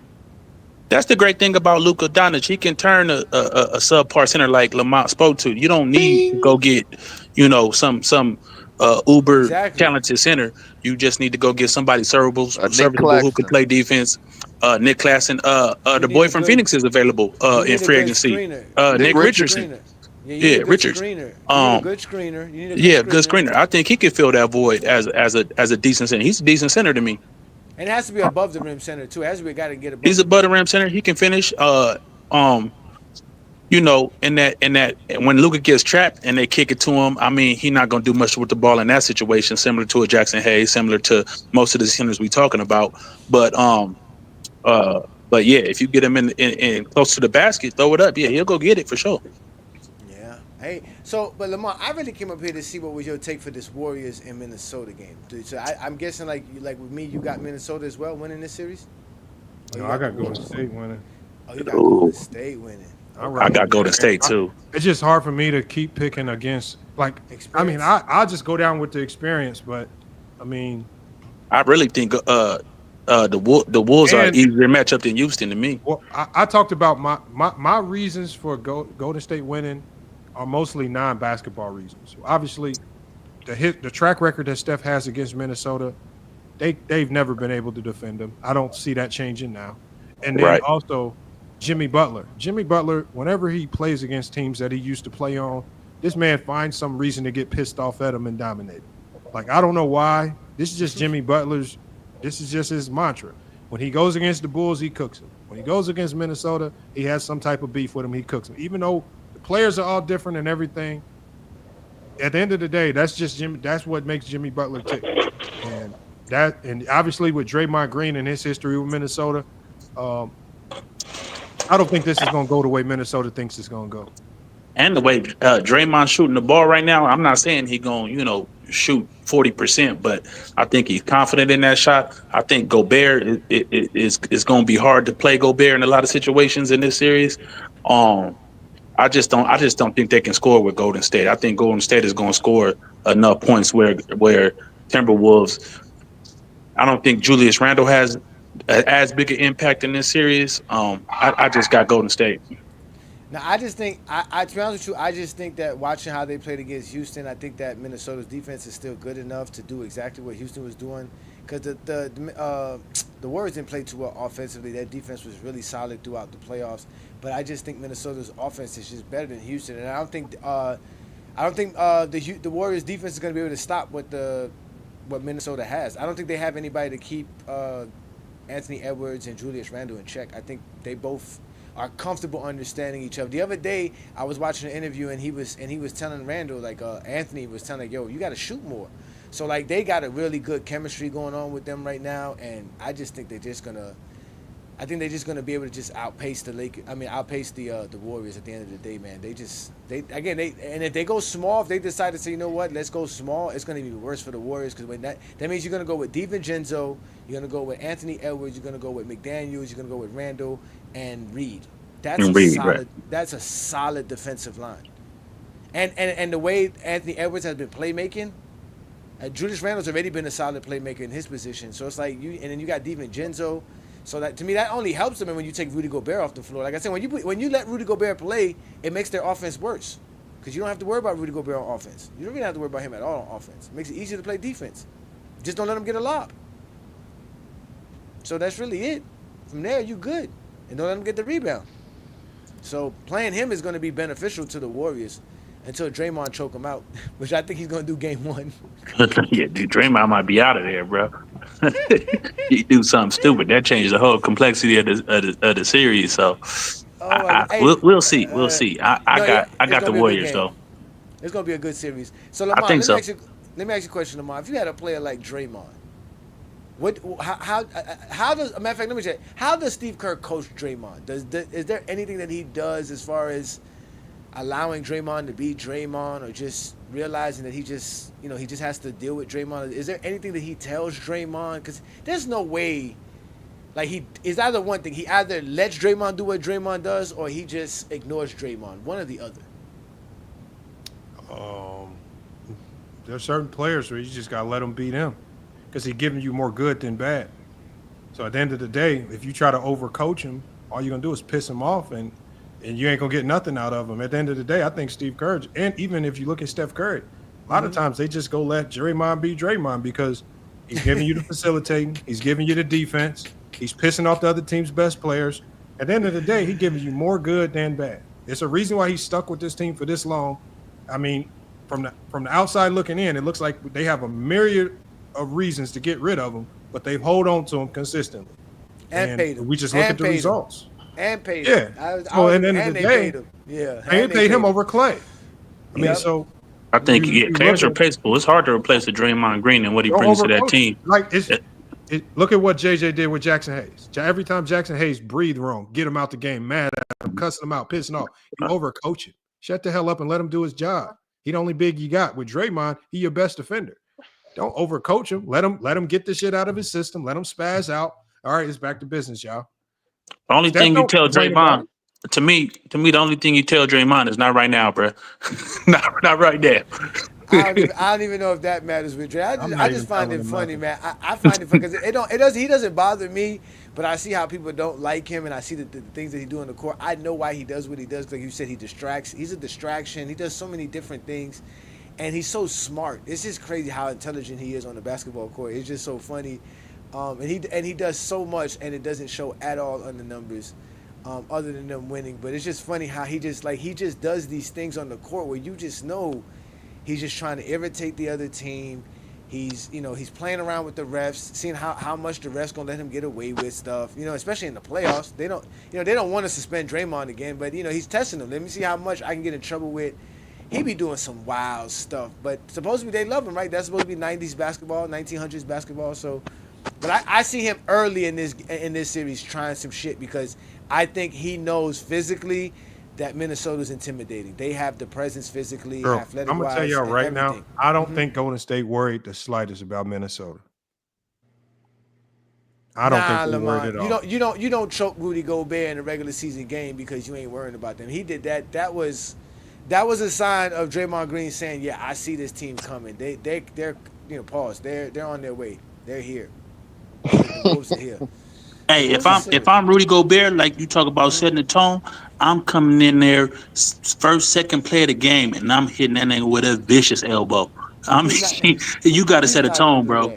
He's not gonna do that. Rudy Gobert. He's not gonna do that. But that's Rudy Gobert's another smart player. He's not gonna do that. Rudy Gobert. No, I'm not saying ejectable type of foul, but something where it may be a flagrant one. You know what I'm saying? Just to set a tone that we're not choking shit, all the media talking about this. We're not doing that.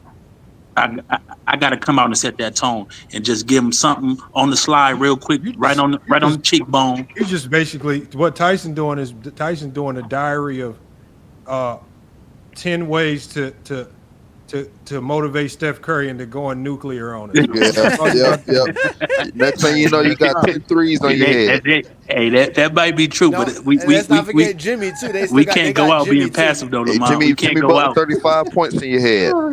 How to get Steph Curry going? Curry might do that anyway. I got to take that chance, man. But none of those players that was on Minnesota when Jimmy was there are still here, right? No, all those guys are gone, right? All them guys don't like the organization. Cat was the last one. I know he don't like the organization, but there's Cat was the last one. Cat was the last one. Okay. Yeah. Y'all people. Cat is a bitch. He doesn't cat. Who wants Cat? Here we go, the Cat haters. I don't know. I just think that. Good. You think he's good? The Wolves. He I was think the Wolves are fucking tough up last night against the Celtics. He was He was doing I don't know. He got a one of the crucial worst rebound. game in playoff history. He was the New He got a York Knicks crucial rebound. were recovering from 20 points, and that motherfucker was playing like shit, and he was allowed Celtics to stay alive during the game. He's not good at all. He was playing 10 years. He's not good at all. Wow. Man, he's at 82 games players. He's an 82 games players. Steven don't like the Knicks. He don't like the Knicks fans. He No, don't it's like not the about the Knicks. He Knicks. don't I like the Knicks. He don't like the Knicks. I love the Knicks in 2024. I don't like these Knicks because they sell out DiVincenzo. They let them go, DiVincenzo and Artestein. They don't need Cat. I say for the moment they do the trade. They don't need Cat. And no one picked the Minnesota at the beginning of the season. No one picked Minnesota at the beginning of the Y'all season. got Cat fucked up. Man, I did. He's good in the regular season, man. I had Minnesota Cat is good to in the start the regular season. season, not in the postseason. He wasn't good against the Nuggets last year. Man, He's only good. when the team is up. When the team start to struggle, you cannot rely on Cat. It's that simple. And They got all the Brunson now, idiots though. and all the idiots that say that didn't count Minnesota for this playoff, guys, they just played the conference final last year. They remove Cat, they put Randall, and they say, okay, but they cannot win with the Randall. And look what happened. They're playing even better now with Randall instead of Cat, man. I This said team is that getting better. when the season started. No, but I had Minnesota being I'm good. sorry, Johnny. I don't want to disrespect, but I don't watch your channel at the beginning of the season.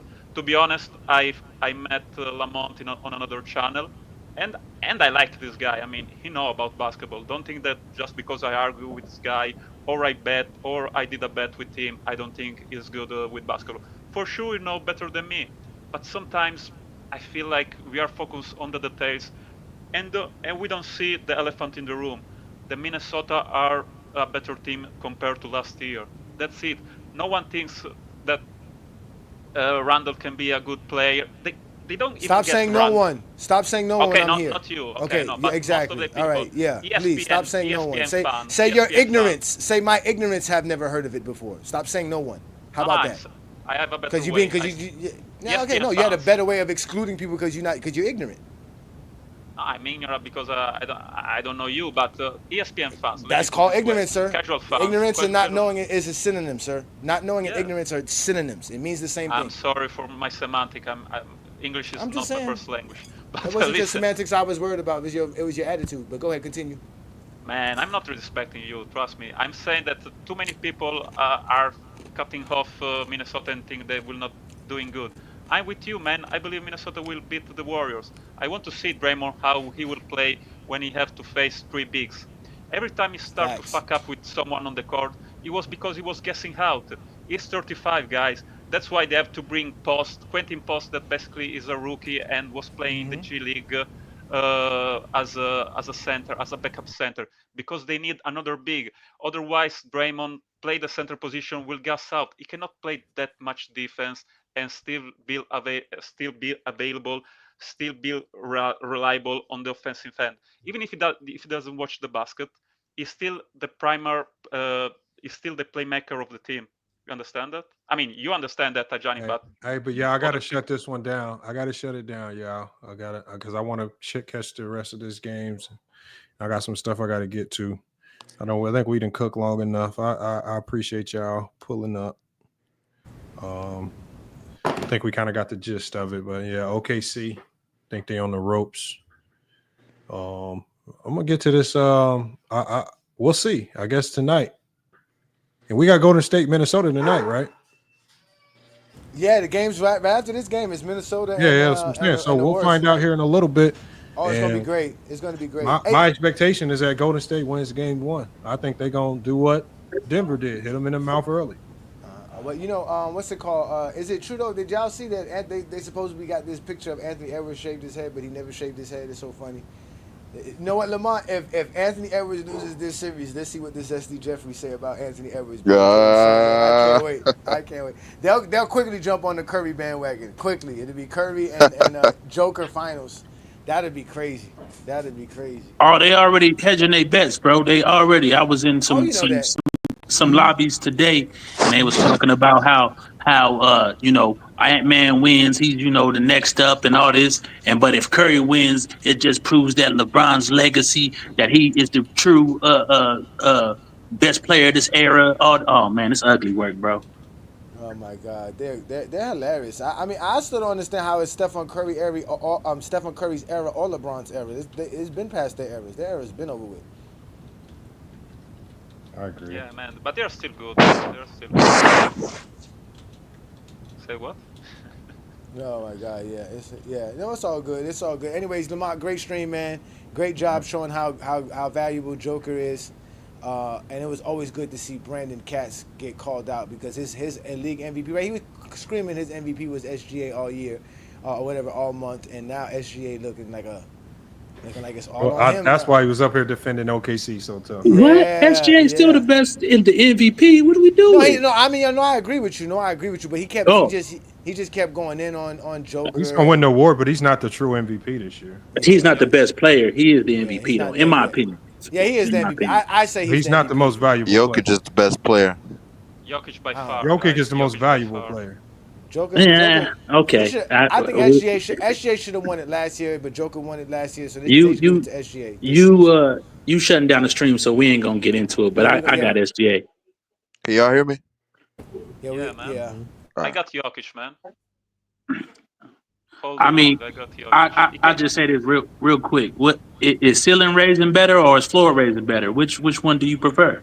I prefer the guys with a triple-double average during the regular Thank you. What the hell? I appreciate what the hell is all this? Yeah, What are these terms, man? Exactly. I was just about to say thank you. Why y'all always do that, man? You know what I'm talking about, bro. Y'all always these terms. I don't know the difference between no floor raising and ceiling raising. What the hell is that? To me, OKC is a very good team, right? They're a very good team, but Shea took them to heights of best team in the league, best, you know what I'm saying, best net rating of any team in the last however many years, blah blah blah. Jokic has a team that's not as good, obviously, but he takes them to what seed was they? The 4th seed.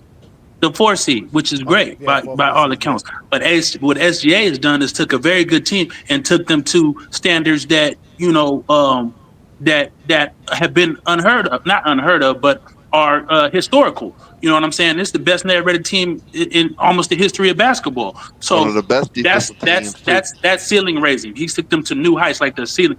Jokic just took a team that would be out of the playoffs and took them to a 4th seed. So that's the difference. He took Chet to a higher ceiling. I don't get it either. Both of them sounds like you succeeded expectation, but one expectation was where you were expected to be real good, but you actually was really, really good. But one expectation was you were not supposed to be good, and you ended up being better than the 4th seed, right? That's floor raising. Like your ceiling was you were supposed to be good. That's your ceiling, but you raised that higher than what you was. But then if you were supposed to be, I guess, like OKC, you didn't raise the ceiling, you raised the floor, because the floor says that you were supposed to be here, you're not ready. No, I'm saying when you say raising the ceiling, you're talking about. Right, they're both exceeding expectations, right? But one is to 4th in the league. All right, that's okay. That's cool. SGA went to 68 wins, best net rating. So to me, it's just a term for SGA didn't go to nothing. That was the team. What? SGA didn't go to no 68 wins. OKC went to 68 wins. You don't think SGA the floor is the best on that team? It was because of SGA. Right. Remember, somebody got to get the credit, man. Come on, Lamont. Why you do that stuff? Remember, it's because of the OKC. Remember, I always told you. I always told you this. The reason they love to blame somebody is so that they can give one person the credit. So they always want to give one person the credit. No, it's not. I'm just saying so Lamont can understand why you're giving SGA the credit for them being 68 wins. Because he don't deserve the credit. It's the team. It's a team. Guys, but oh my God, bro! That's what Lamont is. I'm just saying that's how Lamont feels, bro. That's what I'm saying. That's how Lamont. It's always the team. It's always the team. But explain. But it has to be an MVP. Come on, bro. I mean, I'm with you. He is the MVP. Let me get up out of here, man. Let me stop. All right, man. Y'all have a good one, man. Stay blessed. Tyson, let me ask you this. It's just simple. So basically, Jokic won the last 3 MVP. I mean, the 3 MVPs in the last 4 years. He had the best season of his career, and is not the MVP. Yeah, to me that's not. I like That's not. SGA. I like SGA, but it's not that good, man. Well, let me respond to you. Let me Come on, let me man. respond to He's that. great. SGA is great. He will win next year. Don't worry about that. Again, But this season is not. Jokic is the best player in the league by far. Right. I'm not disagreeing with that. But when you have a team win 68 games, have the best net rating in history, and you are averaging what you're averaging and having advanced stats like you're That's a having, valid MVP case, yeah. that's a valid MVP case. What about a triple double for a center? Oh, we're not doing the triple double. But he already got 3, you know.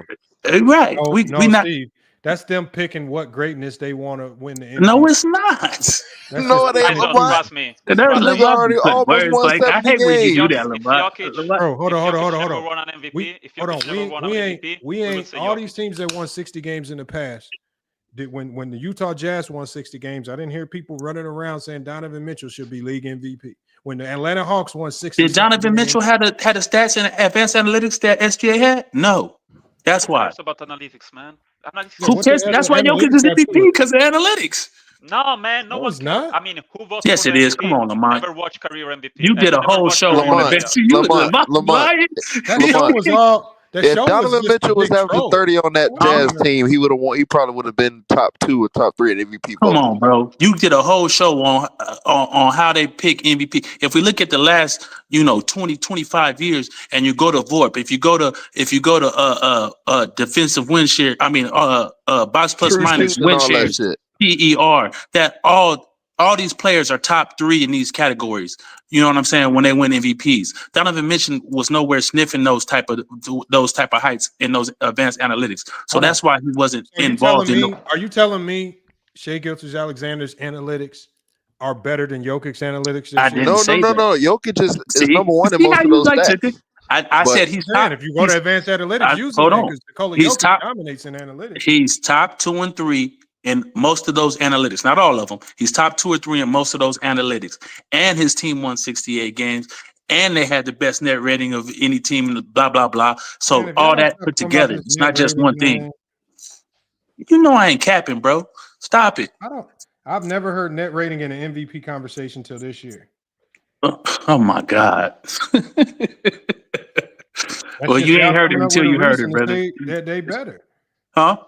I've never heard a net rating being a reason. Okay, take negative rating out. His team won 68 games, and he's top 2 and 3 in all the advanced analytics. There you go. Okay, I mean, look, I'm not knocking anybody that picks SGA, but I think Jokic proved last night who the most valuable. That's one game of the series. SGA could go full 45 ball next game, and I'll take that bet.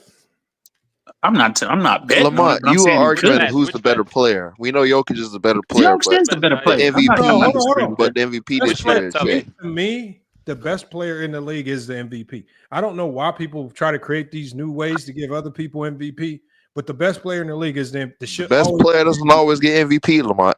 I know, and that's why I think the MVP has been. Oh well, if that's how you feel, then I understand your argument. Then I'm not going to sit up here and argue against that. If that's your criteria for who the Jokic is running around here averaging a triple double. If you take that man off the Denver Nuggets, they in the damn lottery looking for Cooper Flag to come in. Yeah, that's floor raising. But if you take Shai off the OKC, what are they? I don't know. Bad. Oh, huh? Right. So what's your point? I'm saying who's more impactful? I think when I think impactful, Jokic is more impactful because I'm thinking his responsibility on the Denver he holds rebounding responsibility, sure, facilitating and scoring, facilitating responsibility. Agreed. All SGA has to do screen setting is score and defend. That's true. Jokic is literally responsible for about 80 to 90% of the things that make that team function. Okay. Yeah. At that level, sure. At that level, but it's the same thing with the 2011 MVP year with Rose and Bron. Bron had more impact on that Miami Heat team than D Rose, but D Rose was the MVP of that year. MVP in 2011. It was about Dwight Howard that year. If you want to talk about the real MVP in 2011, for me, it was Dwight Howard by far.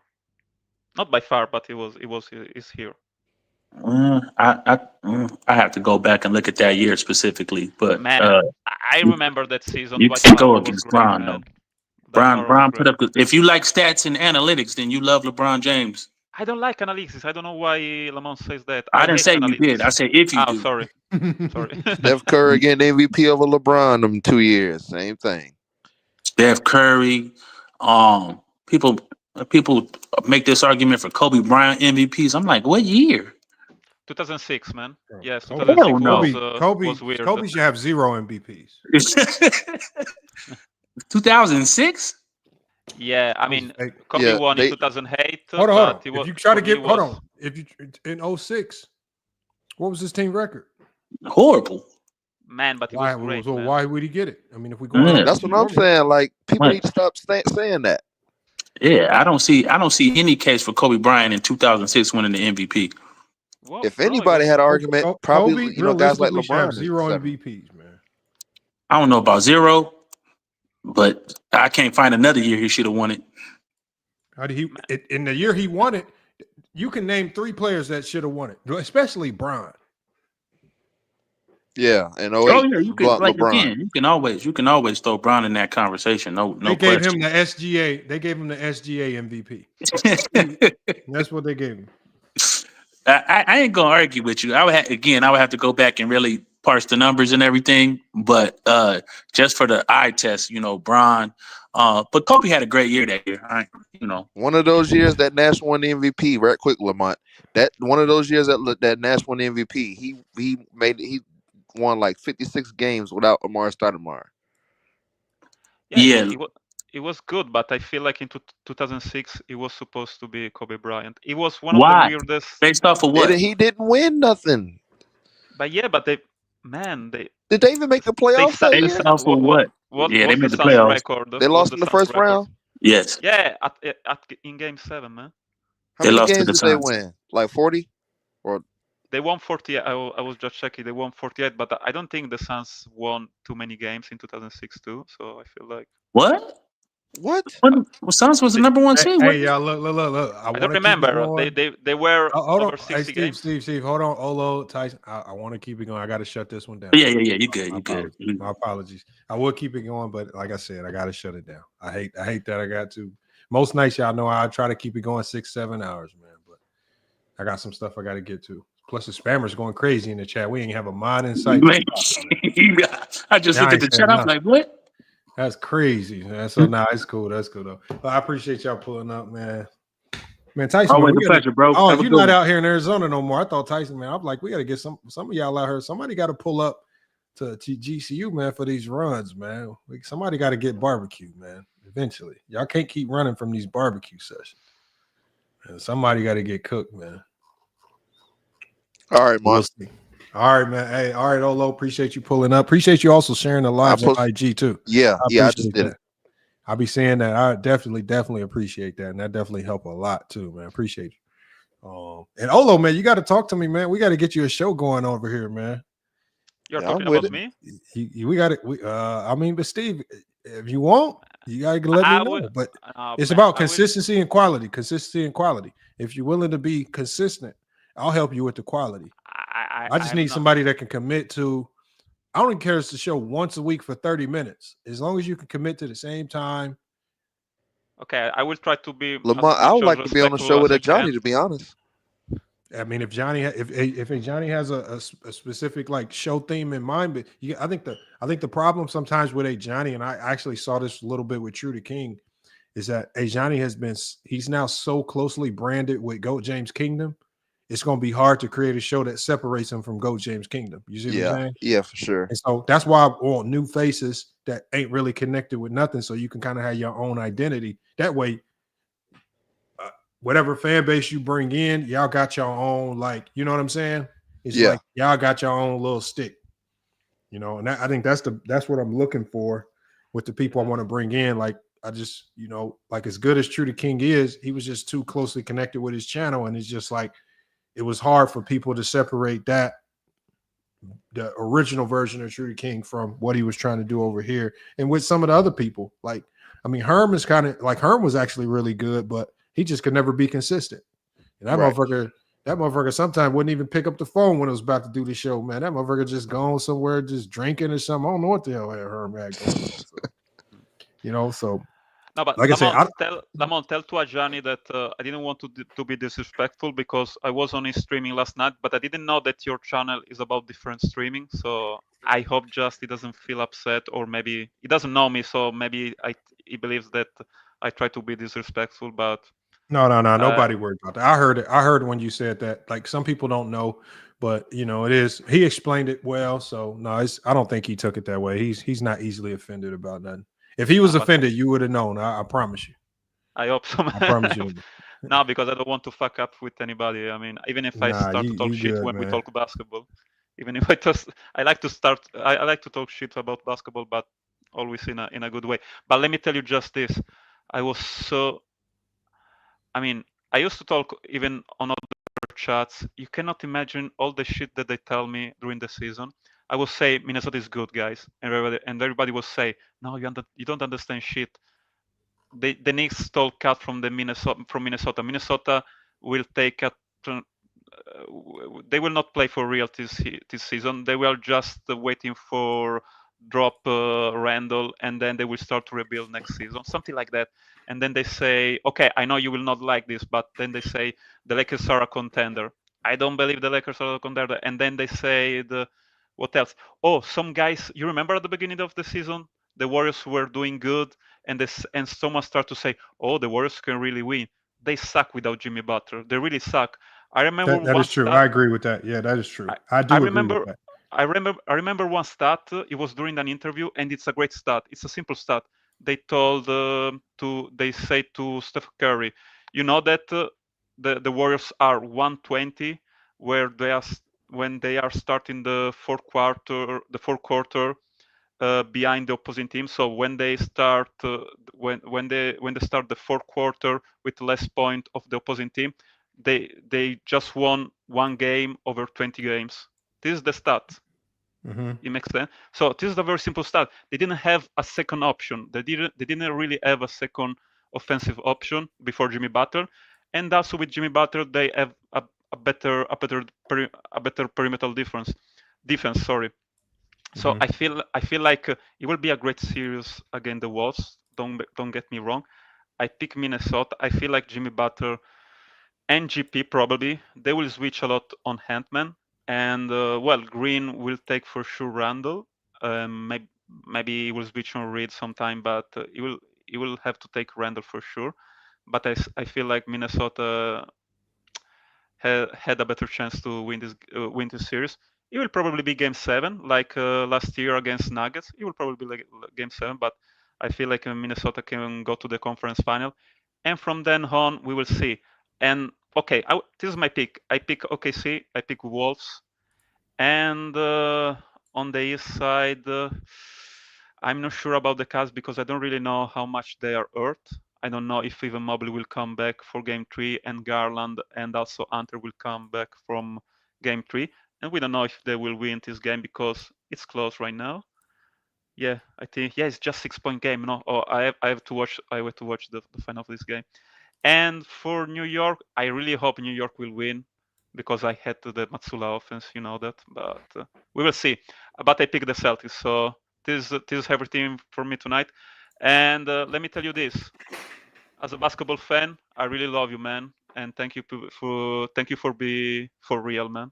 Okay. No, I appreciate y'all pulling up, man, for all across the globe, man. Everybody cooking on basketball, and I like how nobody takes it. Most of y'all don't take it personal. So appreciate you, Steve, man. I'll chop it up with you soon. Hopefully we can get something figured out. All right, y'all. FYF Sports, man. Another great podcast episode, y'all. We're gonna be back with more sports and news. Salute to everybody that pulled up today. Salute to everybody watching from Twitch. Salute to everybody watching on all of our FYF channels, FYF Sports Clips and FYF Sports Debates. Again, salute to the people that sent super chats and or donations, man. It is much appreciated. And like I say, man, we're gonna keep this thing going, man. We're gonna keep these lives going. Hopefully, these games. I'll be definitely watching this Minnesota Golden State game. And definitely it's gonna be one of the funnest series to watch. But we have what we have, and we're gonna keep covering the playoffs the best way we can. But it's FYF Sports, y'all. Another great podcast episode, y'all. We're gonna be back with more sports and news. But until then, man, it's FYF Sports, and we out.